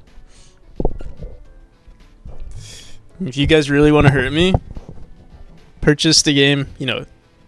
Don't support the Kickstarter. Like don't do anything with the Kickstarter. Buy the game, leave your review, and maybe what you could do is leave your review, and then if you played it within 2 hours, you can go into Steam settings and just return the game.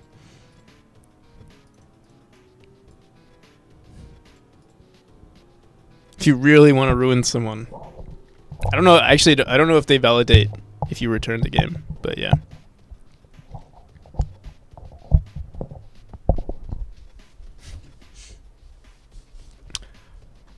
All right.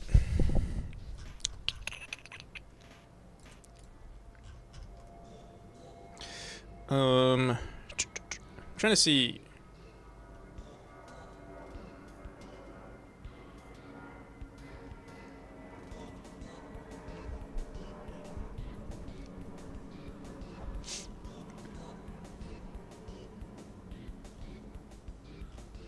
I just want to see their game. Making a commercial Steam game in 1 month. Alright, let's see this game. Oh wait. Shit. There was that other game that I saw.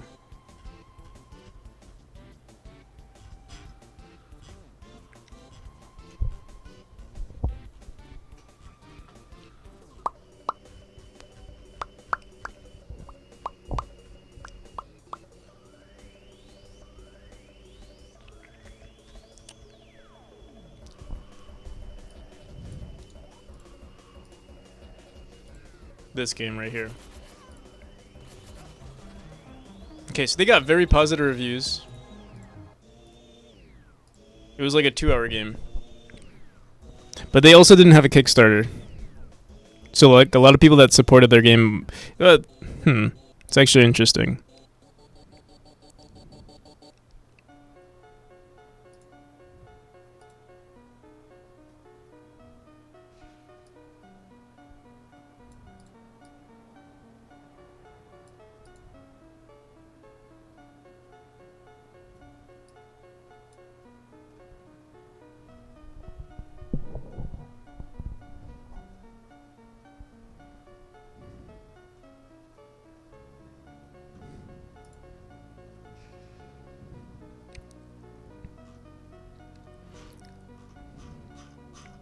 So I'm sure a lot of the people who reviewed this game are just like supporters of him, which is great. But like, I wonder, like, is that can I expect the same thing? I don't think so. A lot of reviews are going to be people being completely honest, which is fair. It's just it puts you at a like the initial reviews are going to be a lot harder, especially if we're doing a Kickstarter. So we'll have to see. But if the Kickstarter fails, then that's also good news, because then on release the reviews would be much better. So there's a positive and negative to both aspects. Alpha Beta Gamer YouTube channel? No, I have not.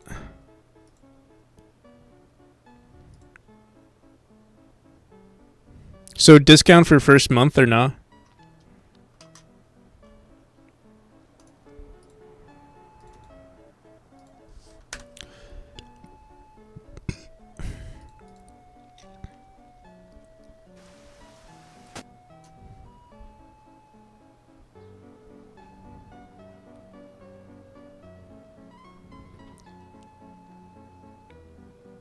You think anyone will get the highest thing for your Kickstarter? Probably not. Again, it's probably for me. It's for me to invest into my own game, into my own Kickstarter. If the Kickstarter doesn't do well, like you have to ideally what you need to do is if you are doing a Kickstarter, you need to put money into it as a seed. I mean, if you have friends and family, that also helps. But yeah, if you don't have friends and family, you need some people, because another thing that you might want to do is give people money, and then have let's say you have your own money to spend, you give them the money to spend on the Kickstarter. It's kind of like insider investing, so to speak, but that's just the way it goes. That's what you're supposed to do. What do you get for $1? You get my thank you. You get a thank you. from yours truly, Practical NPC. I might do a stream where I thank like every person, unless there's like 500,000 people who invest $1. Actually, wait, no, that's still worth it. I would do it anyway. If I buy $1 10 times, do I get 10 thanks? Sure.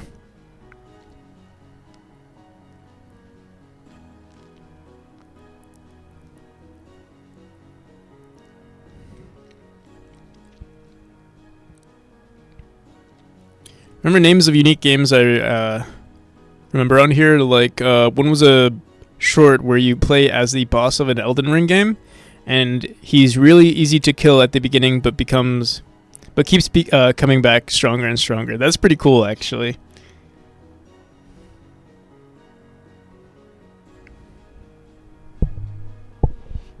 I like those games where it's like the opposite, like, you know, just a unique perspective on a game.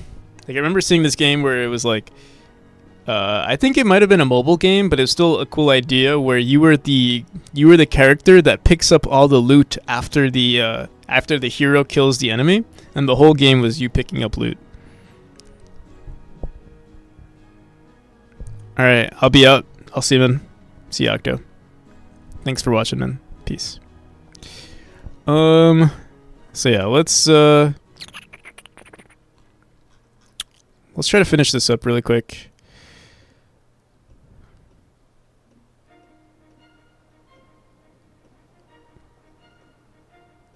So I need to finish like almost all of this today. We have until, I believe, the 7th. Like if we do everything today, our account would be reviewed for like a few days until like the 12th. I think we have until like maybe the 16th. No. Maybe like the 9th.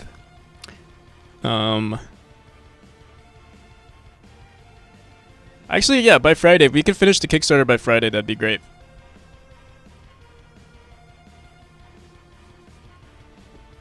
Yeah, again, this $1,000, I don't think anyone's going to do it. It's probably just for me. Design a potential character, head skin. Let me see here. Physical poster, statue dedicated to you. Physical obelisk tombstone in 500. 750, statue dedicated to you. Statue dedicated to you. Should I do...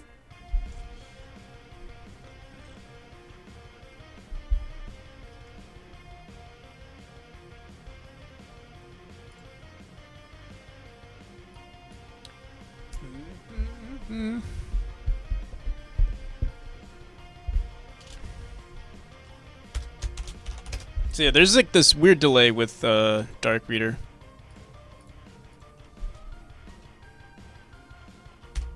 Tier 7, 1500 for an extra $500.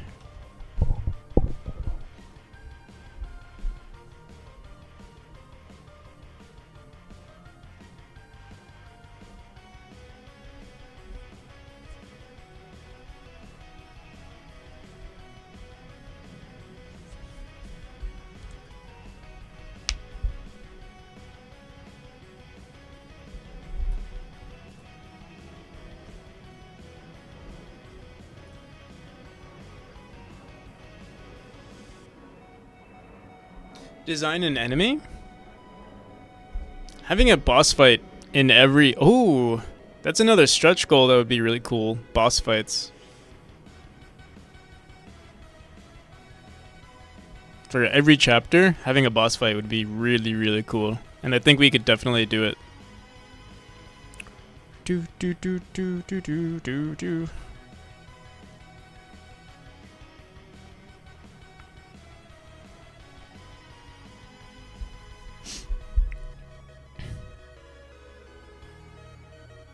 You know what I'll do? If I'm getting a $1,500, if we're getting $1,500 investments, or, you know, pledges, boss fights would definitely already be, they would be in the game, potentially.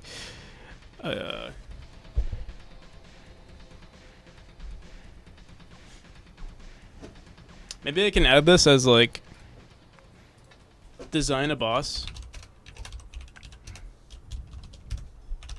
Stretch goal net.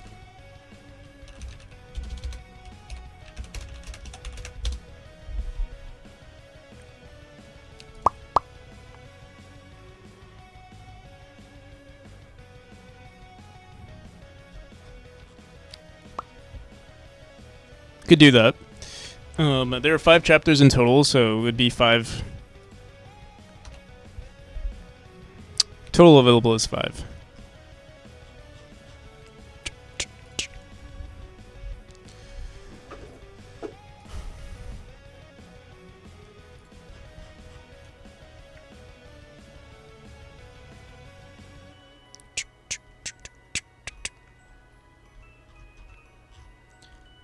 Where's the...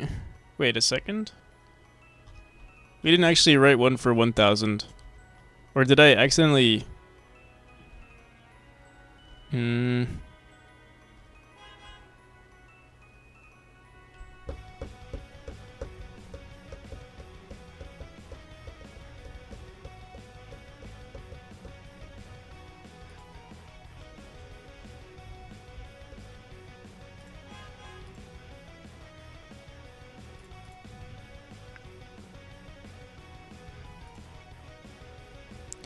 Do do do do do do.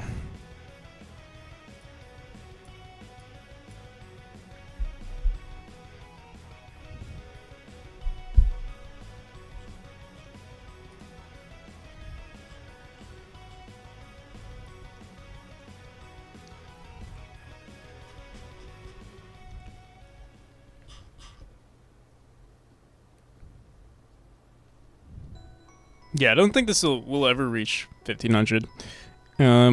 But I should make a 200 one as well. Can we... Whoops. I mean, sorry, a 1,000 one. Can we move these up and down?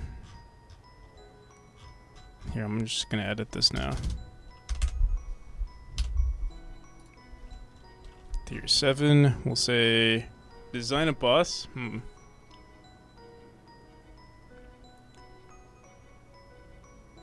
You know, design a room. Why didn't I think of that? Design a room.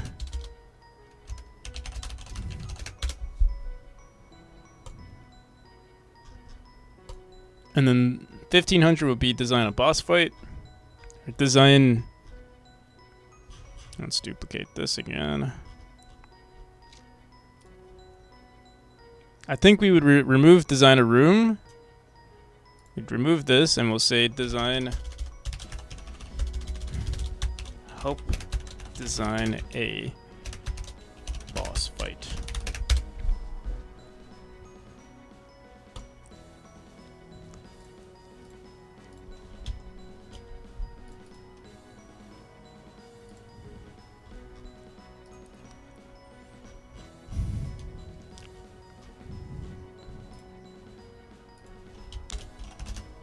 This is tier 8, which would be 1,500. And then I'll do 12. Let me see, wait. 5. Design a room. Honestly, we can make this. You know what? I think I'm going to switch this. Design a room will be 10.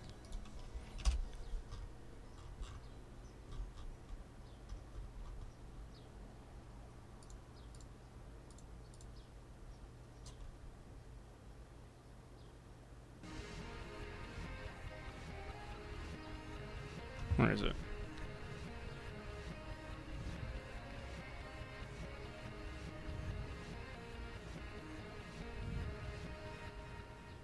Help design. Where is it? I thought we had a room. Potential character. Design a boss. Maybe not. Okay. Design a level.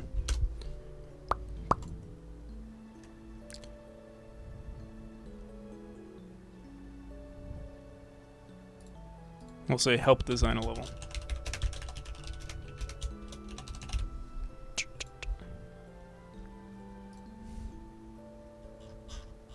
Okay, help design a level. Oh, what? Design a room for the game. Help design a level for 750. For 1,000, you would... shit, I already forgot. NPC. Free level design slave get, yeah. There's more to it. I probably would put you in the credits, and like there would be more to it too.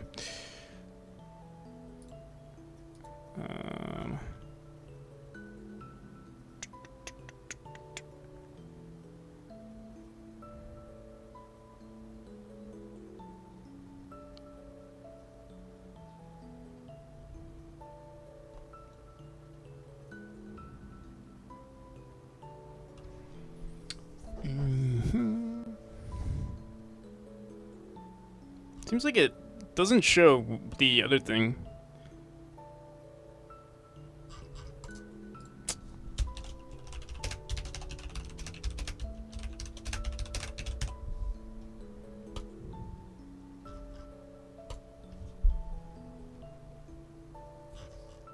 Okay.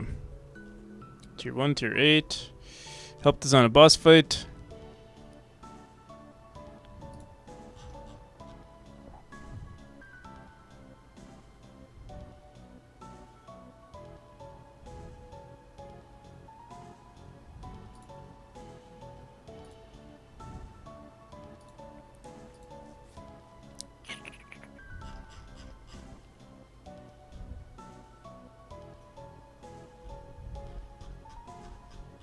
It's also very unlikely that these will be picked. It's always going to be the obviously $10. Literally, this is just early access. That's all it is. 20, like I think a decent amount of people will do it. But yeah, the majority of people I think will just be honestly these top 3.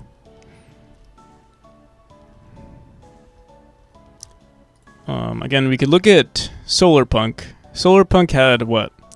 They had a total of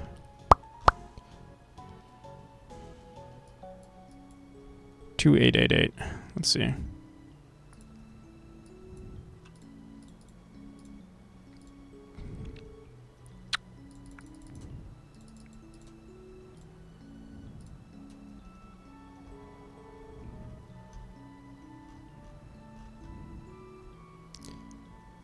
$725 for the base game.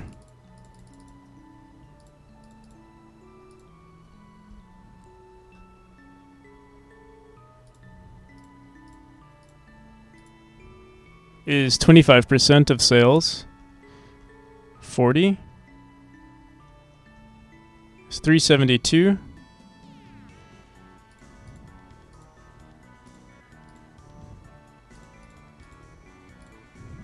It's 12%.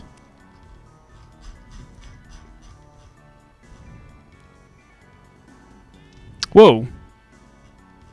70 or more. Why is this one all the way down? Oh, they only went up to 70 or more. No, they never mind. 250 or more. I'm dumb. Why when scrolling all the way down, it's like right here. Early Bird Alpha Access Friends Edition. This is also around 12. Oh, dude, most people got the 35. That's what made their most sales. 846. Which is like what, like 30%? That's crazy. Digital HD, digital Kickstarter X, Kickstarter. Oh, like a skin would be very cool. I'd have to figure out how to do that though. I think an exclusive skin would be amazing, I think.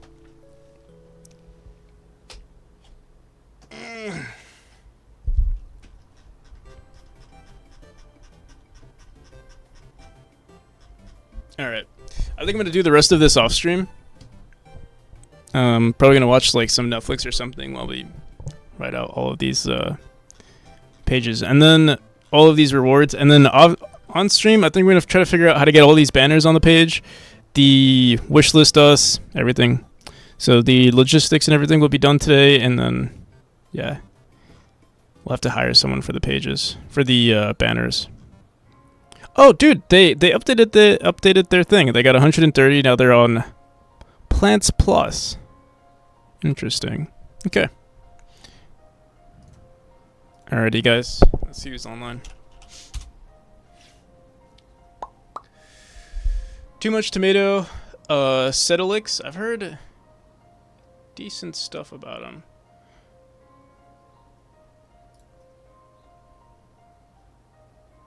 He's a Unity developer.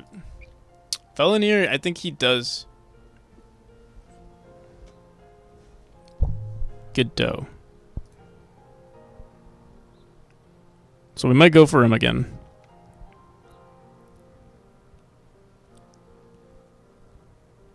Oh, Cricket's online too. We'll go for Cricket.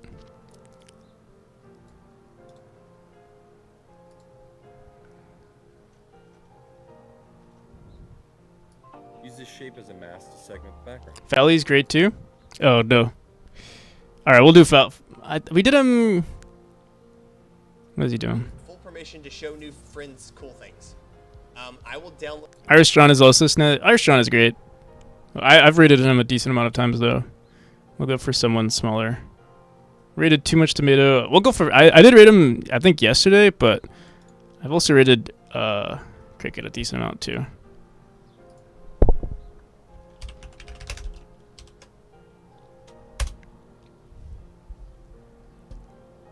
Passport for trip to Japan. Alrighty, everybody. Till next time. Peace.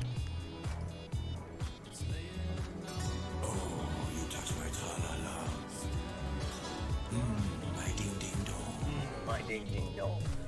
I was affiliated.